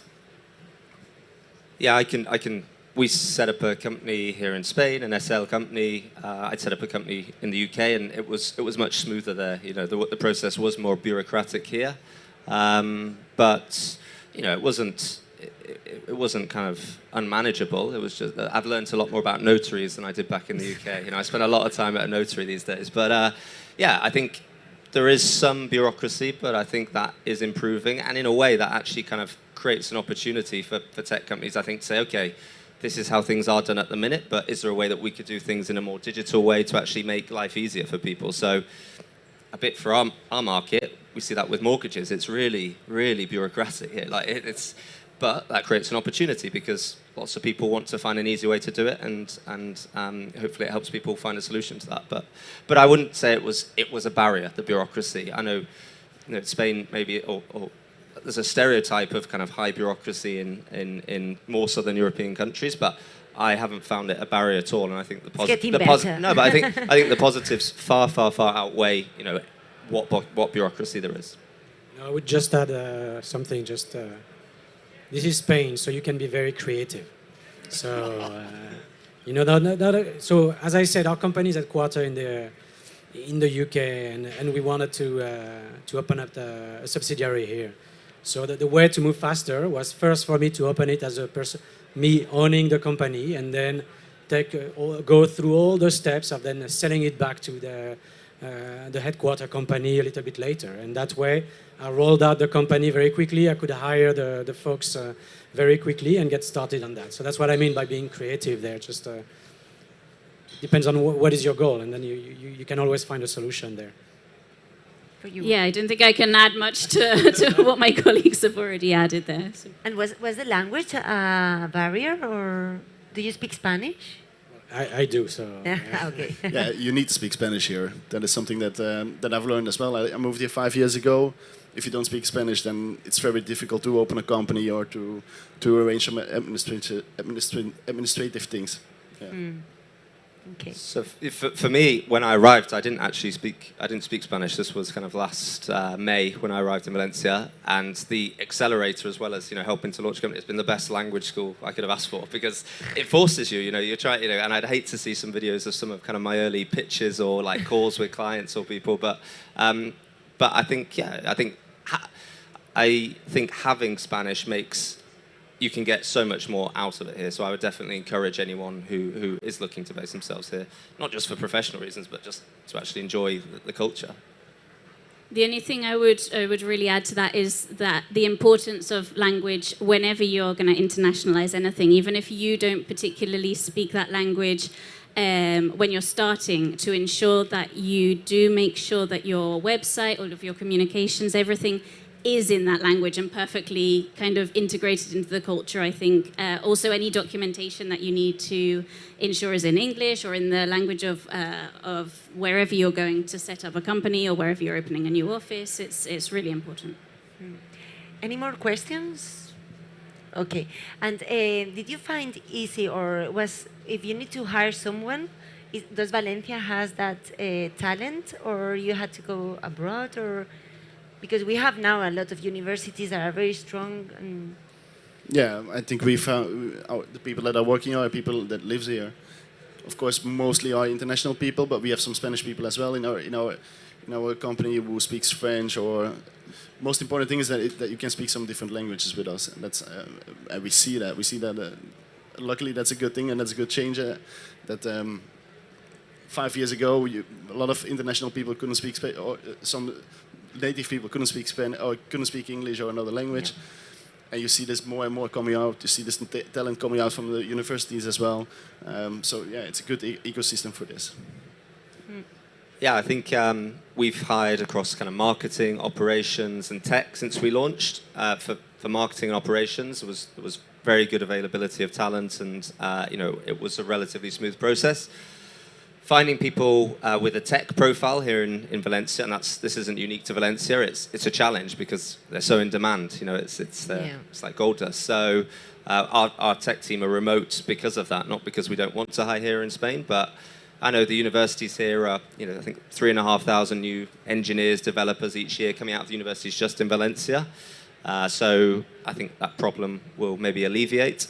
But also I think as the city gets a reputation as somewhere to be, then actually developers in other countries would be more tempted to say, okay, well, it's a lovely place. There's a really kind of a startup ecosystem with energy, so I want to base myself there, and that kind of brings the supply of talent in that area. So 5 years ago when I said, oh, let's start and hire some tech folks here. So yeah, I open up the company and then I say, where do I find those? Coming from abroad, not having any knowledge of the local ecosystem, and I think at that time Valencia startup was hardly burgeoning. They had no clue where to start, and it was I just got people out of pure luck and just also harassing them on LinkedIn, just looking at the profile of tech folks and say, hey, do you know language processing? Do you want to work? Let's have a coffee and things like that. And things have changed a lot now. There's far more forums where to get people, and people are also, I think there's a bigger pool of talents. But so that's the good thing. But now I think especially if you are an international company, there's a lot of people locally that want to work in that type of environment. I think all of our companies are offering that. It's not only that you're working for a Spanish company in the Spanish market, but you have the opportunity to work with international people, meet a lot of different culture, and I think that's also what helps us right now grow and attract talent. Plus all the international talent that say, oh, great, a company where I don't have to speak Spanish perfectly. So we get them also coming in because they say, oh, that's great, because sometimes they see that as a bit as a limiting or intimidating factor, So yeah. Same. We've been really lucky with all of our team leaders and our tech team. We are all based here in Valencia. And we've got a really international team, so we've got people from Lithuania, Italy, Romania, as well as a few Spanish people working with us, and our tech team. I don't have Romania, shoot. As well as Spanish, and our tech team actually is all based all from Valencia, in fact. So we've been really lucky with that, and I think that's in part because of our links to the universities, in part just that we've also been able to project that it's an interesting project to take part in, and also a bit of luck with getting the developers that we were able to get from Valencia. Okay, well, I think we finished. I don't know if there is any question. Yeah, I will. Present yourself. Well, hi guys, I am Simon. I am from Argentina, so I don't have the language barrier here. But the question is, beyond all the legal issues or all the administrative part, what do you highlight about Spanish or maybe Valencian culture when you pitch a customer, when you are about to sell a prospect? Maybe it's more for Kevin that it's the sales manager, but for everyone. So the question is, how do you pitch it to a Spanish? No? Yeah, maybe what do you highlight about Spanish or Valencian personality when you pitch a customer? Maybe where do you go? Good question. How we are Valencian, no? Good question. I think what I've seen and what I've done those 2 days as well when I spoke with some people is that Spanish startups and scale-ups are very they're focused on Spain and LATAM. But I think the market is much bigger than Spain and LATAM. There are much more countries outside, and there's much more opportunities and possibilities outside of Spain and outside of LATAM. And that is something that we see now with our Spanish clients that we have. They want to explore, for example, the Nordic market, or they want to explore like the Asian market, what we are doing now. So that is something that I pitch to them, actually. Does that answer your question? Yeah. Perfect. Any more questions, comments? No? Okay, so I think we can enjoy Valencia now. Thank you very much. Yeah, sorry? Yeah, you want to comment something? Hello, my name is Germán. I'm originally from Colombia, but more than half of my life I've been living in Europe and other places. I have a company in Slovakia registered. We work for Latin American market, and I live here with my family. So my question is, why did you decide to bring your company here? Because in somehow I had some question, but I haven't had the answer so far. I haven't found it yet. So maybe you can help me. You want them to convince you to come here. Okay, well, I can maybe give my story and then see if that convinces. But yeah, I kind of decided, I think, more to move myself here, and then I decided it was a good place to launch the company. You know, initially I was probably looking at moving. My girlfriend's from here. You know, with COVID, we were kind of months without seeing each other, and I'd spent 8 years in London, which is a great city, but after quite a while, I was a bit, sick of the size and everything, and I loved Valencia. Was the perfect size for me. It had everything I want, but it was more compact and going back to that livability. So yeah, I thought this is the place I'd like to base myself. And then the more I started researching, okay, I could join a remote first company, from somewhere else in Europe or US, but actually what really appealed to me was actually setting something up here, because it felt like you get more engaged with the community, but you get to know more people rather than just sitting in a co-working, working remotely on Zoom calls all day. I was quite sick of that after the pandemic. So yeah, for me it was the more I wanted to base myself here, and then the more I learned about it, I felt actually there's a lot of really positive things that make me feel this is a good place to at least try setting up a company in Valencia. I don't know if that answers or convinces, but that's good. You want to add something, or? Yeah, maybe one thing, just the cost. The cost of living, cost of everything, actually. You see there's a big difference, and I think people live much better here with quality of life, no? Quality of life, exactly. I think that is a good thing as well. Okay, so I think we finished. Yeah, thank you very much. Enjoy our city. You. And Thank you. We see you. Yeah, we come back at 4:20 with Chef Quique da Costa here in the Innovation Stage. See you later.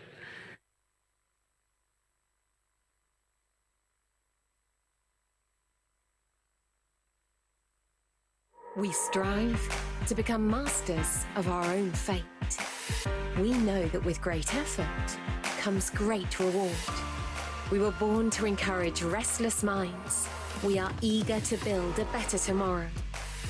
Here, in the world's healthiest city, for the 5th year running, we continue to create a better technology-based future.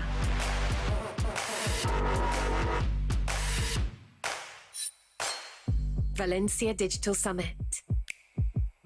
Inspiring the good future. We strive to become masters of our own fate. We know that with great effort comes great reward. We were born to encourage restless minds. We are eager to build a better tomorrow. Here, in the world's healthiest city, for the 5th year running, we continue to create a better technology-based future.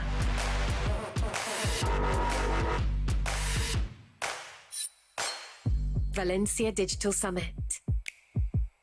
Inspiring the good future. We strive to become masters of our own fate. We know that with great effort comes great reward. We were born to encourage restless minds. We are eager to build a better tomorrow. Here, in the world's healthiest city, for the 5th year running, we continue to create a better technology-based future.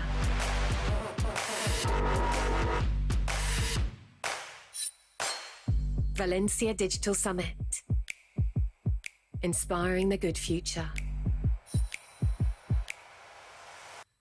We strive to become masters of our own fate. We know that with great effort comes great reward. We were born to encourage restless minds. We are eager to build a better tomorrow. Here, in the world's healthiest city, for the 5th year running, we continue to create a better technology-based future.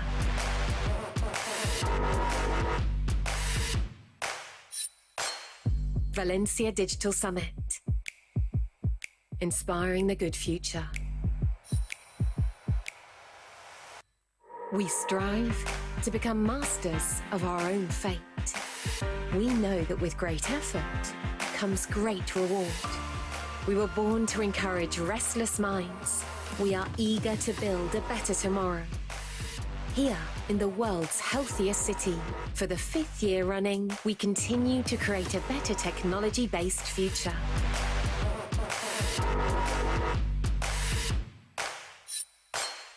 Valencia Digital Summit, inspiring the good future. We strive to become masters of our own fate. We know that with great effort comes great reward. We were born to encourage restless minds. We are eager to build a better tomorrow. Here, in the world's healthiest city, for the 5th year running, we continue to create a better technology-based future.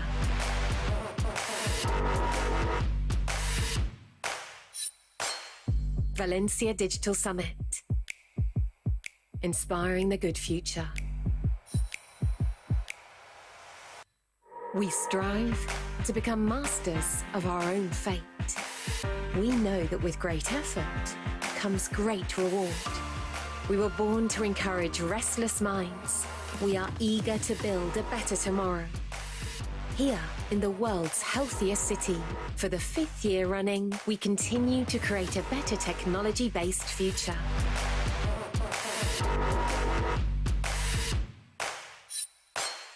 Valencia Digital Summit, inspiring the good future. We strive to become masters of our own fate. We know that with great effort comes great reward. We were born to encourage restless minds. We are eager to build a better tomorrow.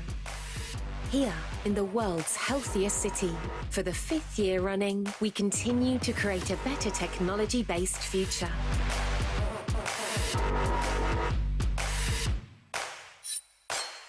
Valencia Digital Summit, inspiring the good future.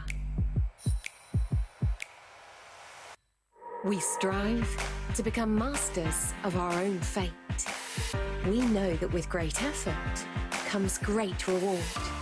We were born to encourage restless minds. We are eager to build a better tomorrow.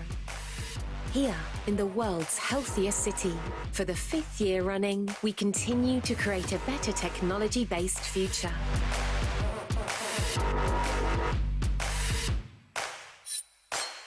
Valencia Digital Summit, inspiring the good future. We strive to become masters of our own fate. We know that with great effort comes great reward. We were born to encourage restless minds. We are eager to build a better tomorrow. Here, in the world's healthiest city, for the 5th year running, we continue to create a better technology-based future.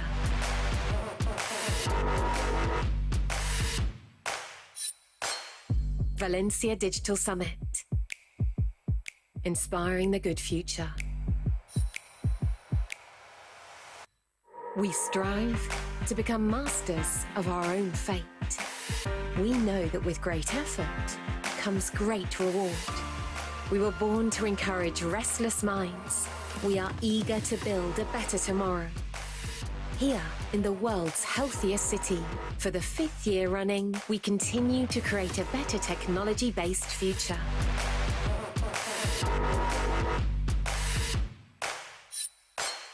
Valencia Digital Summit, inspiring the good future. We strive to become masters of our own fate.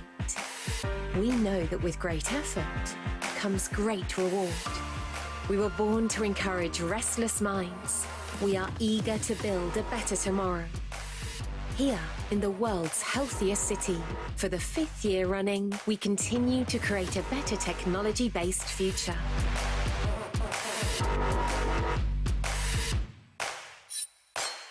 Valencia Digital Summit, inspiring the good future. We strive to become masters of our own fate. We know that with great effort comes great reward. We were born to encourage restless minds. We are eager to build a better tomorrow. Here, in the world's healthiest city, for the 5th year running, we continue to create a better technology-based future.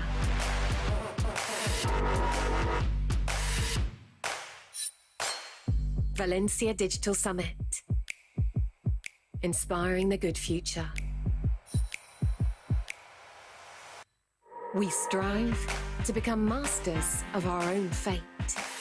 We know that with great effort comes great reward. We were born to encourage restless minds. We are eager to build a better tomorrow.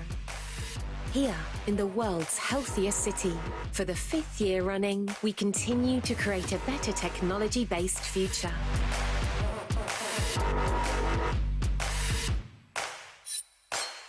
Valencia Digital Summit, inspiring the good future. We strive to become masters of our own fate. We know that with great effort comes great reward. We were born to encourage restless minds. We are eager to build a better tomorrow. Here, in the world's healthiest city, for the 5th year running, we continue to create a better technology-based future.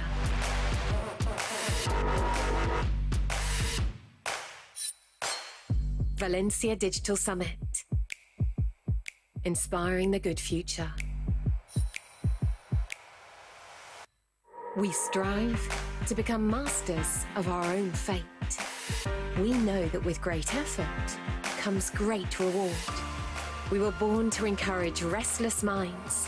We are eager to build a better tomorrow. Here, in the world's healthiest city, for the 5th year running, we continue to create a better technology-based future.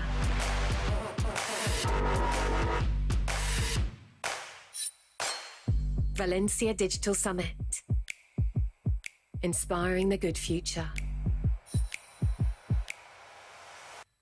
We strive to become masters of our own fate.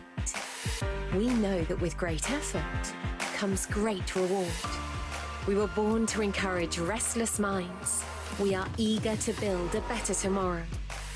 Here, in the world's healthiest city, for the 5th year running, we continue to create a better technology-based future.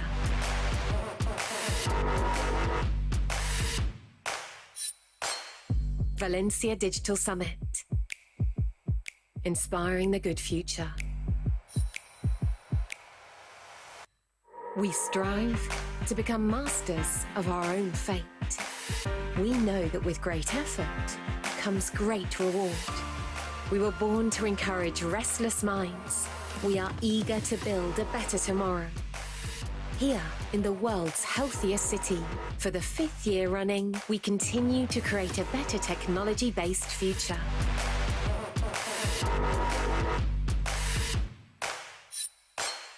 Valencia Digital Summit, inspiring the good future. We strive to become masters of our own fate. We know that with great effort comes great reward. We were born to encourage restless minds. We are eager to build a better tomorrow. Here, in the world's healthiest city, for the 5th year running, we continue to create a better technology-based future.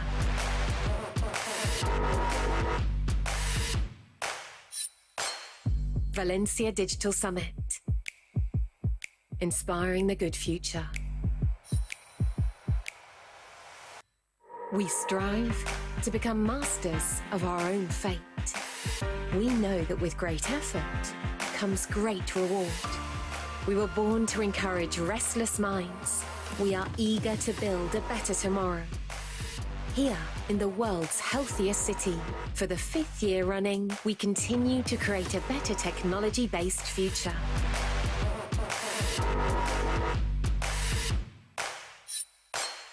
Valencia Digital Summit, inspiring the good future.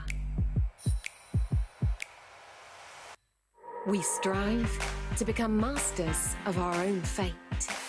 We know that with great effort comes great reward. We were born to encourage restless minds. We are eager to build a better tomorrow. Here, in the world's healthiest city, for the 5th year running, we continue to create a better technology-based future.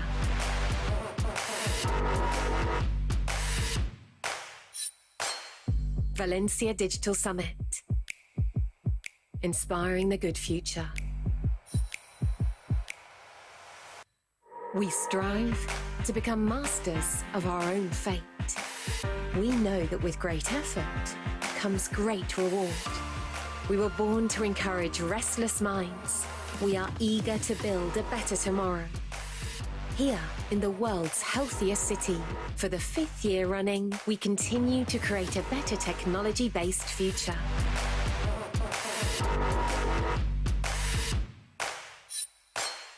Valencia Digital Summit, inspiring the good future. We strive to become masters of our own fate. We know that with great effort comes great reward. We were born to encourage restless minds. We are eager to build a better tomorrow. Here, in the world's healthiest city, for the 5th year running, we continue to create a better technology-based future.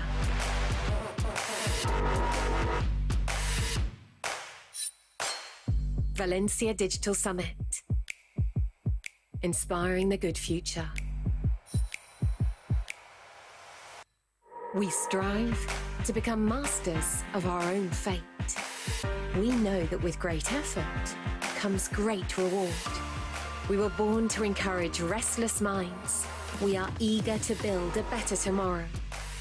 Here, in the world's healthiest city, for the 5th year running, we continue to create a better technology-based future.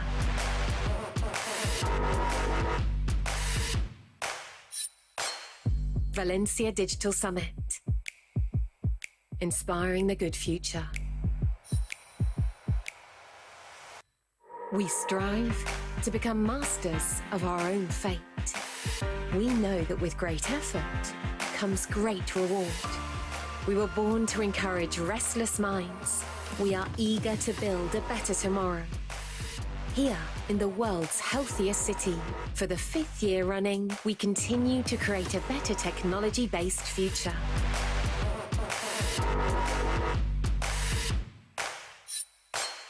Valencia Digital Summit, inspiring the good future.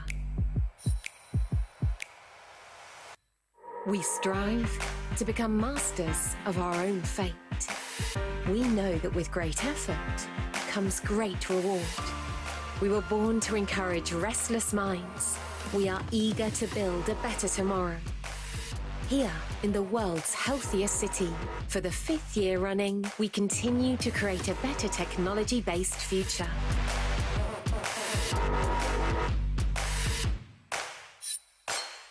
Valencia Digital Summit, inspiring the good future. We strive to become masters of our own fate. We know that with great effort comes great reward. We were born to encourage restless minds. We are eager to build a better tomorrow. Here, in the world's healthiest city, for the 5th year running, we continue to create a better technology-based future.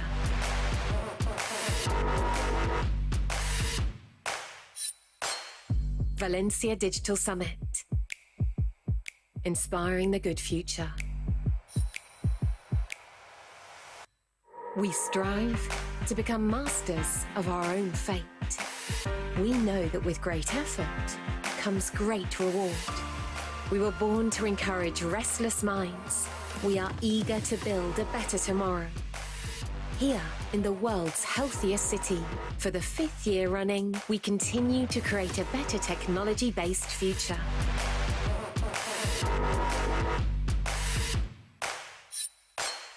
Valencia Digital Summit, inspiring the good future. We strive to become masters of our own fate. We know that with great effort comes great reward. We were born to encourage restless minds. We are eager to build a better tomorrow. Here, in the world's healthiest city, for the 5th year running, we continue to create a better technology-based future.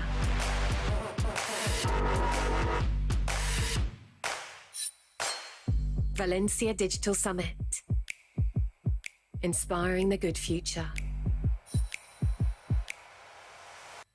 We strive to become masters of our own fate. We know that with great effort comes great reward. We were born to encourage restless minds. We are eager to build a better tomorrow. Here, in the world's healthiest city, for the 5th year running, we continue to create a better technology-based future.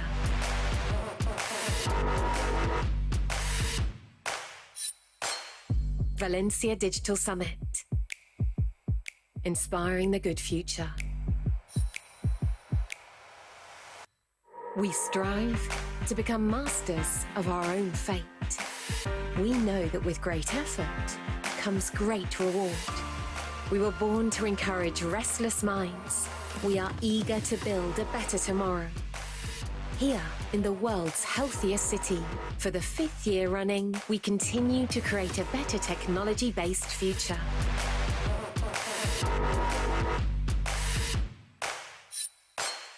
Valencia Digital Summit, inspiring the good future. We strive to become masters of our own fate. We know that with great effort comes great reward. We were born to encourage restless minds. We are eager to build a better tomorrow. Here, in the world's healthiest city, for the 5th year running, we continue to create a better technology-based future.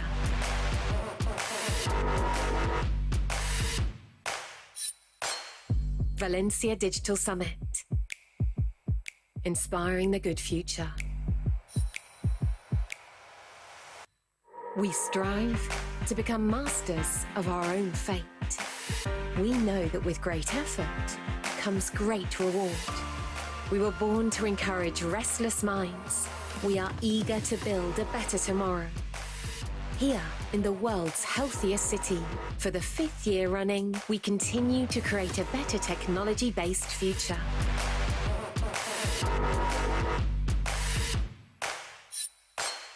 Valencia Digital Summit, inspiring the good future. We strive to become masters of our own fate. We know that with great effort comes great reward. We were born to encourage restless minds. We are eager to build a better tomorrow. Here, in the world's healthiest city, for the 5th year running, we continue to create a better technology-based future.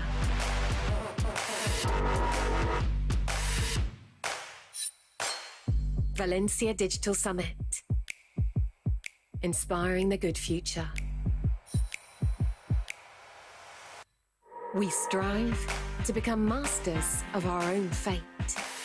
We know that with great effort comes great reward. We were born to encourage restless minds. We are eager to build a better tomorrow. Here, in the world's healthiest city, for the 5th year running, we continue to create a better technology-based... Hello, good afternoon. This is Order Day. This in the Valencia Digital Summit 2022 in Valencia, Arts and Sciences City, the wonderful place. And now, it's here. Hello, Mrs. We have here Teresa. Hello. Everything okay? Oh, okay. We needed just 2 minutes. It's good? Okay. Tell me something, Teresa. What did you experience in this startup 2022 in Valencia? We, as a public administration support of Digital Summit, are very proud about how it's been going on all the 2 days and all the meeting. And we think ecosystem in Valencian region is a young ecosystem. There are a lot of startups that are small and they need to have the support to grow. So we, as Generalitat Valenciana, as Ministry of Sustainable Economy and from the Directorate of Entrepreneurship, we think we have to be here giving support to all our young startups, but not just the public support. We need investors. We have a strong ecosystem that can provide a startup that works in Valencian region to grow. But finally, a startup needs investment. So that's what an event like this has also the objective: show that the Valencian region is a good place to grow, to make bigger startups and to attract investment to our territory. It's more interesting, Teresa. The last question. Tell me, inspired by the future. Tell me something about this. This event is inspiring the good future. Sure. And almost I think, more than 60% of the startups in the Valencian region, when born, think that are aligned with some sustainable goal or think have a 3 impact axis. So if our ecosystem that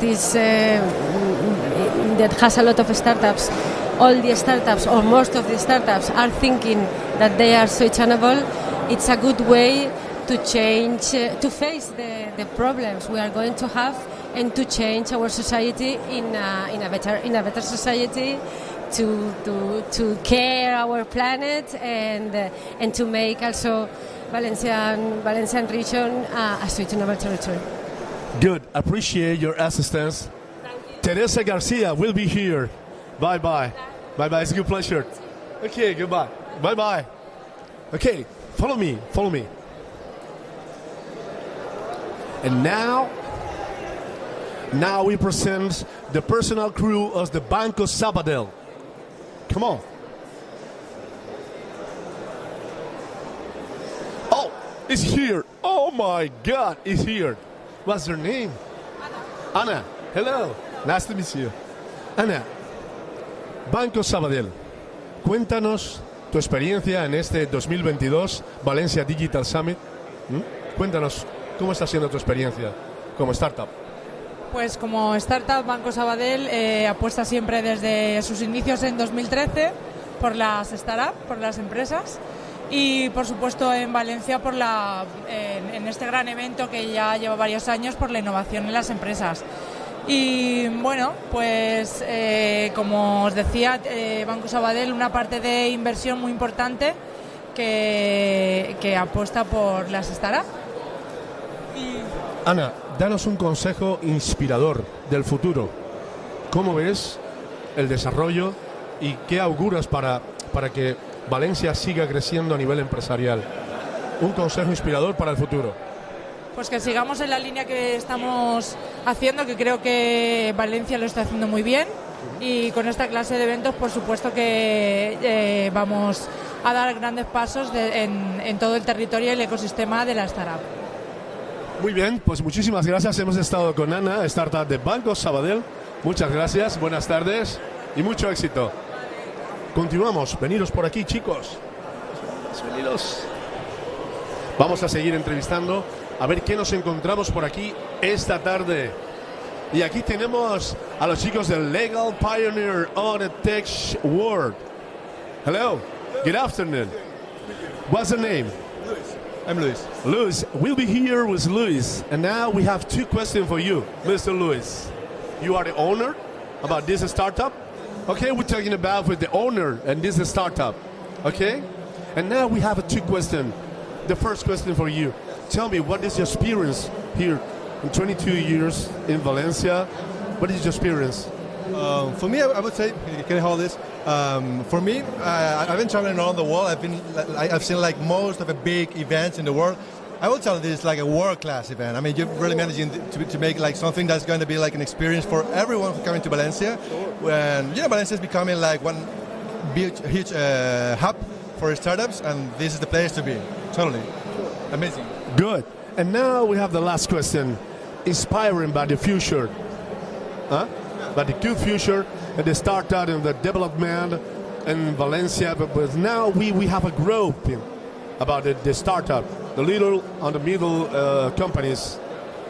Tell me something about this, inspired by the future. Well, I would say my inspiration is that of the last, I would say 6-8 months, everyone's been like very concerned about what's going to happen. I would say, okay, don't worry about the future, because the future is quite bright here in Valencia. I think that there's a lot of space for companies like the ones who are like building up the companies here in the business here in Valencia. I think that there are a lot of reasons to be optimistic and to keep going. If you keep going, you will arrive. Yeah, I think so. Thanks, Mr. Lewis. That's a good pleasure. We'll be here with Mr. Lewis. And now we go. Bye-bye. Bye-bye. Have a good day. Come on, come on. And now we're talking about for other personnel or the other startup. And now we have a crew, Italian group, that we make it the future. Search on a media group. Buonasera per tutti. Sono Michele, come ti chiama? Giulia. Nino. Tommy. Adesso vuoi parlare con qualcuno di noi. Ok? Parlo con te. Vieni qua.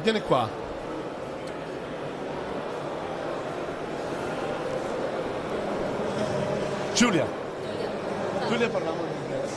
Okay, it's fine. Okay, Giulia. We need 2 questions for you. I have 2 questions for you. Now, tell me, what is your experience in this 2022 in Valencia Digital Summit with a startup? Oh, I don't know where to look, but I think it was amazing. It was our first time in this kind of environment, and I think it was amazing, so lively, like so young. It was very, very good. And also we met investors, we met other startups from Valencia, from the rest of Europe. We had a great time. We listened to some talks, and I think it was the heart of the digital transformation of Europe right now. It was amazing. We also were able to talk about our technologies in the pitch competition. Not really competition, but our pitch. And we would like to come back next year and also explore more all the transformation agencies that are in Spain, because we already work in Italy in the transformation industry, but with our company. But here it's very bubbling. It's very alive. I have a last question. Tell me now, one thing, inspiration by the future about this, the growth, the startup, the middle and little companies in Valencia or around the world. No, what is your thing? You think about the experience? Okay. What we would like as a company in the future is to give our technology, our expertise to bigger companies, bigger corporations, and come together to change the future, to digitize, to improve. My company does augmented reality and artificial intelligence, which is part of the technologies of the future with, of course, crypto, NFTs, the metaverse. We do augmented reality, but we also work with the metaverse in a small part. So all these things together are able to change the future. But small startups by themselves, only by themselves can change the future. But I think this is a great opportunity to come together between startups, between scale-ups, with investors and big companies and also institutions to all together create a new future. That's what I think. Okay, thanks, Julia. It's a pleasure to talk with you. Okay, you have a good day, you have a good afternoon. Okay, bye-bye, bye-bye, bye-bye. Goodbye. Come on. And now we're talking about for all the crew about the robots and technology by the future. Come on. Come on here. It's a very interesting. Now we're talking about for the robotic and technology here. Come on. And we're talking about this afternoon again with Mr. Sergio. Okay, he have a little company, but it's more interesting. Come on here. Hello, Mr. Sergio. Hello. How are you? Fine? Everything okay? You have a good day here? It's wonderful, huh? Talking in English or in Spanish? Spanish. Bueno, estamos aquí con Sergio. Tiene una maravillosa startup dedicada a la robótica independiente. Y bueno, estamos ahora en todos los sectores. ¿A que sí? Estáis abarcando todos los sectores. Cuéntame, en el día de hoy, ¿cómo está siendo tu experiencia? Muchos visitantes, muchos interesados. ¿Habéis conseguido algún que otro inversor? Cuéntanos, Sergio. Al final nosotros, por ejemplo, esta feria no es una feria que nosotros, por ejemplo, podamos sacar muchos leads, pero la verdad que nos está sorprendiendo porque hay mucha empresa interesada, no solo en tema software, sino al final también en el tema hardware, que es lo que nosotros comercializamos, aunque también hacemos parte de software, y la verdad que sí que está viniendo mucha empresa interesada. Ya tenemos leads, visitas para la semana que viene, buena señal, y al final sí conseguimos, y nos está pareciendo una feria muy interesante. Eso es. Muy bien, una última pregunta, Sergio. Algo inspirador para el futuro de las startups. Estamos viendo que hay un crecimiento muy importante en Valencia a nivel, pues eso, empresarial, a nivel de pequeñas y medianas empresas, ¿correcto? Tú que estás dedicado en cuerpo y alma al futuro, las nuevas tecnologías, cuéntanos un poco, danos un consejo inspirador para el futuro de las startups. Pues que al final pienso y espero que Valencia sea la capital de startups del mundo. Al final pienso que aquí hay mucho potencial, buen clima, que al final a la gente eso también le interesa, y veo un futuro muy bueno. Al final nosotros en robótica que venimos de la nada y la verdad que estamos viendo que exponencialmente está la gente muy más receptiva, también el tema software, que es lo que están aquí la mayoría de nuestros compañeros aquí presentando, y vemos que hay un crecimiento muy exponencial de aquí a muchos años. Muy bien, muchas gracias, Sergio. Que tengas buen día. Nos vemos. Hasta luego, nos vemos. Continuamos por aquí.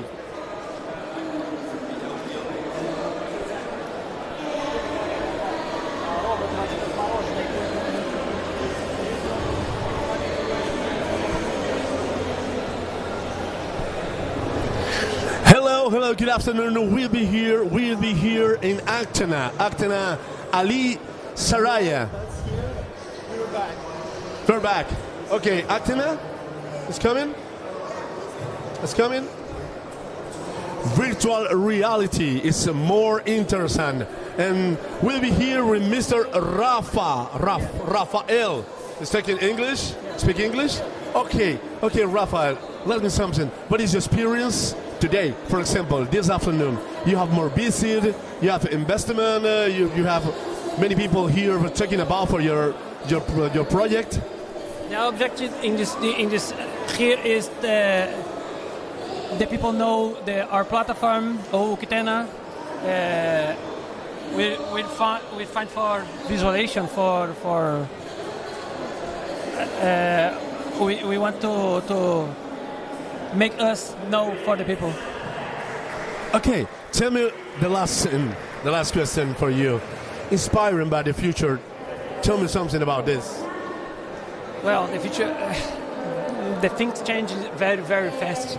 Octana will change the future very, very fast too. We are belong of our time, so this is. Okay, Rafael, thank you for your time and see you. Bye-bye.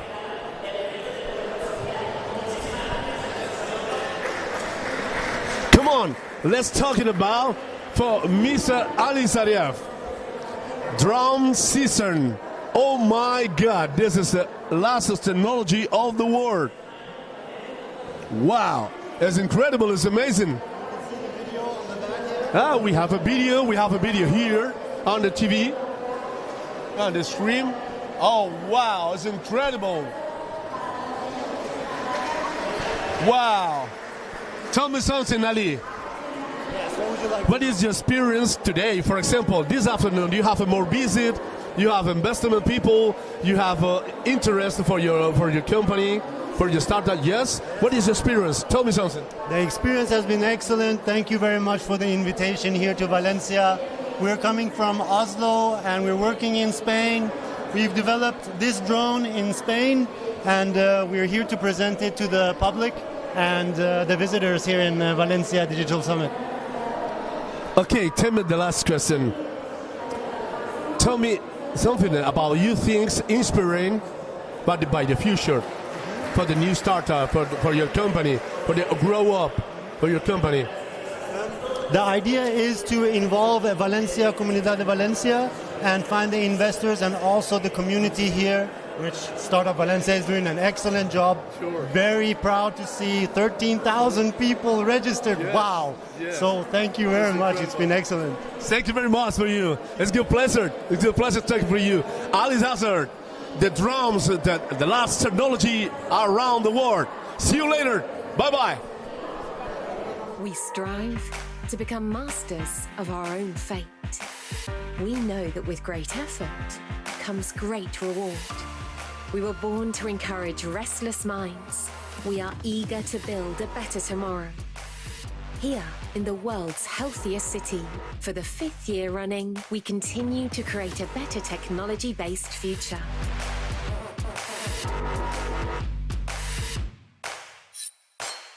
Valencia Digital Summit. Inspiring the good future. We strive to become masters of our own fate. We know that with great effort comes great reward. We were born to encourage restless minds. We are eager to build a better tomorrow. Here, in the world's healthiest city, for the 5th year running, we continue to create a better technology-based future.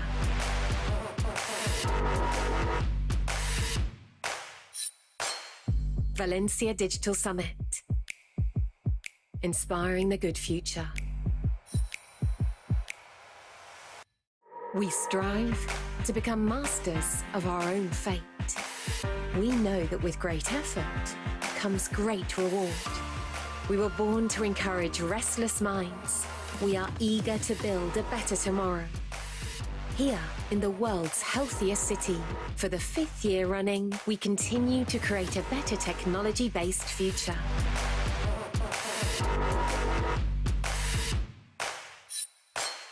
Valencia Digital Summit. Inspiring the good future. We strive to become masters of our own fate. We know that with great effort comes great reward. We were born to encourage restless minds. We are eager to build a better tomorrow. Here, in the world's healthiest city, for the 5th year running, we continue to create a better technology-based future.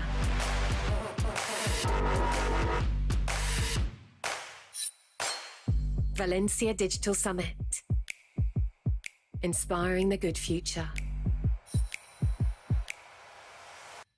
We strive to become masters of our own fate.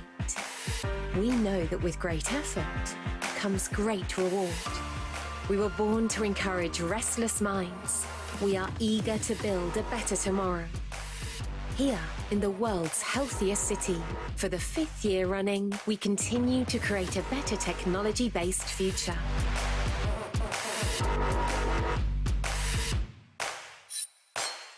Valencia Digital Summit. Inspiring the good future. We strive to become masters of our own fate. We know that with great effort comes great reward. We were born to encourage restless minds. We are eager to build a better tomorrow. Here, in the world's healthiest city, for the 5th year running, we continue to create a better technology.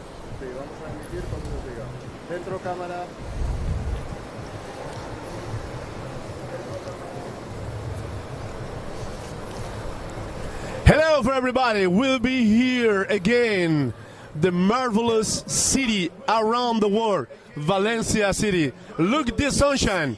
Look, start at Valencia. Valencia Digital Summit 2022. We'll be here in a stage over the water. It's incredible. It's amazing. And today, this is the finish this season 2022 in Valencia. And now, come on, because we're talking about for the many peoples around here.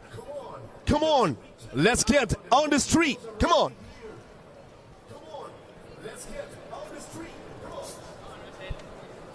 Come on, come on. We have here a little orchestra, and today is ready, prepare everything for tonight. We have a party? Yes, we have a party? Good. Come on.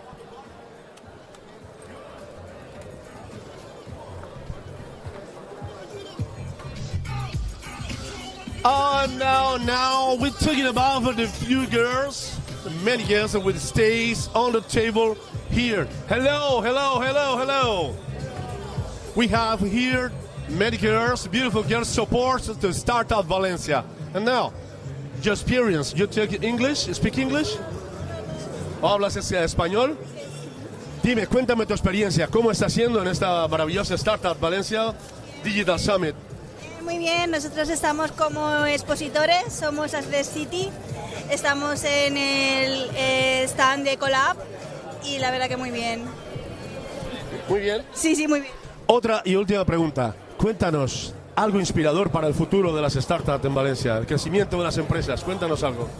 Bueno, como un consejo en cuanto a crecimiento, seguir apostando por la innovación.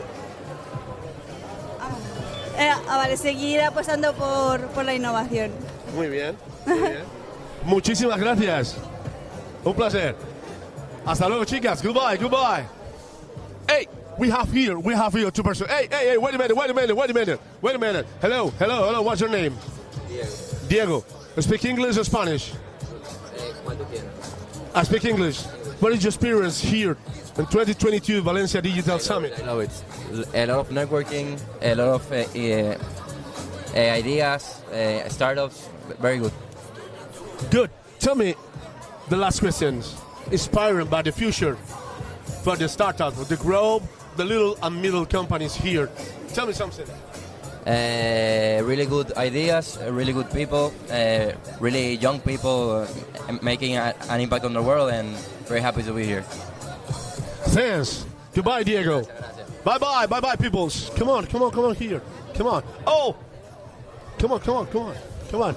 Because we see now the many peoples. This is the big technical crew about this Valencia Summit, okay, Digital Summit.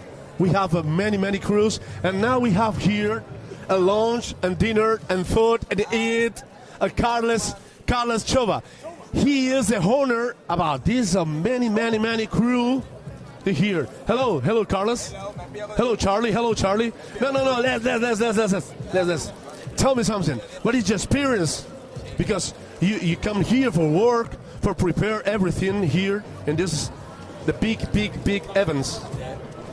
Well, this is the big event, and Valencia is the center of the startups around the world.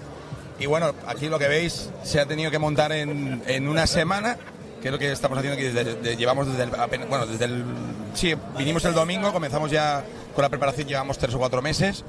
Y bueno, somos una parte de todo el staff que hay, que son muchísima gente la que está preparando este gran evento, incluido tú, nuestro cámara, la gente Aser que está por ahí, Aser, que es nuestro jefe de producción, y bueno, y muchísima gente más que no veis, pero que también forman parte de esta gran familia del Valencia Startup Summit. Dime una última cosa, Carles. Un consejo inspirador para el futuro de las startups, del crecimiento que están teniendo las pequeñas y medianas empresas en Valencia, que es una ciudad ahora mismo emergente. Hombre, yo creo que Valencia ya de por sí la gente de Valencia tiene ya un talento especial, no sé si era porque estamos bañados por el Mediterráneo, que es lo que suelen decir, pero yo siempre doy el mismo consejo, y es que la gente apueste por una idea y que la lleve a cabo siempre como un buen equipo, ¿eh? O sea, es imposible llevarlo a cabo una sola persona. La suma es fundamental para llegar a eventos como este tipo, ¿no? Sí. O sea, somos una gran familia y al final lo que hacemos es que cada uno aporta su granito de arena para que se convierta en un sueño que se hace cada año más grande, ¿no? Y es la realidad lo que estamos viendo ahora, ¿no? Muy bien, y nos lo dice Carles Chova, un excelentísimo compañero, gran profesional en diferentes sectores, así que lo podemos encontrar hoy aquí, pero mañana puede estar en Australia, creando otro tipo de eventos, mappings, o sea, está en todos los fregados. Así que Carles Chova, como bien decía, nos quedamos con esta maravillosa frase: en la unión está la fuerza. Equipo, ese es el secreto. Nos marchamos, gracias Carlos. Come on, come on, come on. Come on here. Come on here, because we talked about for many peoples, beautiful peoples around this place in Startup Valencia. Come on, come on. Yeah, okay. We see this crew. And now we need to talk about, for example, with Mr. Francisco Fernandez Garcia. There you go. You a startup? No, I'm just like attendee. So attending? Yeah, I'm here with my company. Okay, I have two questions for you. The first question, what is your experience today, for example, this afternoon or this day in the morning? Okay, so the thing is, like, this is my first day because I just came here with my colleagues, and it's been like we have been 3 conferences, and we've been in pizzas talking about port transformation, like technological transformation. And I wish I could have been here last day because I can only be in today. Now I'm going with my colleagues right there to eat something, and then I hope to stay in the other pizzas this afternoon. Okay, tell me the last thing. Something inspiring by the future. Something inspiring, like by me? No, all the companies, the middle and little companies, all the startup. Tell me something about this. What is your idea, inspiring by the future? Well, I think here in Valencia we have like a huge potential, and we are not very conscious about it until you are here in these scenarios where you can really see the power of these people that have like new ideas, fresh ideas, and with eager to do new things. So we need to support these people. Okay, Francisco, Mr. Frank, nice to see you and talking about with you. It's a good pleasure. Goodbye, you have a good luck. Yeah. Thank you. Thank you. Bye-bye. Bye-bye, Francisco. Come on. Let's talk with many people over here. For example, we talk with this guy and this woman and this guy. Hello, family. Everything okay? We're talking English. Okay. Come on. Okay, tell me something. What is your experience in this startup market in Valencia Digital Summit, this 2022 years here? This is your first time of a visit? You are a startup? I'm here with a startup, but I'm not working with a startup. I'm here to help them. Yes. And your experience? It's good. Actually, yes. I've seen a lot of interesting startups, and the ambience is nice here, so it's really cool. I mean, yes. Okay, let's talk with this girl. Is more young, and now we have the last question for you. You have idea for inspiring by the future here, or for example around the world for the group, the startup, the middle, or the little companies, and now grow up in Valencia, for example. Tell me something about inspiring by the future. Something younger. Yes, I'm younger, but I mean, I'm not in this environment of startups, so I don't know what I could say to anybody. I mean, my industry is not related with these startups, but I think Valencia, it's a city that is going to grow, and I think we are already seeing some changes here in Valencia. I mean, you can see a lot of startups here, and so I think it's a really good place to start. If you want to start a startup, a company, whatever, I think Valencia is a really good place to start. Thanks, family. Thanks. It's a pleasure. It's a pleasure talking about with us. And goodbye. Okay, this is the last day in Valencia Digital Summit. This is the last day. We have a few hours for finish this grateful events in 2022. Valencia, the most beautiful city of the world.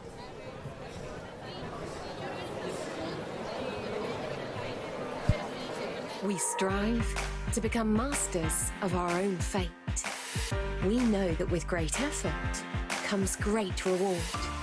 We were born to encourage restless minds. We are eager to build a better tomorrow. Here, in the world's healthiest city, for the 5th year running, we continue to create a better technology-based future.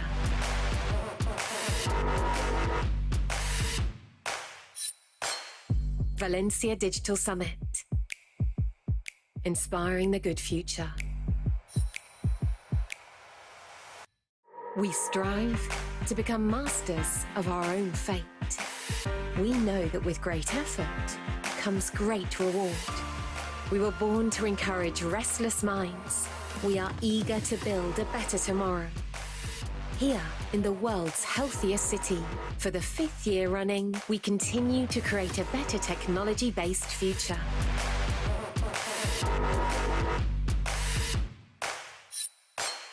Valencia Digital Summit. Inspiring the good future. We strive to become masters of our own fate. We know that with great effort comes great reward. We were born to encourage restless minds. We are eager to build a better tomorrow. Here, in the world's healthiest city, for the 5th year running, we continue to create a better technology-based future.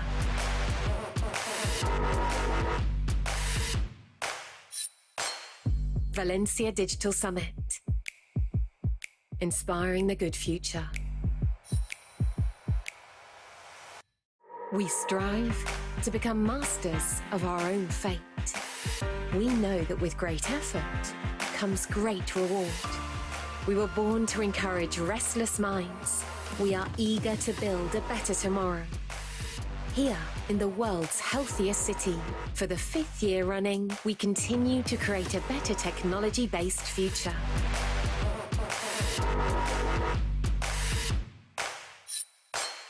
Valencia Digital Summit. Inspiring the good future.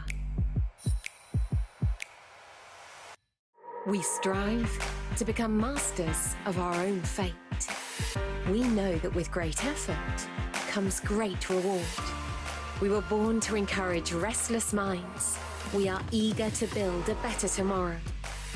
Here, in the world's healthiest city, for the 5th year running, we continue to create a better technology-based future.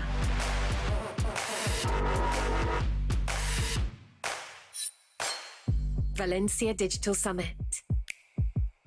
Inspiring the good future. We strive to become masters of our own fate. We know that with great effort comes great reward.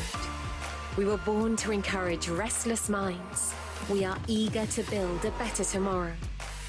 Here, in the world's healthiest city, for the 5th year running, we continue to create a better technology-based future.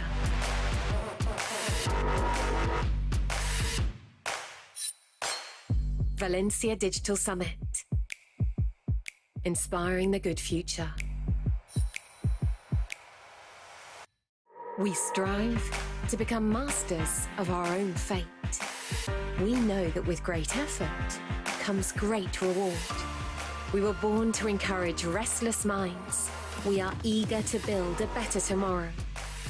Here, in the world's healthiest city, for the 5th year running, we continue to create a better technology-based future.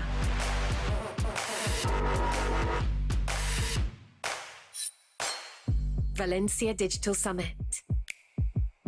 Inspiring the good future. We strive to become masters of our own fate. We know that with great effort comes great reward. We were born to encourage restless minds. We are eager to build a better tomorrow. Here, in the world's healthiest city, for the 5th year running, we continue to create a better technology-based future.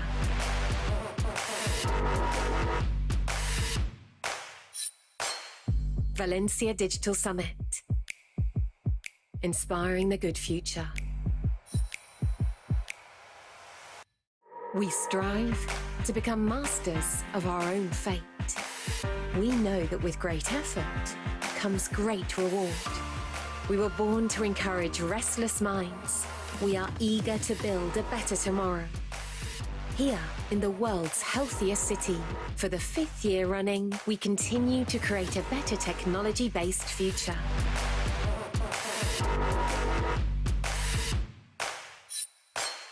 Valencia Digital Summit. Inspiring the good future. We strive to become masters of our own fate. We know that with great effort comes great reward. We were born to encourage restless minds. We are eager to build a better tomorrow.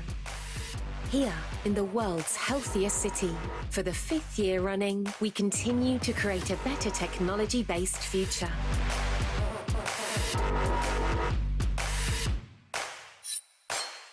Valencia Digital Summit. Inspiring the good future. We strive to become masters of our own fate. We know that with great effort comes great reward. We were born to encourage restless minds. We are eager to build a better tomorrow. Here, in the world's healthiest city, for the 5th year running, we continue to create a better technology-based future.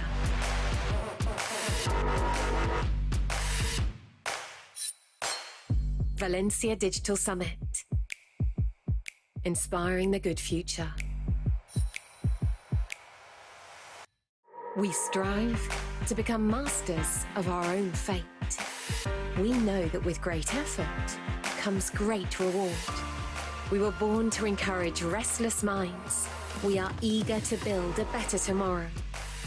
Here, in the world's healthiest city, for the 5th year running, we continue to create a better technology-based future.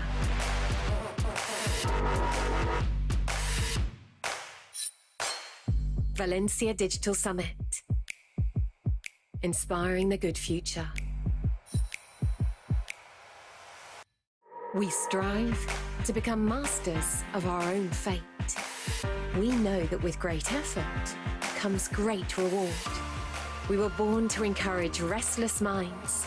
We are eager to build a better tomorrow. Here, in the world's healthiest city, for the 5th year running, we continue to create a better technology-based future.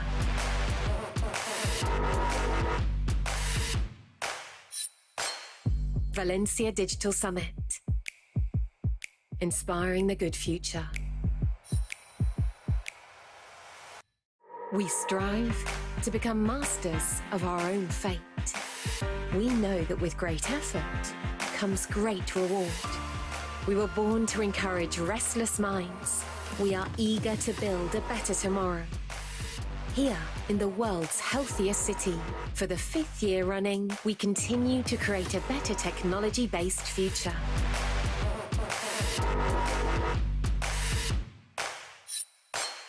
Valencia Digital Summit. Inspiring the good future. We strive to become masters of our own fate. We know that with great effort comes great reward. We were born to encourage restless minds. We are eager to build a better tomorrow. Here, in the world's healthiest city, for the 5th year running, we continue to create a better technology-based future.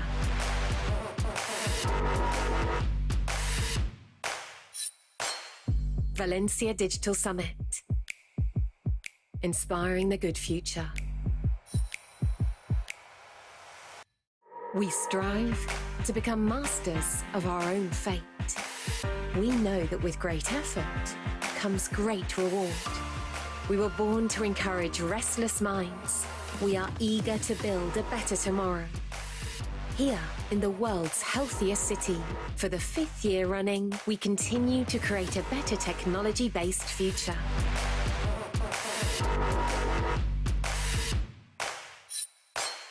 Valencia Digital Summit. Inspiring the good future.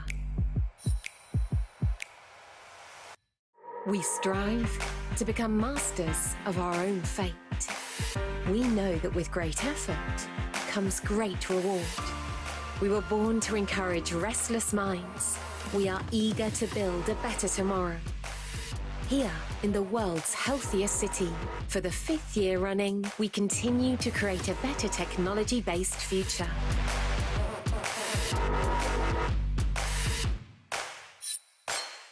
Valencia Digital Summit. Inspiring the good future.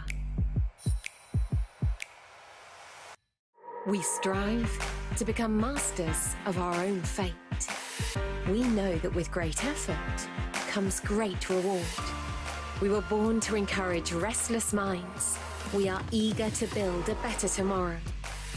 Here, in the world's healthiest city, for the 5th year running, we continue to create a better technology-based future.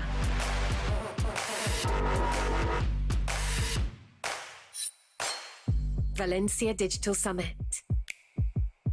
Inspiring the good future. We strive to become masters of our own fate. We know that with great effort comes great reward. We were born to encourage restless minds. We are eager to build a better tomorrow. Here, in the world's healthiest city, for the 5th year running, we continue to create a better technology-based future.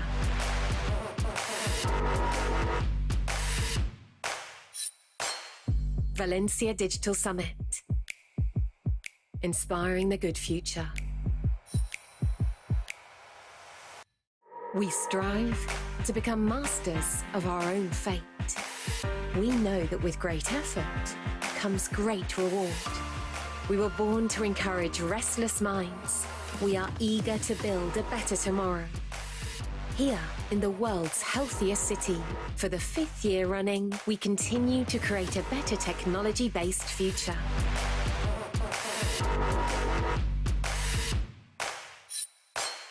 Valencia Digital Summit. Inspiring the good future.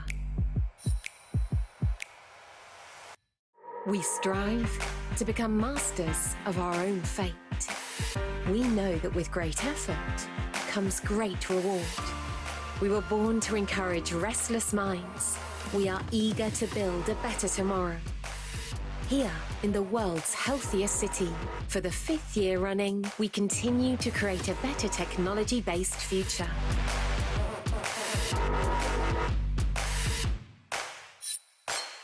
Valencia Digital Summit. Inspiring the good future. We strive to become masters of our own fate. We know that with great effort comes great reward. We were born to encourage restless minds. We are eager to build a better tomorrow. Here, in the world's healthiest city, for the 5th year running, we continue to create a better technology-based future.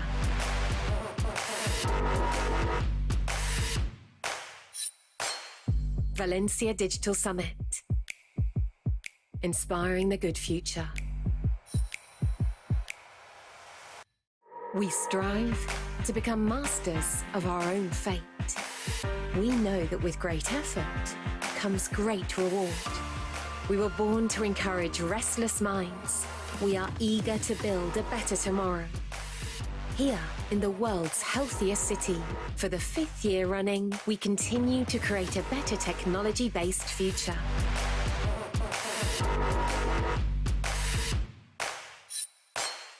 Valencia Digital Summit. Inspiring the good future. We strive to become masters of our own fate. We know that with great effort comes great reward. We were born to encourage restless minds. We are eager to build a better tomorrow. Here, in the world's healthiest city, for the 5th year running, we continue to create a better technology-based future.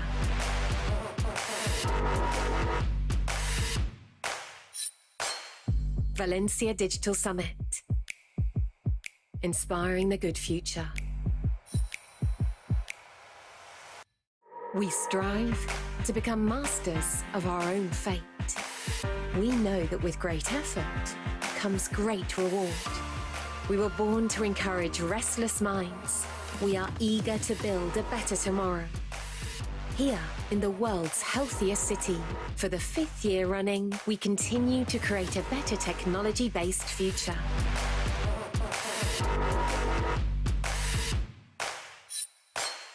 Valencia Digital Summit.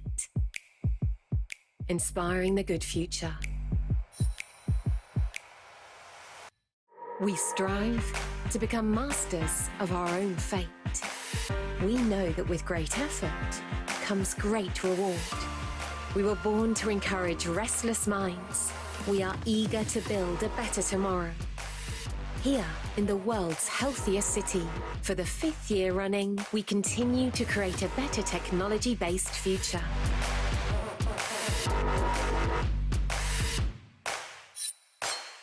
Valencia Digital Summit. Inspiring the good future. We strive to become masters of our own fate. We know that with great effort comes great reward. We were born to encourage restless minds. We are eager to build a better tomorrow. Here, in the world's healthiest city, for the 5th year running, we continue to create a better technology-based future.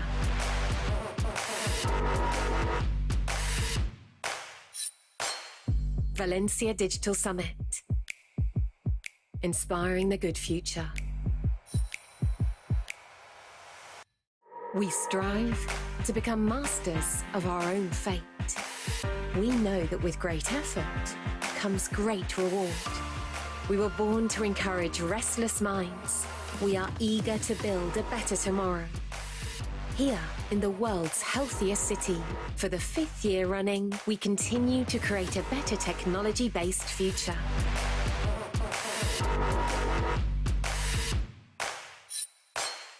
Valencia Digital Summit. Inspiring the good future. We strive to become masters of our own fate. We know that with great effort comes great reward. We were born to encourage restless minds. We are eager to build a better tomorrow. Here, in the world's healthiest city, for the 5th year running, we continue to create a better technology-based future.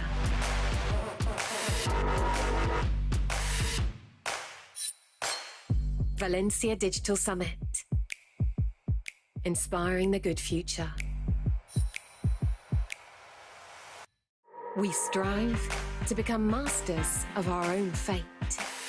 We know that with great effort comes great reward. We were born to encourage restless minds. We are eager to build a better tomorrow. Here, in the world's healthiest city, for the 5th year running, we continue to create a better technology-based future.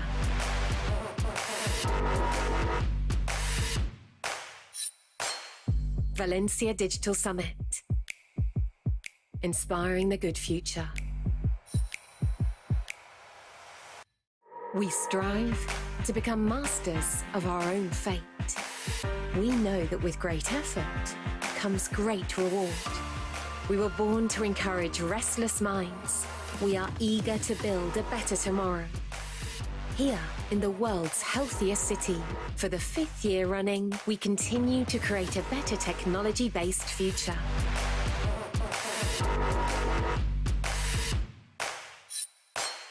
Valencia Digital Summit. Inspiring the good future. We strive to become masters of our own fate. We know that with great effort comes great reward. We were born to encourage restless minds. We are eager to build a better tomorrow. Here, in the world's healthiest city, for the 5th year running, we continue to create a better technology-based future.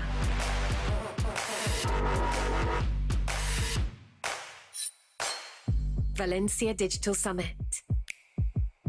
Inspiring the good future. We strive to become masters of our own fate. We know that with great effort comes great reward. We were born to encourage restless minds. We are eager to build a better tomorrow. Here, in the world's healthiest city, for the 5th year running, we continue to create a better technology-based future.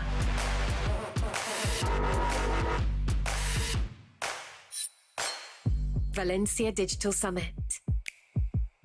Inspiring the good future.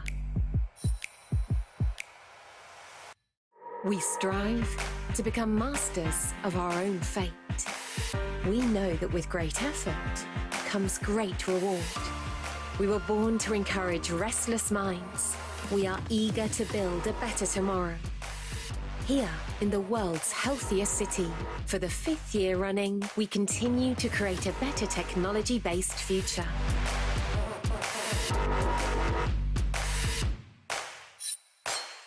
Valencia Digital Summit. Inspiring the good future.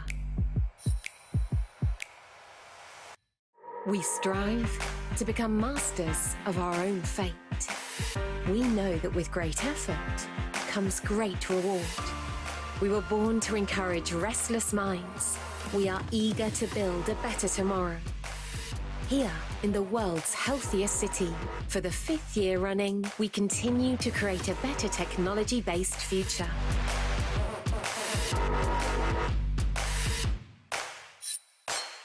Valencia Digital Summit. Inspiring the good future. We strive to become masters of our own fate. We know that with great effort comes great reward. We were born to encourage restless minds. We are eager to build a better tomorrow. Here, in the world's healthiest city, for the 5th year running, we continue to create a better technology-based future.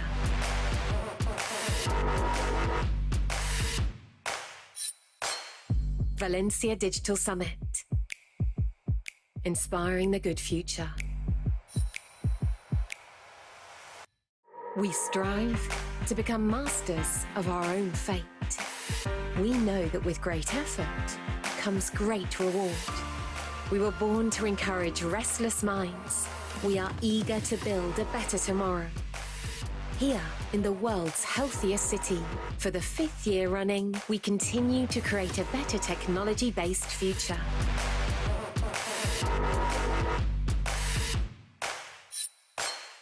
Valencia Digital Summit. Inspiring the good future. We strive to become masters of our own fate. We know that with great effort comes great reward. We were born to encourage restless minds. We are eager to build a better tomorrow. Here, in the world's healthiest city, for the 5th year running, we continue to create a better technology-based future.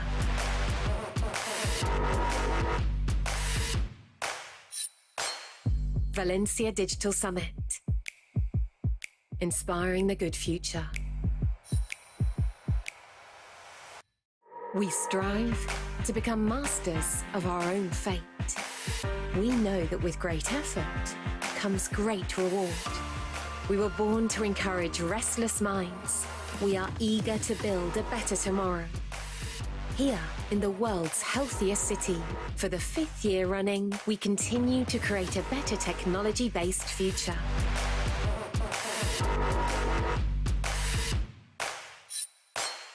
Valencia Digital Summit. Inspiring the good future. We strive to become masters of our own fate. We know that with great effort comes great reward. We were born to encourage restless minds. We are eager to build a better tomorrow. Here, in the world's healthiest city, for the 5th year running, we continue to create a better technology-based future.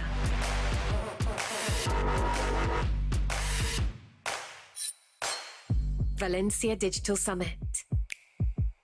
Inspiring the good future. We strive to become masters of our own fate. We know that with great effort comes great reward. We were born to encourage restless minds. We are eager to build a better tomorrow. Here, in the world's healthiest city, for the 5th year running, we continue to create a better technology-based future.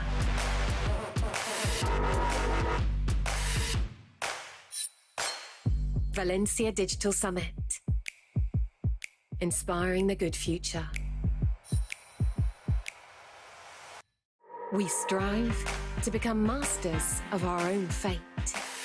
We know that with great effort comes great reward. We were born to encourage restless minds. We are eager to build a better tomorrow. Here, in the world's healthiest city, for the 5th year running, we continue to create a better technology-based future.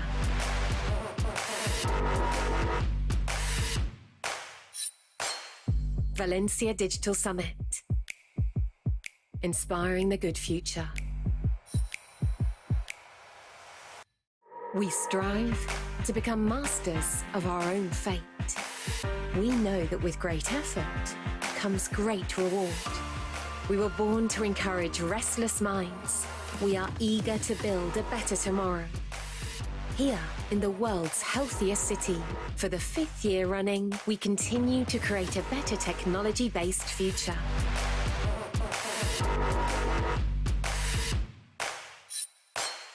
Valencia Digital Summit. Inspiring the good future. We strive to become masters of our own fate. We know that with great effort comes great reward. We were born to encourage restless minds. We are eager to build a better tomorrow. Here, in the world's healthiest city, for the 5th year running, we continue to create a better technology-based future.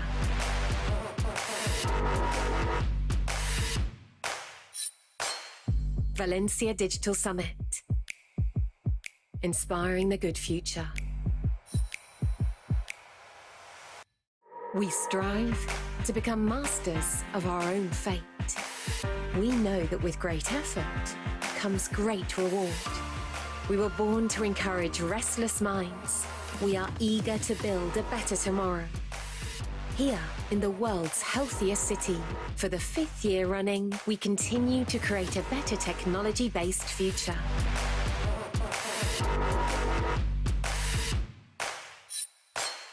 Valencia Digital Summit.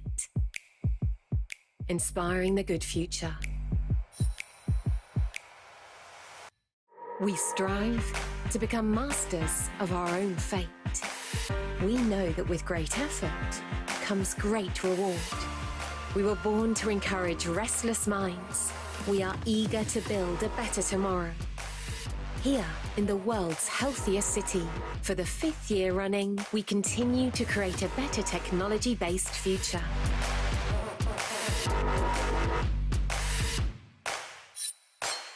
Valencia Digital Summit. Inspiring the good future. We strive to become masters of our own fate. We know that with great effort comes great reward. We were born to encourage restless minds. We are eager to build a better tomorrow. Here, in the world's healthiest city, for the 5th year running, we continue to create a better technology-based future.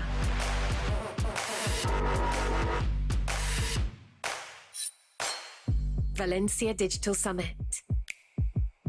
Inspiring the good future. We strive to become masters of our own fate. We know that with great effort comes great reward.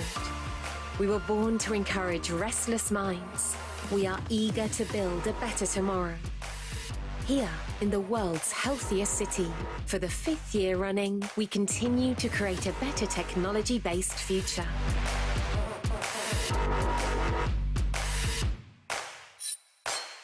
Valencia Digital Summit. Inspiring the good future. We strive to become masters of our own fate. We know that with great effort comes great reward. We were born to encourage restless minds. We are eager to build a better tomorrow. Here, in the world's healthiest city, for the 5th year running, we continue to create a better technology-based future.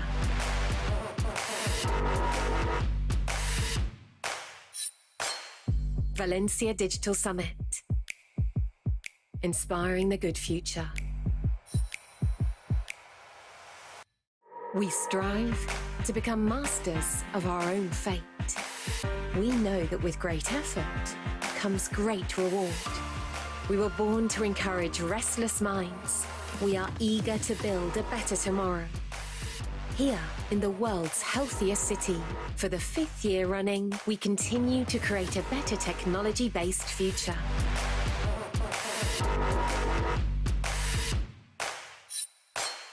Valencia Digital Summit.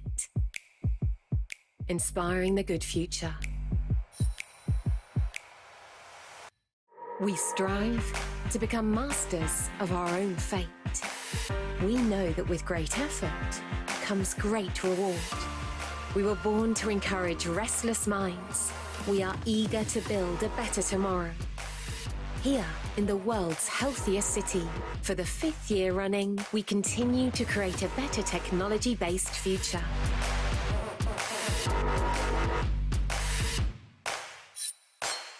Valencia Digital Summit.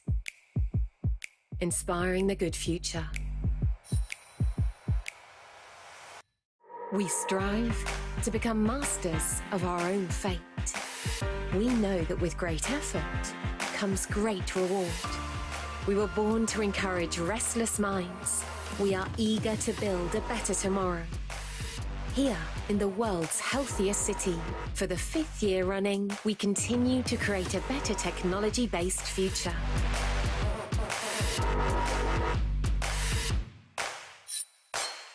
Valencia Digital Summit. Inspiring the good future. We strive to become masters of our own fate. We know that with great effort comes great reward. We were born to encourage restless minds. We are eager to build a better tomorrow.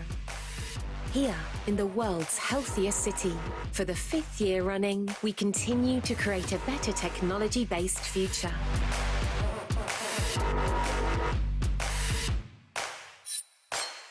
Valencia Digital Summit. Inspiring the good future. We strive to become masters of our own fate.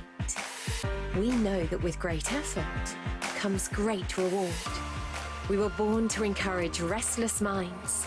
We are eager to build a better tomorrow.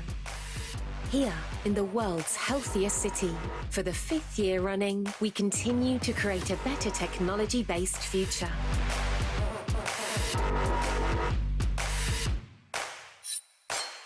Valencia Digital Summit. Inspiring the good future. We strive to become masters of our own fate. We know that with great effort comes great reward. We were born to encourage restless minds. We are eager to build a better tomorrow. Here, in the world's healthiest city, for the 5th year running, we continue to create a better technology-based future.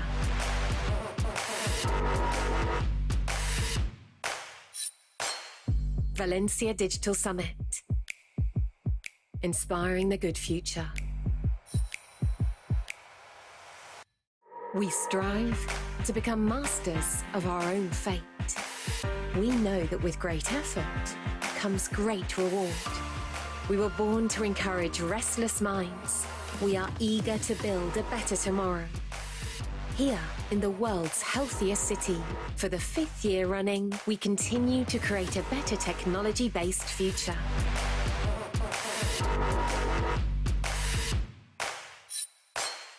Valencia Digital Summit.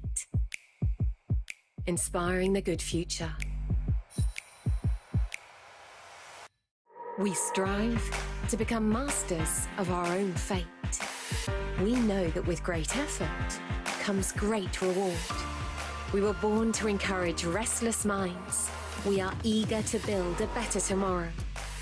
Here, in the world's healthiest city, for the 5th year running, we continue to create a better technology-based future.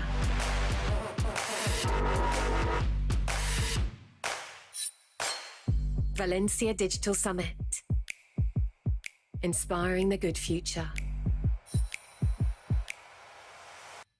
We strive to become masters of our own fate. We know that with great effort comes great reward. We were born to encourage restless minds. We are eager to build a better tomorrow. Here, in the world's healthiest city, for the 5th year running, we continue to create a better technology-based future.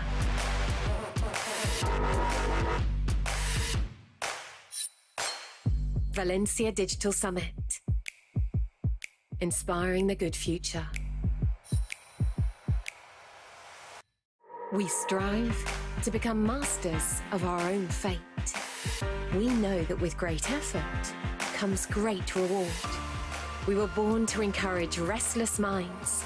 We are eager to build a better tomorrow. Here, in the world's healthiest city, for the 5th year running, we continue to create a better technology-based future.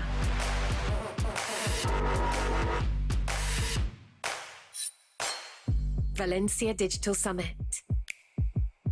Inspiring the good future. We strive to become masters of our own fate. We know that with great effort comes great reward. We were born to encourage restless minds. We are eager to build a better tomorrow. Here, in the world's healthiest city, for the 5th year running, we continue to create a better technology-based future.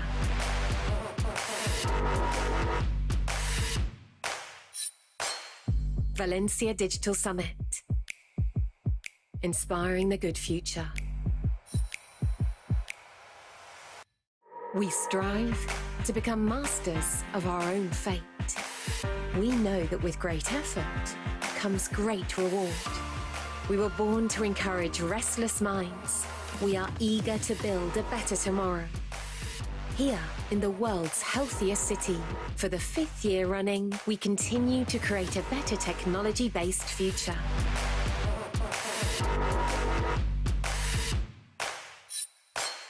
Valencia Digital Summit. Inspiring the good future. We strive to become masters of our own fate. We know that with great effort comes great reward. We were born to encourage restless minds. We are eager to build a better tomorrow. Here, in the world's healthiest city, for the 5th year running, we continue to create a better technology-based future.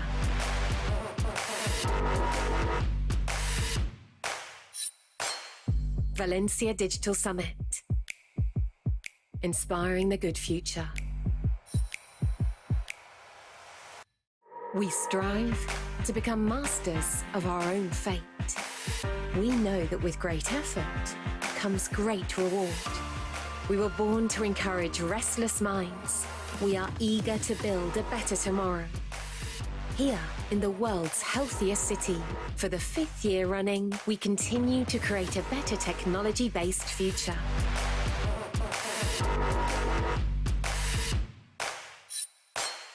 Valencia Digital Summit. Inspiring the good future. We strive to become masters of our own fate. We know that with great effort comes great reward. We were born to encourage restless minds. We are eager to build a better tomorrow. Here, in the world's healthiest city, for the 5th year running, we continue to create a better technology-based future.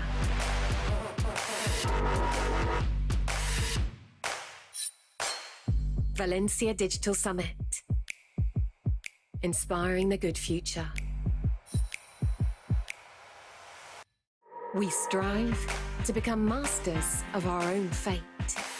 We know that with great effort comes great reward. We were born to encourage restless minds. We are eager to build a better tomorrow.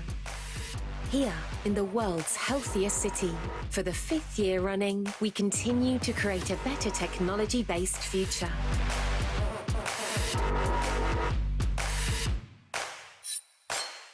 Valencia Digital Summit.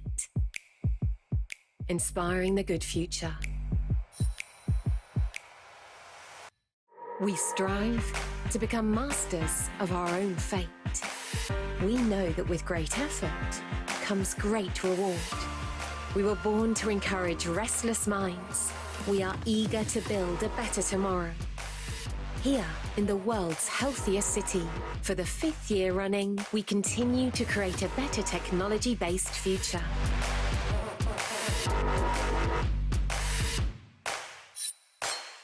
Valencia Digital Summit. Inspiring the good future. We strive to become masters of our own fate. We know that with great effort comes great reward. We were born to encourage restless minds. We are eager to build a better tomorrow. Here, in the world's healthiest city, for the 5th year running, we continue to create a better technology-based future.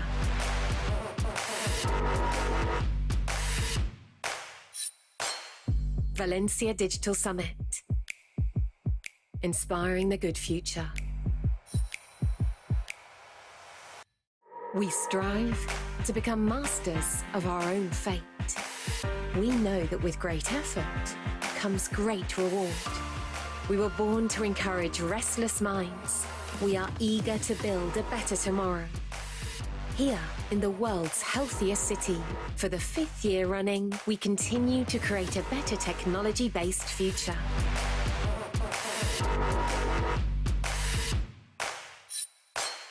Valencia Digital Summit. Inspiring the good future.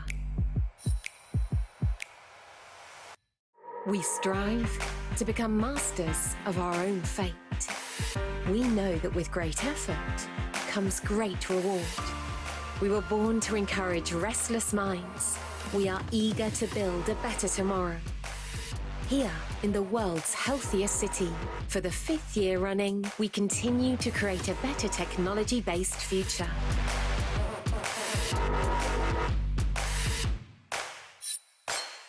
Valencia Digital Summit. Inspiring the good future. We strive to become masters of our own fate. We know that with great effort comes great reward. We were born to encourage restless minds. We are eager to build a better tomorrow. Here, in the world's healthiest city, for the 5th year running, we continue to create a better technology-based future.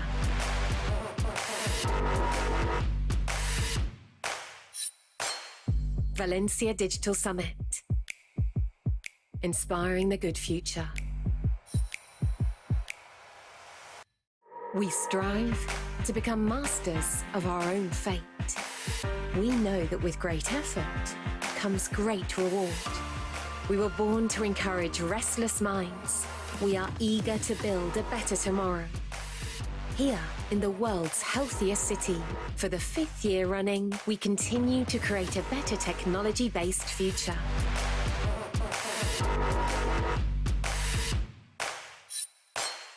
Valencia Digital Summit.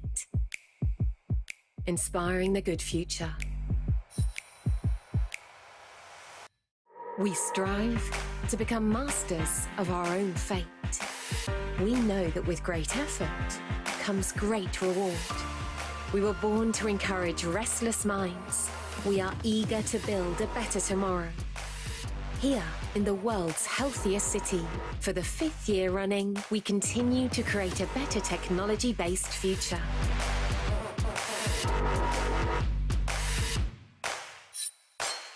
Valencia Digital Summit.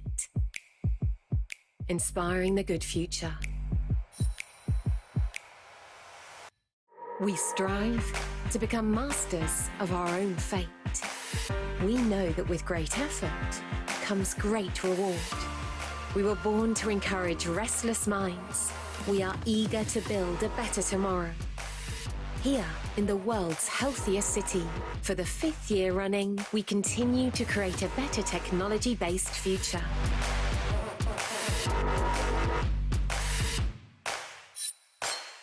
Valencia Digital Summit. Inspiring the good future. We strive to become masters of our own fate. We know that with great effort comes great reward. We were born to encourage restless minds. We are eager to build a better tomorrow. Here, in the world's healthiest city, for the 5th year running, we continue to create a better technology-based future.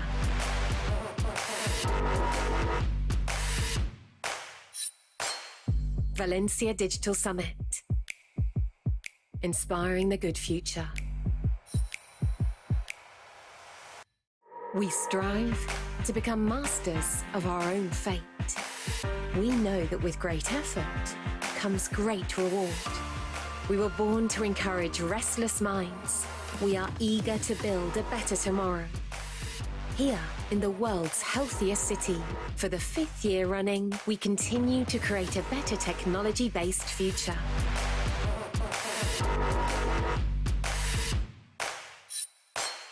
Valencia Digital Summit.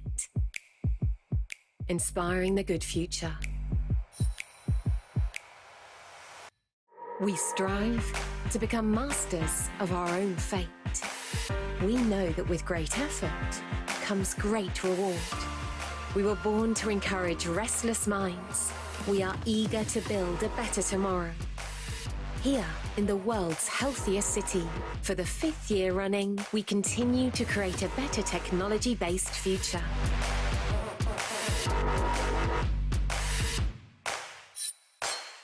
Valencia Digital Summit. Inspiring the good future. We strive to become masters of our own fate.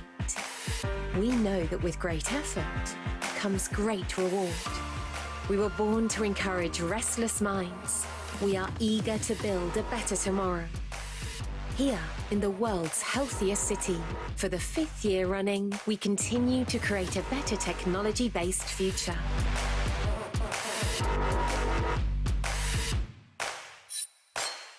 Valencia Digital Summit.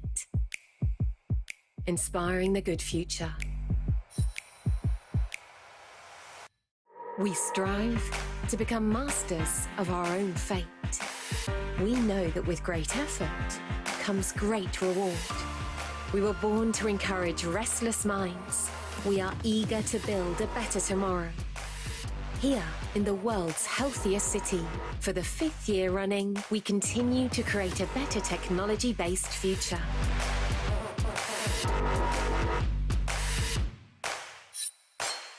Valencia Digital Summit. Inspiring the good future. We strive to become masters of our own fate. We know that with great effort comes great reward. We were born to encourage restless minds. We are eager to build a better tomorrow. Here, in the world's healthiest city, for the 5th year running, we continue to create a better technology-based future.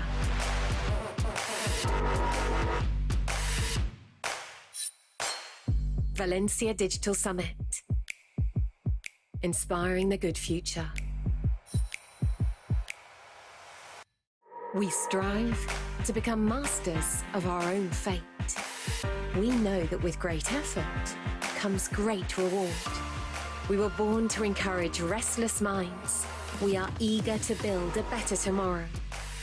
Here, in the world's healthiest city, for the 5th year running, we continue to create a better technology-based future.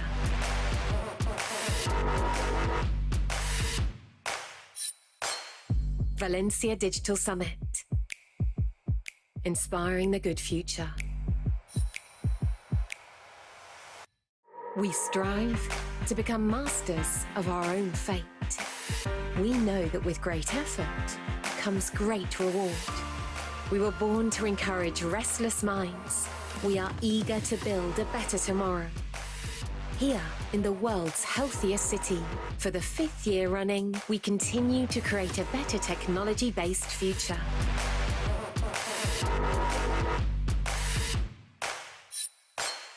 Valencia Digital Summit. Inspiring the good future. We strive to become masters of our own fate. We know that with great effort comes great reward. We were born to encourage restless minds. We are eager to build a better tomorrow. Here, in the world's healthiest city, for the 5th year running, we continue to create a better technology-based future.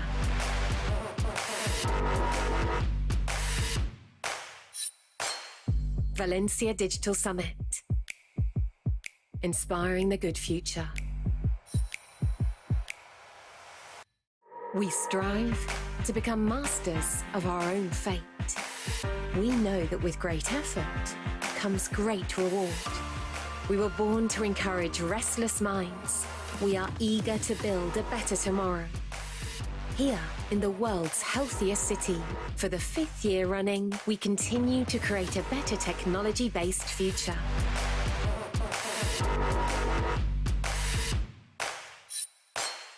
Valencia Digital Summit.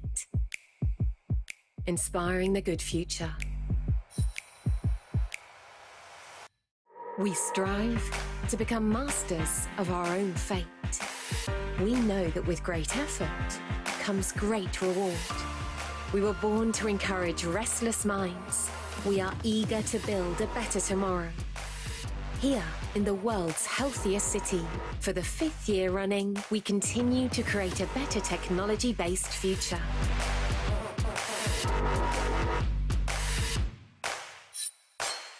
Valencia Digital Summit. Inspiring the good future. We strive to become masters of our own fate. We know that with great effort comes great reward. We were born to encourage restless minds. We are eager to build a better tomorrow. Here, in the world's healthiest city, for the 5th year running, we continue to create a better technology-based future.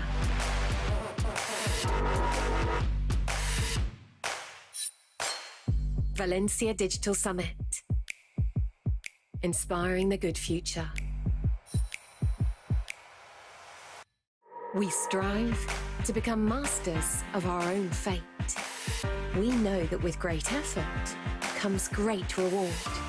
We were born to encourage restless minds. We are eager to build a better tomorrow. Here, in the world's healthiest city, for the 5th year running, we continue to create a better technology-based future.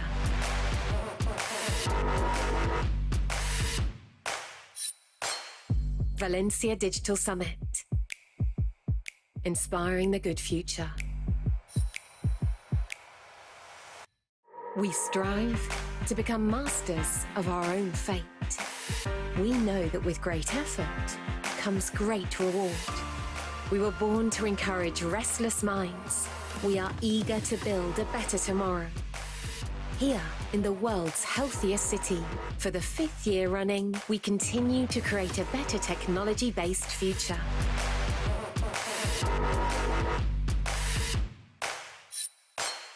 Valencia Digital Summit.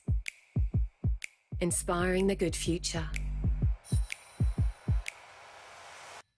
We strive to become masters of our own fate. We know that with great effort comes great reward. We were born to encourage restless minds. We are eager to build a better tomorrow. Here, in the world's healthiest city, for the 5th year running, we continue to create a better technology-based future.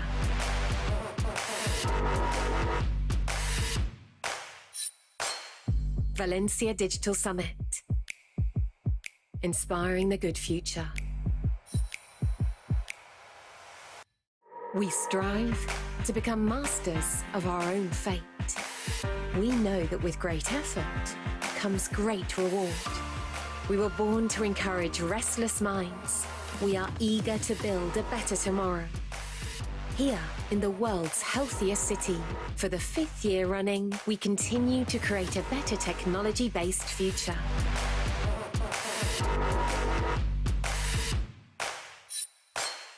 Valencia Digital Summit. Inspiring the good future. We strive to become masters of our own fate.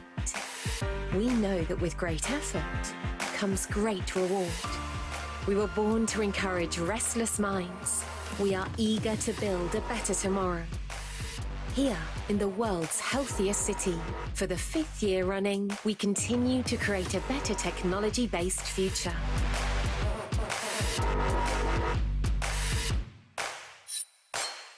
Valencia Digital Summit. Inspiring the good future. We strive to become masters of our own fate. We know that with great effort comes great reward. We were born to encourage restless minds. We are eager to build a better tomorrow. Here, in the world's healthiest city, for the 5th year running, we continue to create a better technology-based future.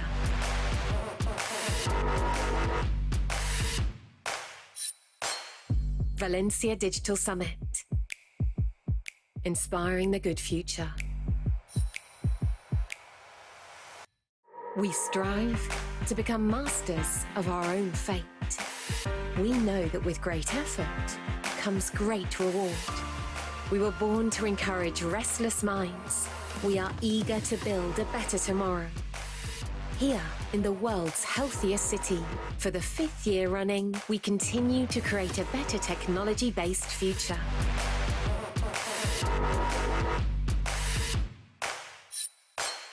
Valencia Digital Summit. Inspiring the good future. We strive to become masters of our own fate. We know that with great effort comes great reward. We were born to encourage restless minds. We are eager to build a better tomorrow.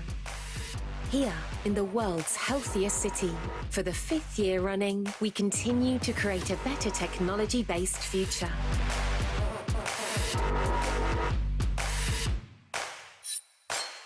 Valencia Digital Summit. Inspiring the good future. We strive to become masters of our own fate. We know that with great effort comes great reward. We were born to encourage restless minds. We are eager to build a better tomorrow. Here, in the world's healthiest city, for the 5th year running, we continue to create a better technology-based future.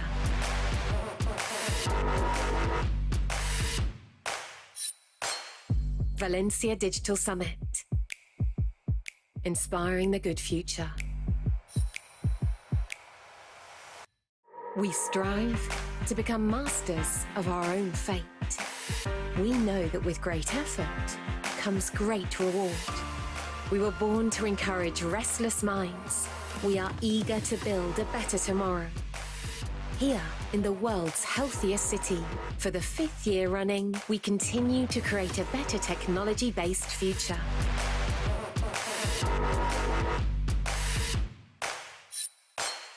Valencia Digital Summit. Inspiring the good future. We strive to become masters of our own fate. We know that with great effort comes great reward. We were born to encourage restless minds. We are eager to build a better tomorrow.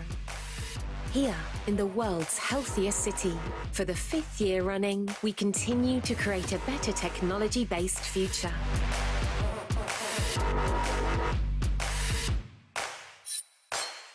Valencia Digital Summit. Inspiring the good future. We strive to become masters of our own fate. We know that with great effort comes great reward. We were born to encourage restless minds. We are eager to build a better tomorrow. Here, in the world's healthiest city, for the 5th year running, we continue to create a better technology-based future.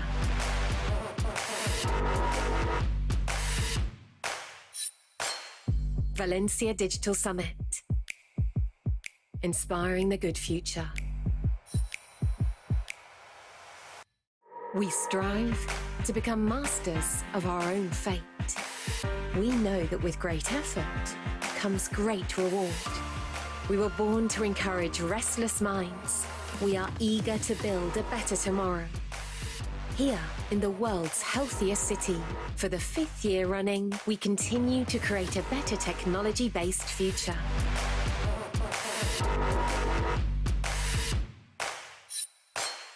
Valencia Digital Summit. Inspiring the good future. We strive to become masters of our own fate. We know that with great effort comes great reward. We were born to encourage restless minds. We are eager to build a better tomorrow.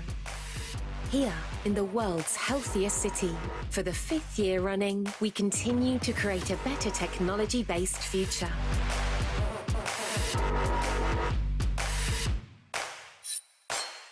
Valencia Digital Summit. Inspiring the good future. We strive to become masters of our own fate. We know that with great effort comes great reward. We were born to encourage restless minds. We are eager to build a better tomorrow. Here, in the world's healthiest city, for the 5th year running, we continue to create a better technology-based future.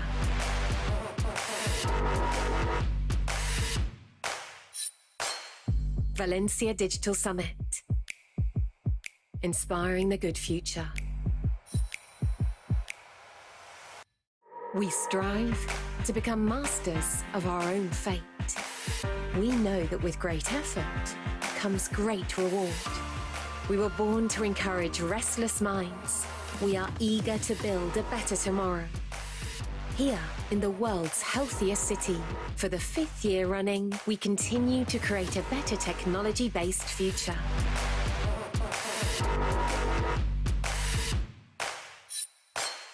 Valencia Digital Summit. Inspiring the good future. We strive to become masters of our own fate.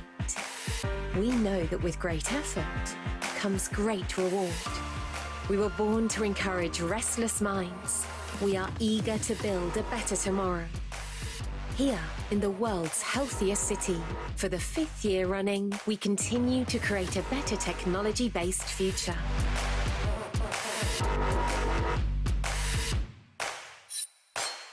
Valencia Digital Summit. Inspiring the good future.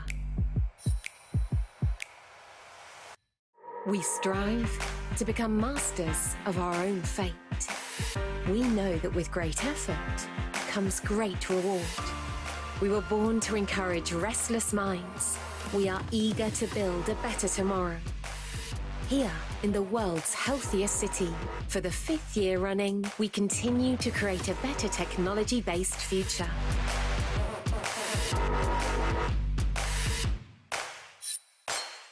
Valencia Digital Summit. Inspiring the good future. We strive to become masters of our own fate. We know that with great effort comes great reward. We were born to encourage restless minds. We are eager to build a better tomorrow.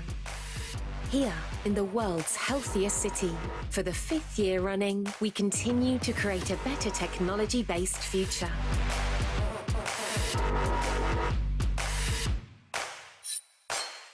Valencia Digital Summit. Inspiring the good future. We strive to become masters of our own fate. We know that with great effort comes great reward. We were born to encourage restless minds. We are eager to build a better tomorrow. Here, in the world's healthiest city, for the 5th year running, we continue to create a better technology-based future.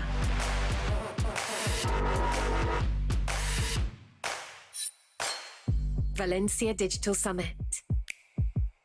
Inspiring the good future. We strive to become masters of our own fate. We know that with great effort comes great reward. We were born to encourage restless minds. We are eager to build a better tomorrow. Here, in the world's healthiest city, for the 5th year running, we continue to create a better technology-based future.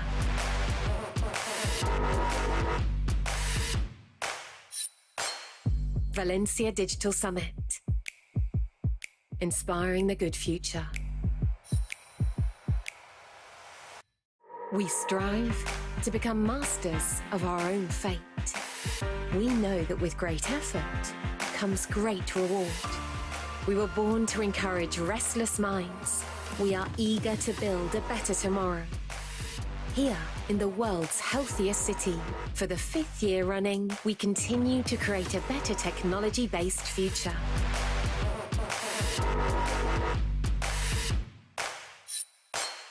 Valencia Digital Summit. Inspiring the good future. We strive to become masters of our own fate. We know that with great effort comes great reward. We were born to encourage restless minds. We are eager to build a better tomorrow. Here, in the world's healthiest city, for the 5th year running, we continue to create a better technology-based future.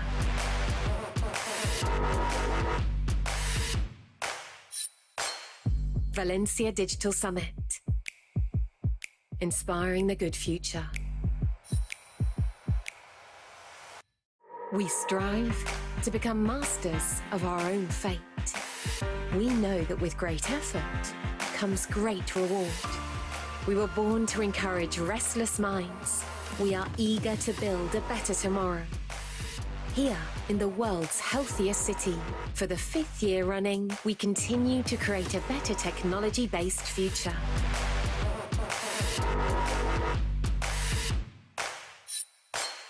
Valencia Digital Summit. Inspiring the good future. We strive to become masters of our own fate. We know that with great effort comes great reward. We were born to encourage restless minds. We are eager to build a better tomorrow. Here, in the world's healthiest city, for the 5th year running, we continue to create a better technology-based future.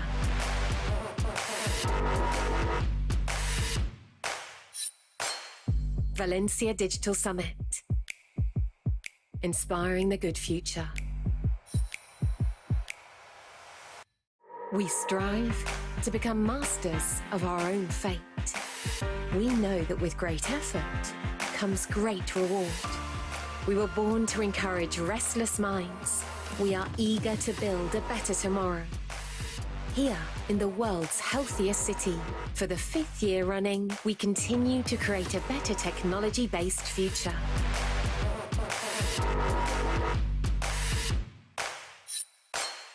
Valencia Digital Summit. Inspiring the good future. We strive to become masters of our own fate. We know that with great effort comes great reward. We were born to encourage restless minds. We are eager to build a better tomorrow.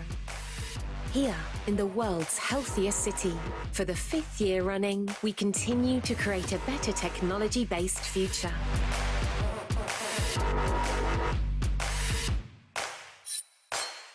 Valencia Digital Summit.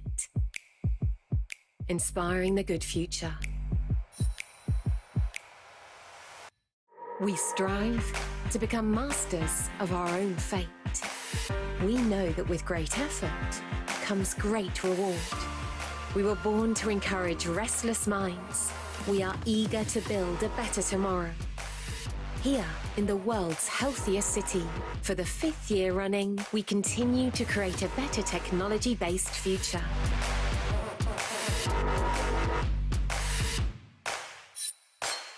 Valencia Digital Summit.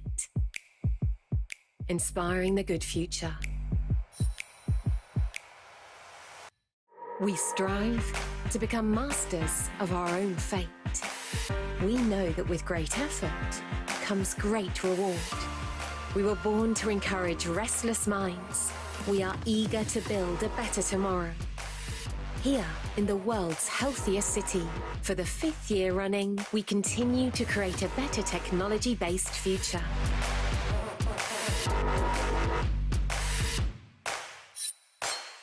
Valencia Digital Summit.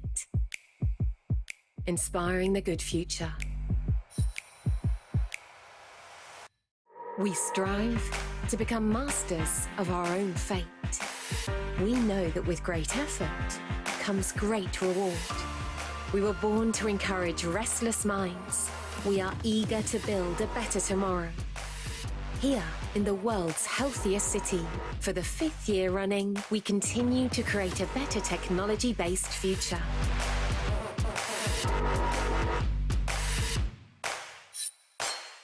Valencia Digital Summit. Inspiring the good future. We strive to become masters of our own fate. We know that with great effort comes great reward. We were born to encourage restless minds. We are eager to build a better tomorrow. Here, in the world's healthiest city, for the 5th year running, we continue to create a better technology-based future.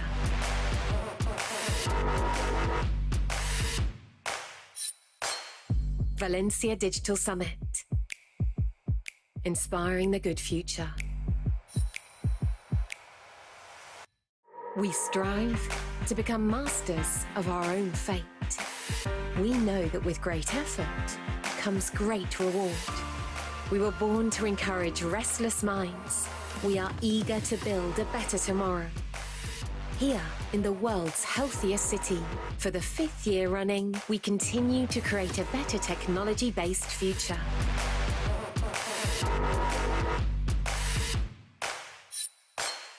Valencia Digital Summit. Inspiring the good future. We strive to become masters of our own fate.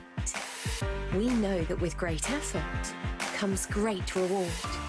We were born to encourage restless minds. We are eager to build a better tomorrow. Here, in the world's healthiest city, for the 5th year running, we continue to create a better technology-based future.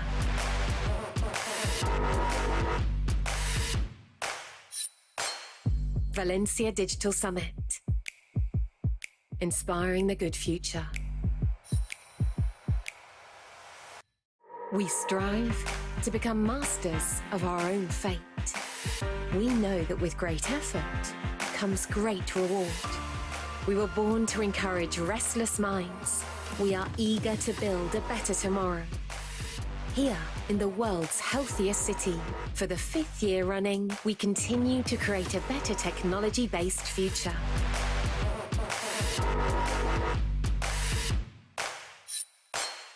Valencia Digital Summit. Inspiring the good future. We strive to become masters of our own fate.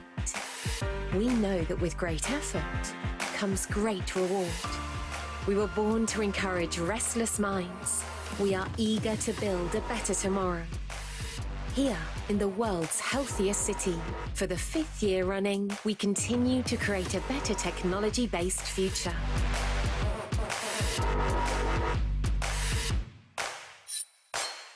Valencia Digital Summit. Inspiring the good future. We strive to become masters of our own fate. We know that with great effort comes great reward. We were born to encourage restless minds. We are eager to build a better tomorrow. Here, in the world's healthiest city, for the 5th year running, we continue to create a better technology-based future.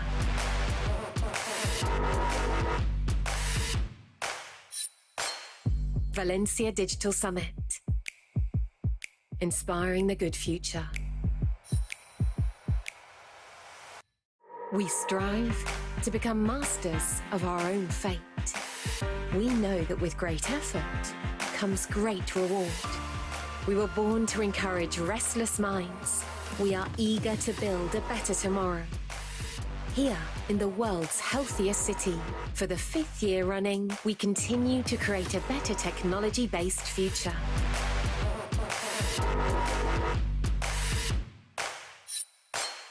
Valencia Digital Summit. Inspiring the good future.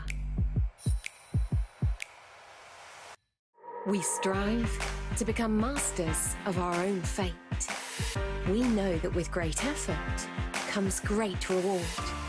We were born to encourage restless minds. We are eager to build a better tomorrow. Here, in the world's healthiest city, for the 5th year running, we continue to create a better technology-based future.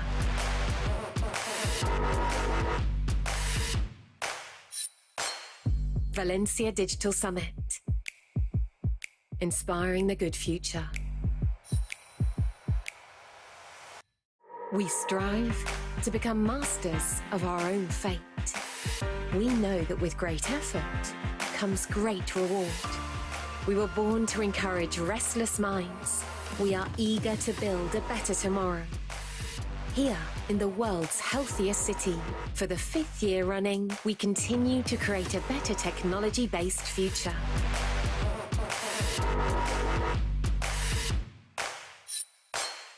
Valencia Digital Summit.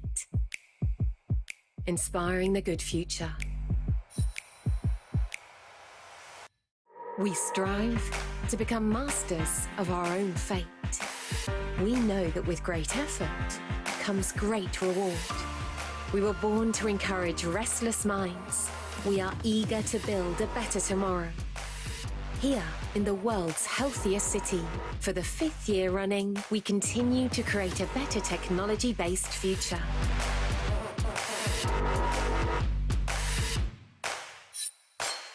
Valencia Digital Summit.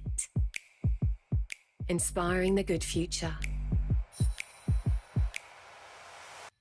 We strive to become masters of our own fate.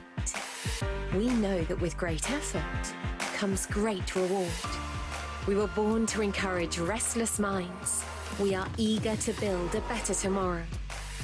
Here, in the world's healthiest city, for the 5th year running, we continue to create a better technology-based future.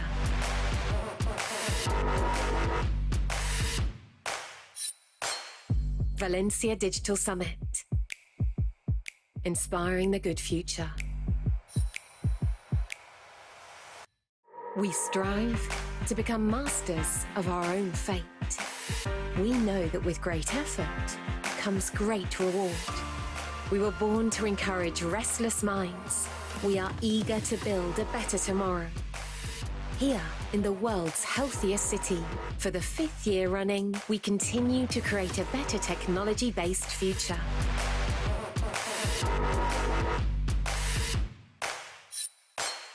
Valencia Digital Summit. Inspiring the good en Valencia Digital Summit, en el Innovation Stage, y ahora vamos a tener una charla donde vamos a hablar de innovación y de creatividad, pero en un sector que hasta ahora no habíamos tratado, que es el gastronómico, y para ello tenemos a uno de los chefs más importantes de nuestro país, a Quique da Costa, que va a hablar con Beatriz Jacost, que es directora general de KM0, así que bueno, todo vuestro es bienvenido, Quique. Fenómeno.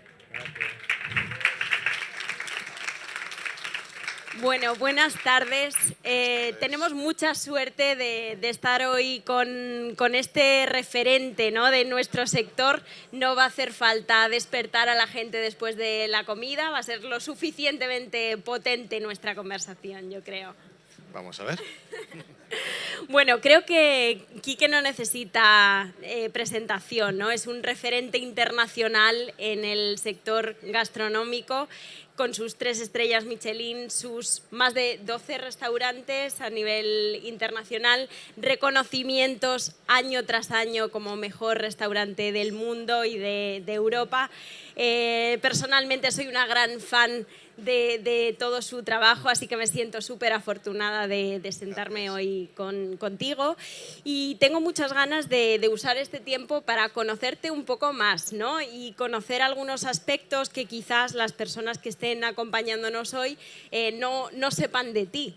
Y yo creo que para empezar esta conversación va a ser muy importante hablar de por qué empezaste con este gran proyecto al que has llegado hoy, ¿no? Echando la vista atrás, ¿cómo decide Quique hace no sé cuántos años ser cocinero?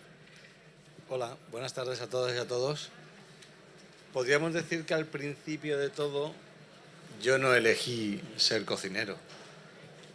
Podríamos decir que casi fue la cocina la que me eligió a mí, porque cuando quise darme cuenta de que tenía la posibilidad de elegir qué ser o dedicarme a algo, de repente ya estaba enganchado al mundo de la cocina, que si algo tiene este maravilloso mundo es que, bueno, pues que crea la dopamina suficiente como para que lo necesites, ¿no?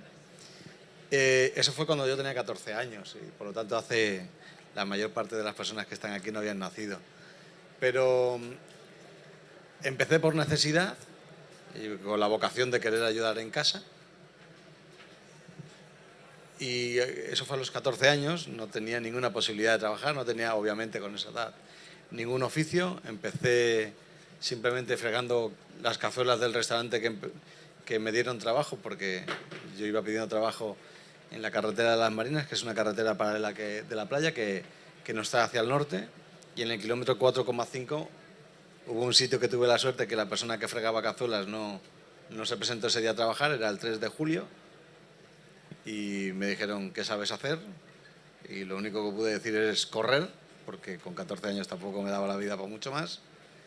Y me preguntaron si sabría fregar cazuelas, dije, bueno, pues invierte 3 minutos en explicarme cómo va el sistema, y ahí en un espacio, en un cubículo tan relativamente pequeño y conectado como el friegue y la cocina, pues bueno, de vez en cuando iba echando, así que siempre fui curioso, iba echando la vista hacia atrás, mirando qué estaban haciendo los demás que estaban cocinando de verdad, y bueno, y poco a poco fui introduciéndome en la cocina, pues ayudando a los cocineros y las cocineras que había, y seguí estudiando después de ese verano en el mismo lugar, en Denia, en el mismo lugar donde había decidido ir, y como te digo, 2 años después decidí que mi carrera profesional no iba a estar en la universidad, sino iba a estar en las cocinas y en los restaurantes.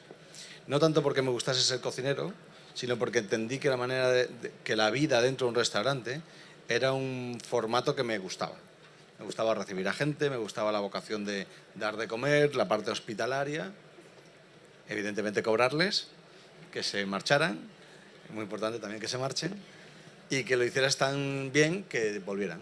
Entonces este planteamiento me dio, porque a todo esto hay que entenderlo, que yo no tenía ningún antecedente familiar que tuviera que ver absolutamente nada con la cocina, ni con la cocina profesional. O sea, solamente mi abuela cocinaba un poco bien, pero nada que ver con lo que se hace en casa, con lo que luego se puede llegar a hacer en un restaurante. Por lo tanto, todavía tenía todo un poco más de un aura de incógnita, ¿no? Porque estaba ahí como de paso todo el rato. Sí, has mencionado la dopamina. Justo ahora estoy leyendo un libro sobre ese asunto y habla sobre los genios creativos, su vinculación con la dopamina. Tengo mucha curiosidad por saber cuáles son esas cualidades que tú crees que te han permitido llegar donde estás hoy, porque muchos empiezan como tú, pero muy pocos acaban en tu punto de ahora mismo. Si el restaurante, yo tengo un restaurante en la carretera de las Marinas, el 3 estrellas de Denia, ¿vale? En la carretera de las Marinas, kilómetro 2, dirección norte. Si el chalet que hay enfrente, a día de hoy, lo cojo y lo transformo en un restaurante intentando hacer lo mismo que hago y que he hecho en Quique da Costa Restaurante, posiblemente no me salga. O sea, no me salga con el mismo fin. Puede ser que fracase en cualquiera de los puntos, desde la aceptación del público a los éxitos que he ido consiguiendo en el tiempo. Yo creo que las cosas van sucediendo en un porqué, en un momento, y tienen un porqué en cada momento. Las cosas que yo veo de mi primera parte de la cocina que hacían que clientes de todo el mundo vinieran a Denia, las miro hoy y me parecen un juego de niño. Casi era cocina naif. Era algo muy básico. Pero también es verdad que las grandes revoluciones empiezan por cosas como muy básicas, ¿no? Desde el descubrimiento de la bombilla a cómo se pueden iluminar hoy los edificios, ¿no? Lo importante era el detonante que daba la luz al edificio inicial, no como se está haciendo ahora, que también puede ser relevante. Es un ejemplo de que quiero decir que tampoco tengo la capacidad dogmática de decir haz esto, que te va a salir bien, porque yo mismo pongo en duda que sea capaz de replicarlo. Lo que sí que es cierto es que a partir del conocimiento que he ido adquiriendo en mi carrera profesional, me ha servido no solamente para ser un cocinero de cocina creativa en un único restaurante, sino depositar toda esa inquietud, toda esa mirada y todo ese conocimiento en otros modelos de negocio que me permitían al mismo tiempo seguir siendo igualmente creativo, aunque el menú que servía en ese restaurante fuera a 17 euros. Y esa es una de las cosas que han hecho, que me han permitido también desarrollarme desde una perspectiva creativa, desde una perspectiva culinaria y desde una perspectiva empresarial. ¿Y cómo se hace para organizarse, ¿no? Y conseguir equilibrar tu tiempo entre todas esas funciones, esos diferentes sombreros que tú tienes, más allá de ser chef? Has mencionado que tú tienes un gen emprendedor y tienes otros muchos proyectos, eventos por el mundo, equipos a los que atender. Muy pocas personas consiguen, con el tiempo, que todos tenemos el mismo tiempo en el día, conseguir tantísimo. Ya. A ver, es verdad que trabajo mucho y es verdad que también es seguramente parece que llego más lejos de donde llego porque invierto muy poco tiempo seguramente en todos los sitios. ¿Y por qué puedo hacer tantas cosas en un mismo día? Al final porque tengo muy buenos equipos en todos los departamentos. Yo decido ganar menos dinero e invertir en recursos humanos y que me permitan, bueno, pues por ejemplo que sea hoy la cuarta charla que doy en 3 ciudades diferentes. Y sin embargo hay 12 restaurantes abiertos dándos de comer. De 3 estrellas Michelin en algunos, de 2 en otros, de 1 en uno y conceptos más casual. Es importante rodearse del mejor talento posible. Y no solamente talento por ser una palabra baladí, sino coger a personas que tengan inquietudes, introducirle en mi ADN, mi manera de entender la vida, que de alguna manera la hagan suya y que vayamos creciendo de la mano en un proyecto que en principio tiene nombre y apellido, pero que se ramifica en unas 400 y pico personas que trabajan conmigo en este momento en diferentes departamentos de lo que tiene que ver la transversalidad de un modelo de negocio como el que yo tengo. O sea, hacer un gran equipo, ¿no? En el que poder apoyarte para llevar adelante todos los proyectos, ¿no? que te hacen soñar. Denia sé que es un lugar muy importante para ti y seguro que ha influido muchísimo en tu cocina y en dónde estás hoy. ¿De qué manera crees que lo sigue haciendo? Si hubieras estado en otro sitio, ¿crees que habrías ido por otro camino? ¿Crees que el lugar influye? No me gusta hacer cocina ficción. O sea, lo que ha pasado y lo que estoy haciendo se ha visto aquí. Sí que es verdad que en un momento dado yo he entendido, hay que ponerlo en contexto, ¿no? La Comunidad Valenciana a día de hoy es uno de los territorios gastronómicamente más interesantes del mundo, no solamente de España, sino del mundo. Muy singular, muy particular, con una extraordinaria despensa, con un legado de platos tradicionales extraordinarios que es casi una suerte, ¿no? También es cierto que se ha dado la coyuntura de que de norte a sur y este a este de la Comunidad Valenciana han aflorado el talento, fruto de muchos impulsos, fruto de también que es una comunidad autónoma plagada de bueno, seguramente de un lenguaje un tanto cosmopolita por la gente que viene de todos los lugares y la visitan y tienen segunda residencia y han dado una cierta posibilidad de que este negocio prospere.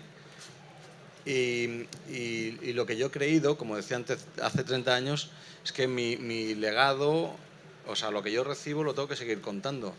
Porque aunque puedo tener un restaurante que hace cocina japonesa o un restaurante que hace cocina clásica francesa o puedo tener un sitio de producto, en el fondo yo tengo la sensación de que debo seguir cocinando Comunidad Valenciana, porque la gente que viene de todos los lugares del mundo, cuando se sientan a mi mesa, hay veces que es el único lugar por el que pasan en la Comunidad Valenciana. Y entonces tengo que contarles dónde están, de dónde venimos, dónde estamos, geográficamente hablando, pero sobre todo desde la mesa, de esta disciplina transversal, como decía antes, que me permite narrar una historia que tiene como aliciente el hedonismo, sentarse a la mesa, pero que narra un repertorio cultural antiguo, ancestral y sobre todo una mirada hacia el futuro muy, muy interesante que siempre pasa por mi filtro. Entonces para mí es una oportunidad seguir cocinando la Comunidad Valenciana, porque no se había hecho antes. O sea, tú en España, Cataluña, País Vasco, algo Madrid, pero en la Comunidad Valenciana no había restaurantes de alta cocina entendidos o reconocidos con las estrellas Michelin. O sea, pensar una cosa, cuando nos dan las 3 estrellas Michelin a nosotros en el año 2012, que tampoco hace tanto, va a hacer 10 años ahora, si cogías el mapa mundi y le ponías una raya, éramos el último restaurante al sur del mundo en tener 3 estrellas Michelin. Para abajo no había ningún restaurante con 3 estrellas. El sur del mundo nunca había hablado de esta manera de la alta cocina, o la alta cocina no se había fijado en el sur del mundo. Y muchas veces es porque la alta gastronomía está relacionada directamente, como casi todas las artes, con aquel que te lo consume. Y entonces la riqueza normalmente ha estado en el norte del mundo. Y sin embargo toda esta energía se va ramificando hacia el sur y no se había contado desde aquí. Yo cuando empezaba a cocinar, la paella para la alta cocina casi era un lastre. No podíamos hacer alta cocina por el peso de la tradición. Y lo que hicimos fue darle la vuelta a la paella. Y literalmente lo que hicimos no fue enfrentarnos a ella, sino aliarnos a las tradiciones y construir desde ella. Dar una perspectiva mucho más abierta, más contemporánea y sobre todo más libre. Porque al final, cuando alguien viene de fuera, lo que quiere comer es nuestra paella y nuestras gambas y el raín de pastor y sentir que está en la Comunidad Valenciana. Porque yo creo que cuando quiero comer ceviches ya me voy a Lima, o a Madrid, o a Valencia capital, que son ciudades cosmopolitas donde hay mucha más multiculturalidad y nos permite, bueno, pues estar en un sitio u otro. Pero yo creo que mi obligación es seguir cocinando la Comunidad Valenciana. ¿Y cómo crees que puede convivir esa innovación, ese futuro del que hablas con la tradición? Porque a veces parece que se riñen, ¿no? No, pero es justamente lo que te decía. Lo que hay que es apoyarse en ella. Si no hubiéramos heredado nada, tiraríamos a tumba abierta hacia adelante, sabiendo que a lo mejor no tendríamos ni despensa, ni memoria, pero habiendo despensa y memoria, es mucho más bonito construir desde ahí. Seguramente también hay pasillos no marcados o fronteras que no puedes aparentemente agredir. Yo creo que a las tradiciones se las cuida. O sea, uno puede estar de acuerdo o no, pero si vais a la casa de un amigo que es de Tailandia y nunca habéis estado en Tailandia y su abuela os recibe y os hace un guiso tradicional tailandés y no os gusta, por lo que sea, porque lo hace con vísceras de mono, estoy hablando por hablar, seguramente que no haréis un mal gesto, lo probaréis y diréis que no podéis más, pero respetaréis esas tradiciones. Sin embargo, si vais a un restaurante de cocina creativa y os hago ese mismo plato, diréis, oye, mira, voy a pasar a lo siguiente porque esto, pues no me apetece enfrentarme a ello, ¿no? O sea, las tradiciones tienen y deben de tener el respeto histórico del legado que nos ha tenido y nos ha traído hasta aquí. ¿Y ha habido algo que no hayas podido comer? Has mencionado el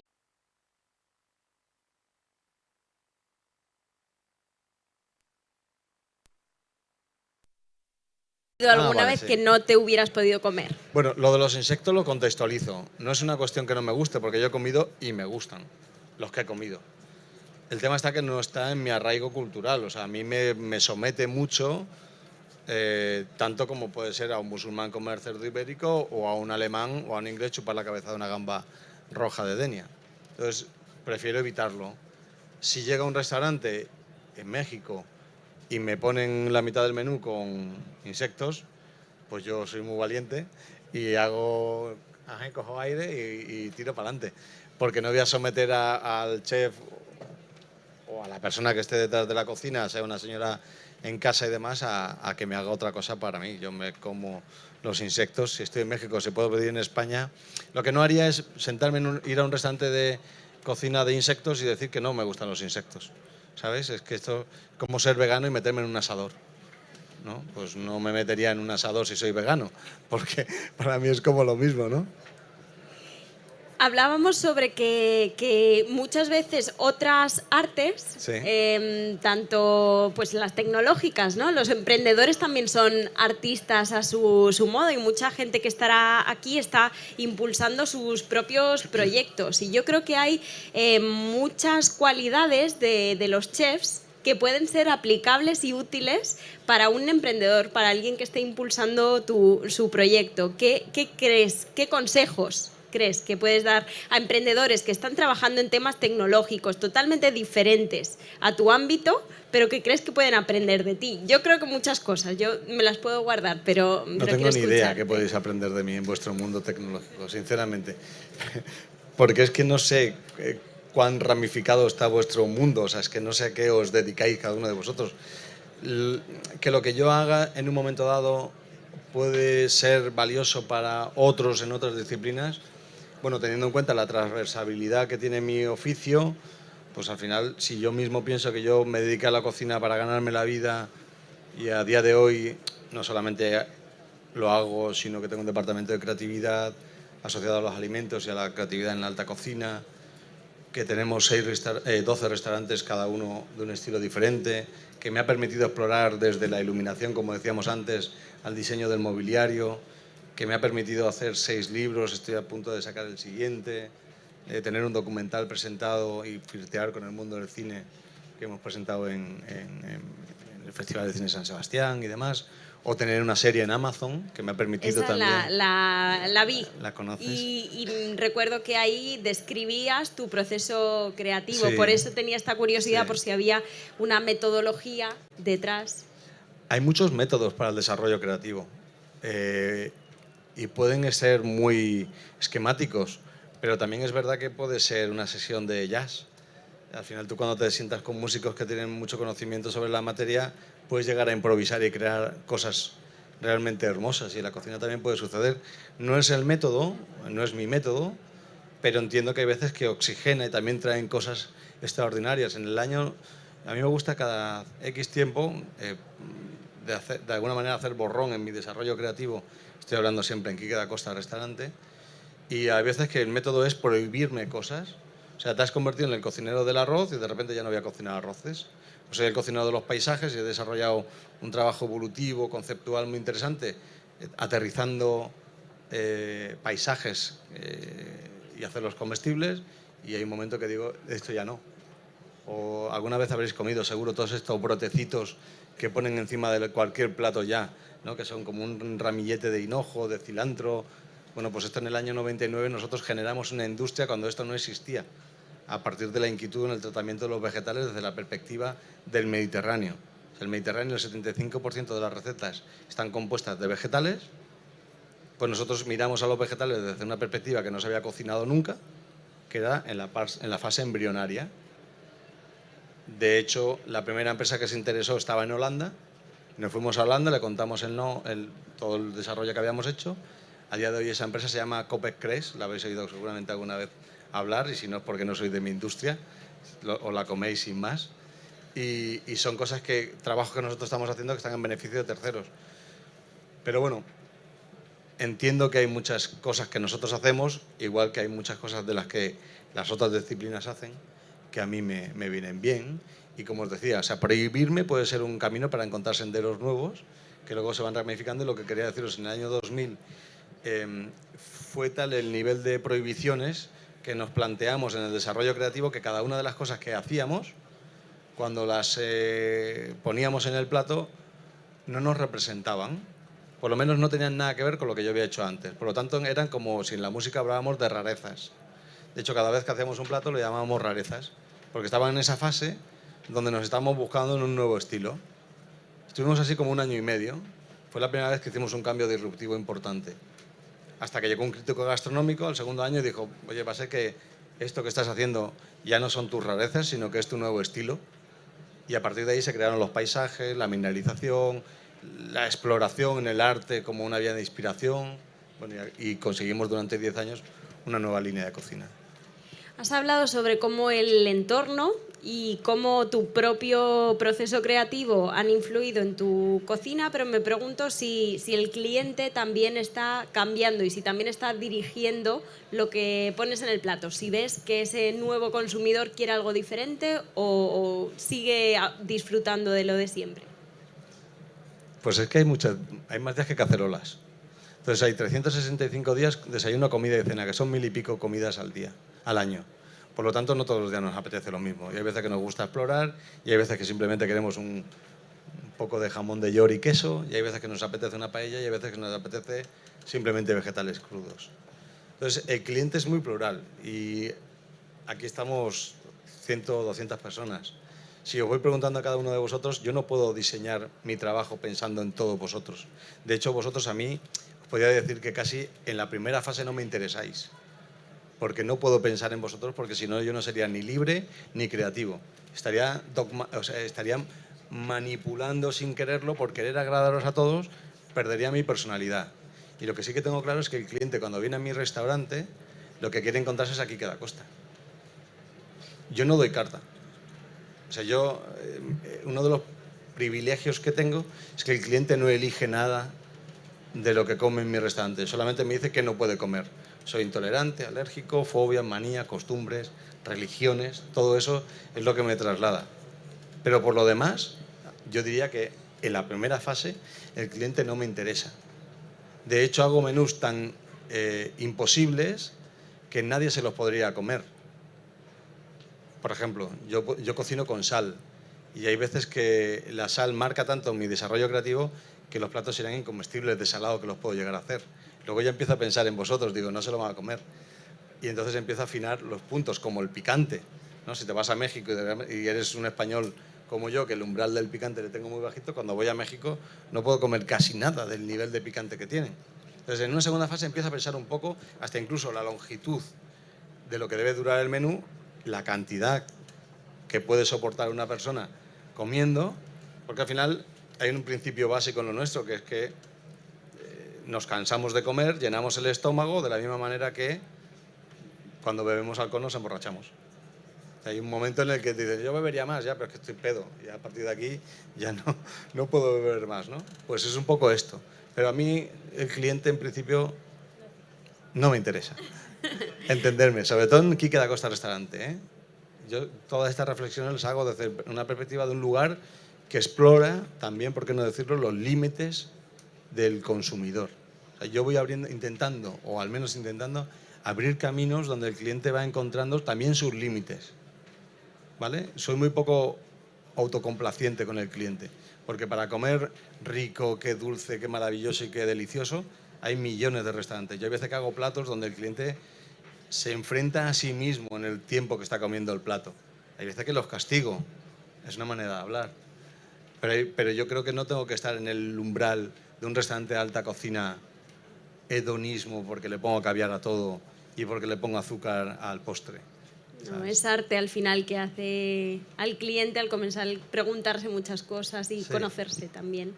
Sí. Creo que lo tenemos que dejar aquí por el tiempo, pero ha sido un placer. Muchísimas gracias, Quique. Un placer, gracias.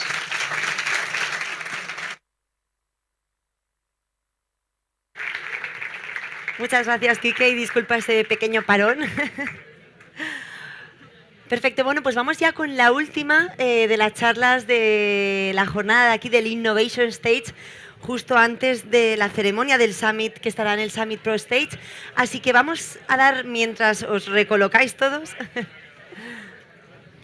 vamos a dar paso ya a la siguiente charla, que realmente plantea cómo el hobby, su manera de vivir, se ha convertido en su forma de vivir, en su negocio, ¿no? Por así decirlo. Pido que suban conmigo Ana Carrau, fundadora y CEO de OnBeat Modus, y la acompañan Juan Sachs, presidente de Verema Rankia, y también Luis González, Managing Partner de Metrixon. Todo vuestro. Muchas gracias. ¿Yo en el centro? Yo prefiero teneros a la vista los dos. Sí. Perfecto. Venga, así Juan. me ves tú aquí, Ana, y vamos a te voy colocarnos indicando. bien. Bueno, qué lujazo de escenario. Es una maravilla. Qué lujazo tener de telonero aquí que da costa. Bien, hemos aprendido mucho, ¿verdad? Menudo método hay detrás de toda esa cocina que disfrutamos tan de nuestra tierra. Pues nada, mientras va tomando asiento la gente, vamos a contaros de qué vamos a hablar aquí, en este ratito que nos han dejado. El título de la mesa es Side Hustles. Realmente vamos a hablaros de esos proyectos paralelos, ¿no? Ahora contaremos un poquito más, porque precisamente Side Projects es esa filosofía, ¿no? O esos planes B que surgen como emprendedores, pero también son muy típicos, por ejemplo, de industrias muy creativas, ¿no? Los músicos, los side projects es algo muy, muy típico, un excedente de creatividad que puedo volcar en otro tipo de proyectos y conocemos grandes casos que han incluso adelantado a los proyectos principales de todas esas personas tan creativas. Pero en el mundo emprendedor también sucede esto, ¿no? Hay un excedente creativo, yo creo también, que busca salida casi de forma natural en estos side projects. Nos han elegido a nosotros tres, de todos los que... Podría haber sido cualquier otro, pero sí. Sí, podía haber sido cualquier otro, pero bueno, yo creo que aquí estamos tres representantes que podemos contaros cosas interesantes sobre esta forma de entender y ver los proyectos emprendedores, ¿no? En mi caso soy la más novata de los tres. Tenemos a Juan, que le damos ya la categoría de veterano, ¿no? Gran maestro. Gran maestro. Y Luis y yo estamos aprendiendo. Luis va un poco más avanzado que yo. Pero bueno, vamos a intentar ilustraros un poquito. Para los que no me conocéis, yo soy Ana Carrau. Soy consultora y formadora de soft skills. Luis, y voy a presentar por graduaciones, Luis González es abogado y socio fundador de Metrixon. Y estoy nombrando solo los principales. Y en este caso, Juan Suk, que es doctor en Economía y profesor de Economía Aplicada de la Universidad de Valencia. Entre los tres he sumado que contamos 11 proyectos paralelos. ¿Sí? Si no me han salido más las cuentas. Contado así da vértigo, ¿no? 11. Está bien. 11. Evidentemente cada uno en estratos diferentes, pero 11 proyectos que nos han permitido a una periodista, un abogado y un profesor volcar esa inquietud emprendedora y darle salida a través de proyectos que están generando muchas vías de desarrollo de ese talento, pero también ingresos, ¿vale? Que aquí mucha gente ha venido a saber cómo se puede ganar dinero de estas cosas. Así que vamos a empezar por el principio, ¿no? Si queréis hacemos una ronda para que conozcan cuáles son esos proyectos paralelos. Luis, en este caso empiezas tú. Empiezo yo, fantástico. Bueno, muchas gracias. Primero a la organización por traernos, Ana por la intro tan amable que has hecho de nosotros tres. Bueno, yo ya os he comentado, soy el socio fundador de Metrixon, pero aparte de esto, durante los últimos 23 años he montado hasta 7 compañías más, de una forma u otra, directa o indirectamente, entre otras una compañía que se dedica a temas relacionados con el vino, aquí comparto sector con mi amigo Juan. He montado compañías de tecnología pura, de servicios, he hecho cosas bastante diferentes. Algunas han sido mi actividad principal, se ha convertido en un side project, otras me he dedicado, han sido un side project hasta que de repente he vuelto a mi actividad principal. He dado todas las vueltas posibles, yo creo, al circuito del que vamos a hablar hoy. Juan. En mi caso, bueno, pues empecé en la universidad hace ya más de 30 años, ya en la prehistoria, y en un momento determinado del tiempo, recuerdo que fue un First Tuesday del año 99, fui allí, vi el ambiente que había y dije, me tengo que meter en Internet. No sé cómo, pero me voy a meter, me tiré de cabeza. Me monté una pequeña consultora para hacer desarrollo web, llegó la crisis de las .com y convertí una crisis en una oportunidad. Básicamente dije, bueno, como no voy a poder trabajar como consultor, porque nadie quería oír hablar de Internet en el año 2000, después de la crisis, pues lanzamos proyectos internos y el primer producto fue verema.com, que es una comunidad de vinos y gastronomía que, por ejemplo, pues le ha dado un premio a este señor que estaba ante aquí tan conocido como Quique da Costa, al premio al mejor restaurante de España en tratamiento del vino. Y bueno, pues desde el año 2000 hasta ahora, Verema se ha ido convirtiendo en un referente en ese mundo del vino y la gastronomía. Y en la misma línea, posteriormente ya, pues como vi que aquello parecía que podía tener sentido, lanzamos Rankia, que es un portal financiero que actualmente está presente en 10 países y que, bueno, pues la verdad es que ha tenido una trayectoria bastante interesante. Interesante, me imagino que os sonará, ¿no?, algunos de los proyectos que oís por aquí. En mi caso, como formadora de soft skills y consultora en estrategia de comunicación, pues hace ya 10 años tuve una revelación en pleno proceso vital de ser mamá y empecé a preocuparme por la formación que teníamos, ¿no?, y cómo desarrollar pues, ese espíritu emprendedor en los niños más pequeños. Fundé Chiqui Emprendedores, de ahí surgió una comunidad ya dirigida a mujeres, la primera comunidad para mujeres emprendedoras aquí en Valencia.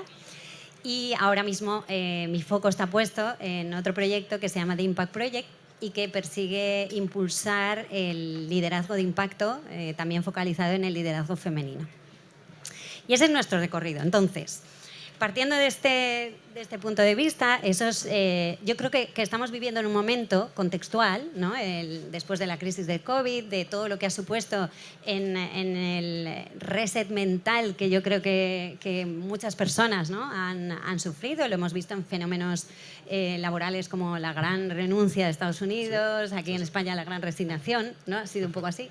Pero sí que nos ha hecho plantear cosas, ¿no? Y hay mucha gente que dice, oye, pues tengo una inquietud, hay algo que creo que puedo hacer por el mundo con ese extra de talento que tengo.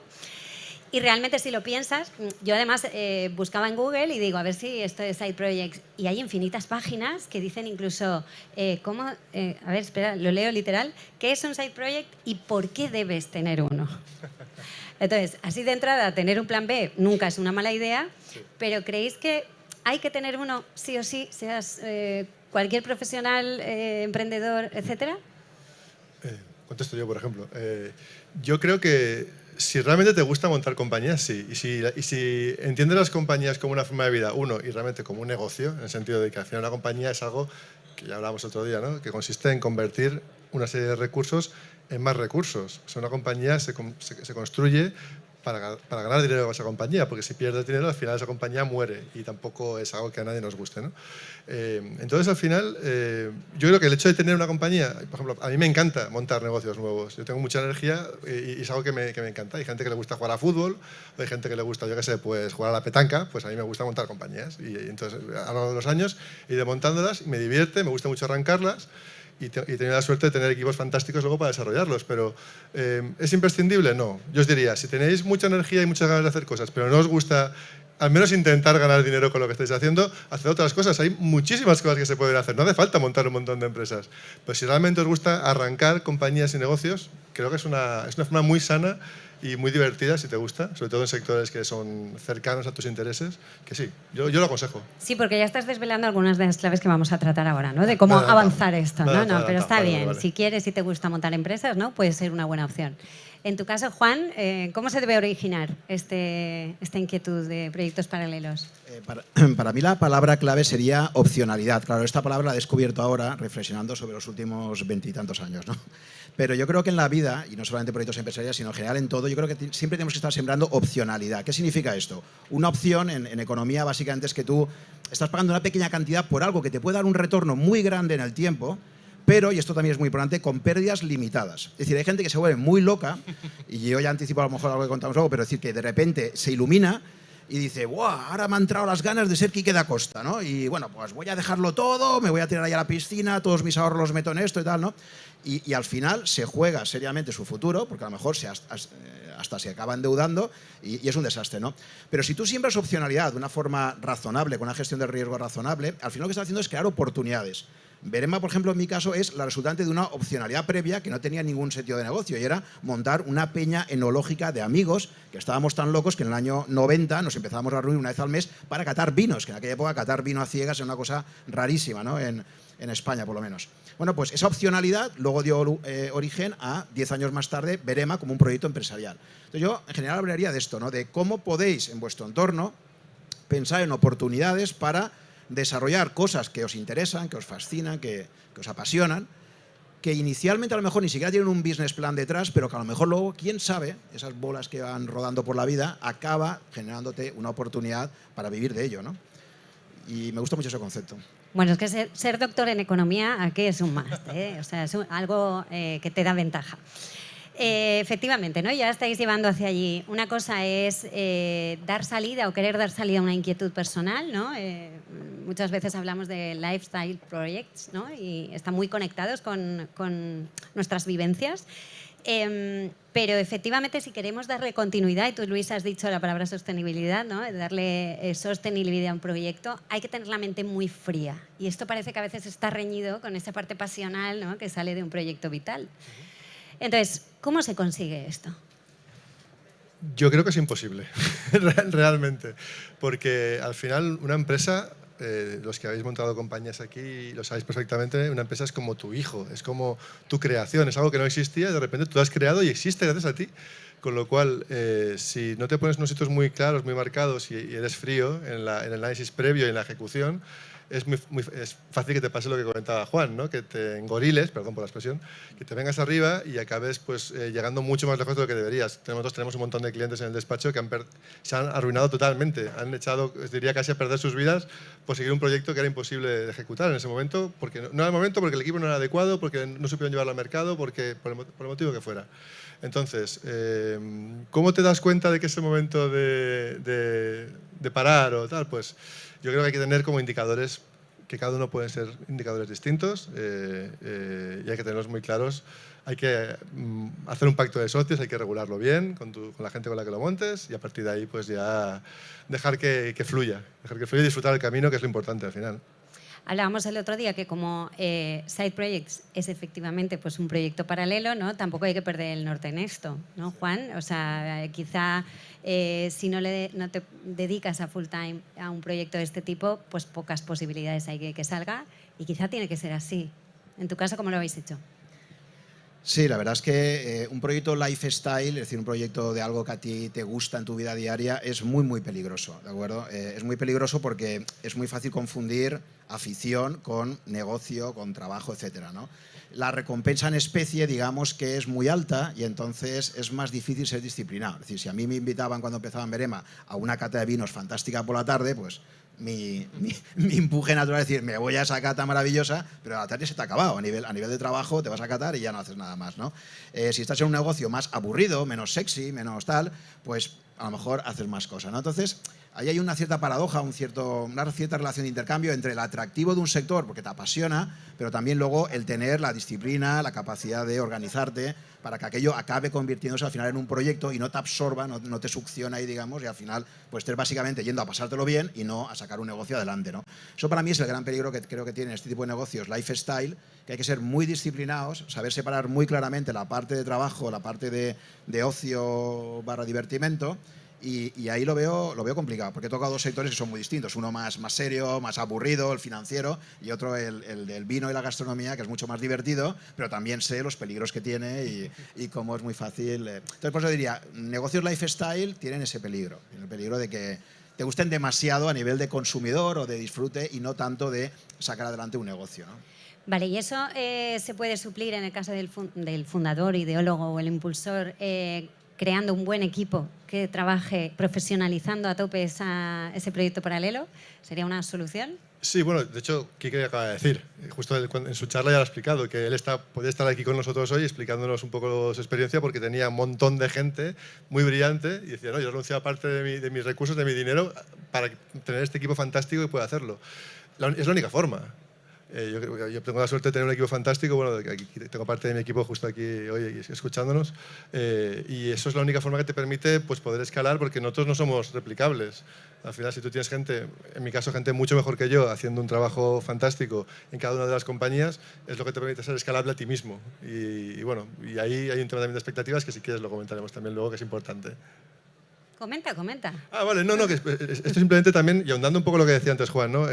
Que cuando te planteas qué quieres hacer, ¿no? Cómo vas a construir estos proyectos adicionales, al final puedes hacerlo solo, puedes hacerlo en compañía, ¿no? Y si lo haces en compañía, al final las expectativas que tú te generas son tus propias expectativas, cómo te proyectas a ti mismo en el futuro y cómo compartes eso con tus socios, con la gente con la que construyes esos proyectos, ¿no?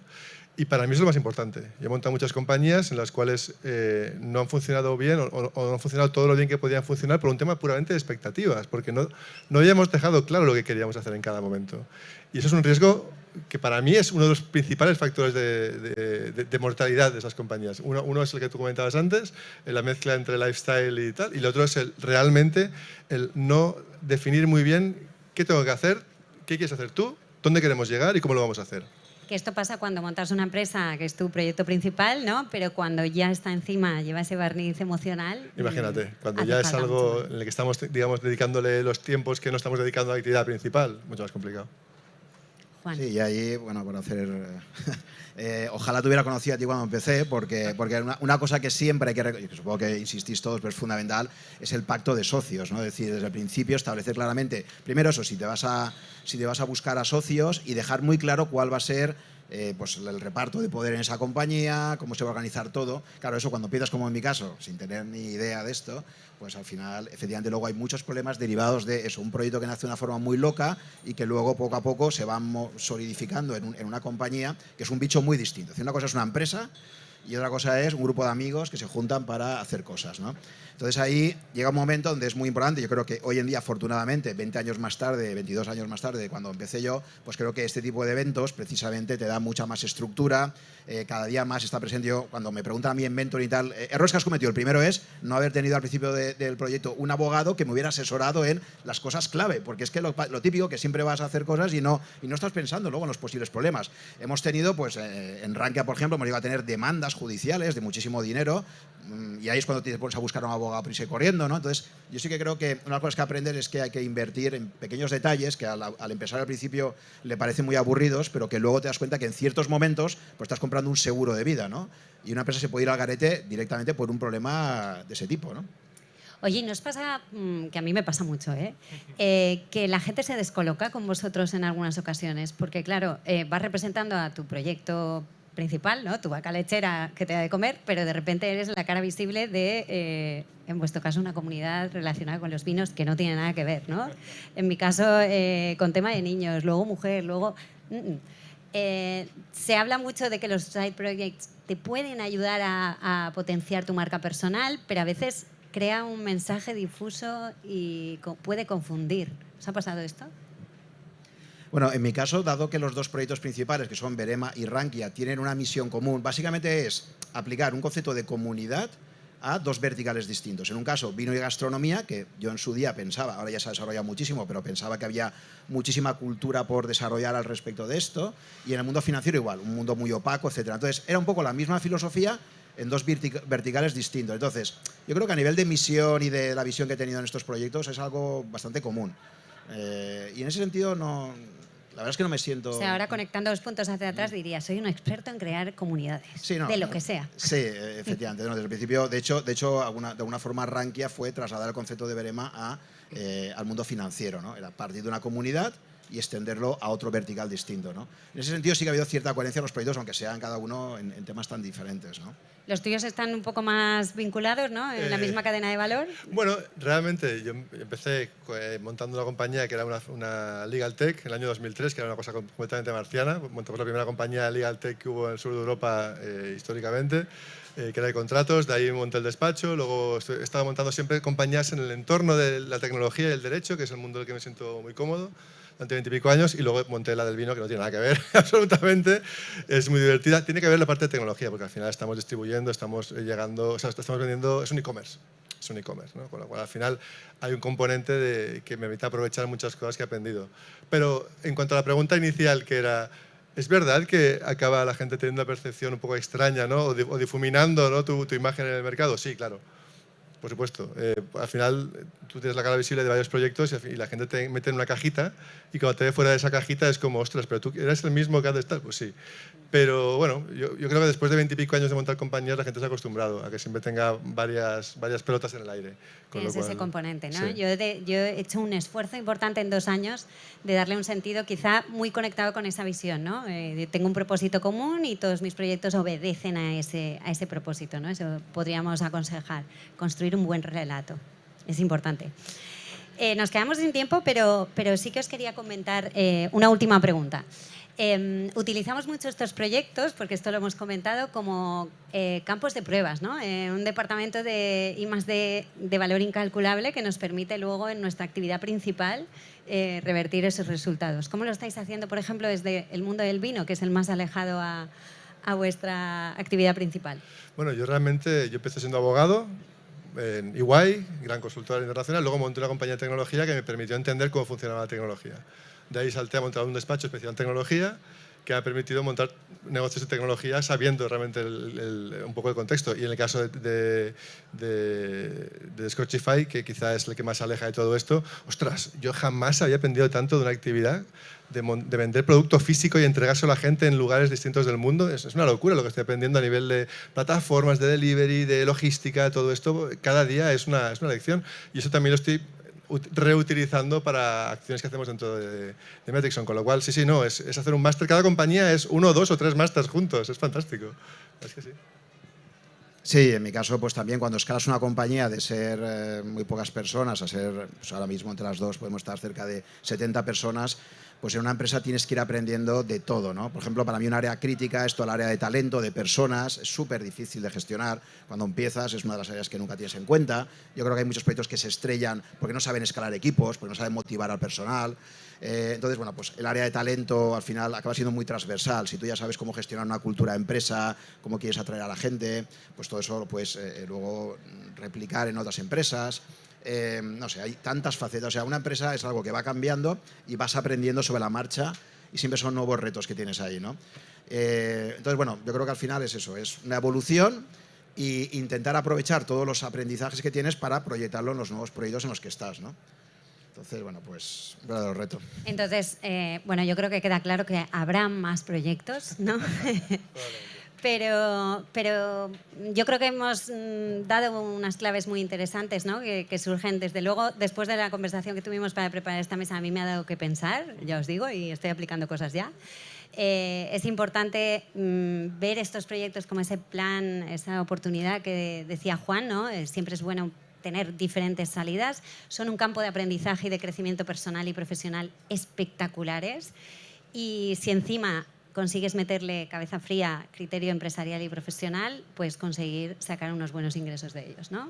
Así que con esto vamos a dejar ese mensaje. Os animamos a todos a que desarrolléis esas pasiones y si necesitáis ayuda, inspiración, consejos, recurrir a ellos, sobre todo. Muchas gracias a todos. Gracias. Gracias. Muchísimas gracias. Acabamos con un chute de energía y de pasión. Se acaba aquí la programación del Innovation Stage, pero os envío ahora mismo a todos al Summit Pro Stage, que allí es donde se va a hacer entrega de los premios de la Valencia Digital Summit, así que os da tiempo a llegar porque empiezan ahora mismo. Ha sido un placer y a las 6 por aquí fuera será la fiesta de despedida, así que nos vemos el año que viene. Disfrutarlo. Hasta luego.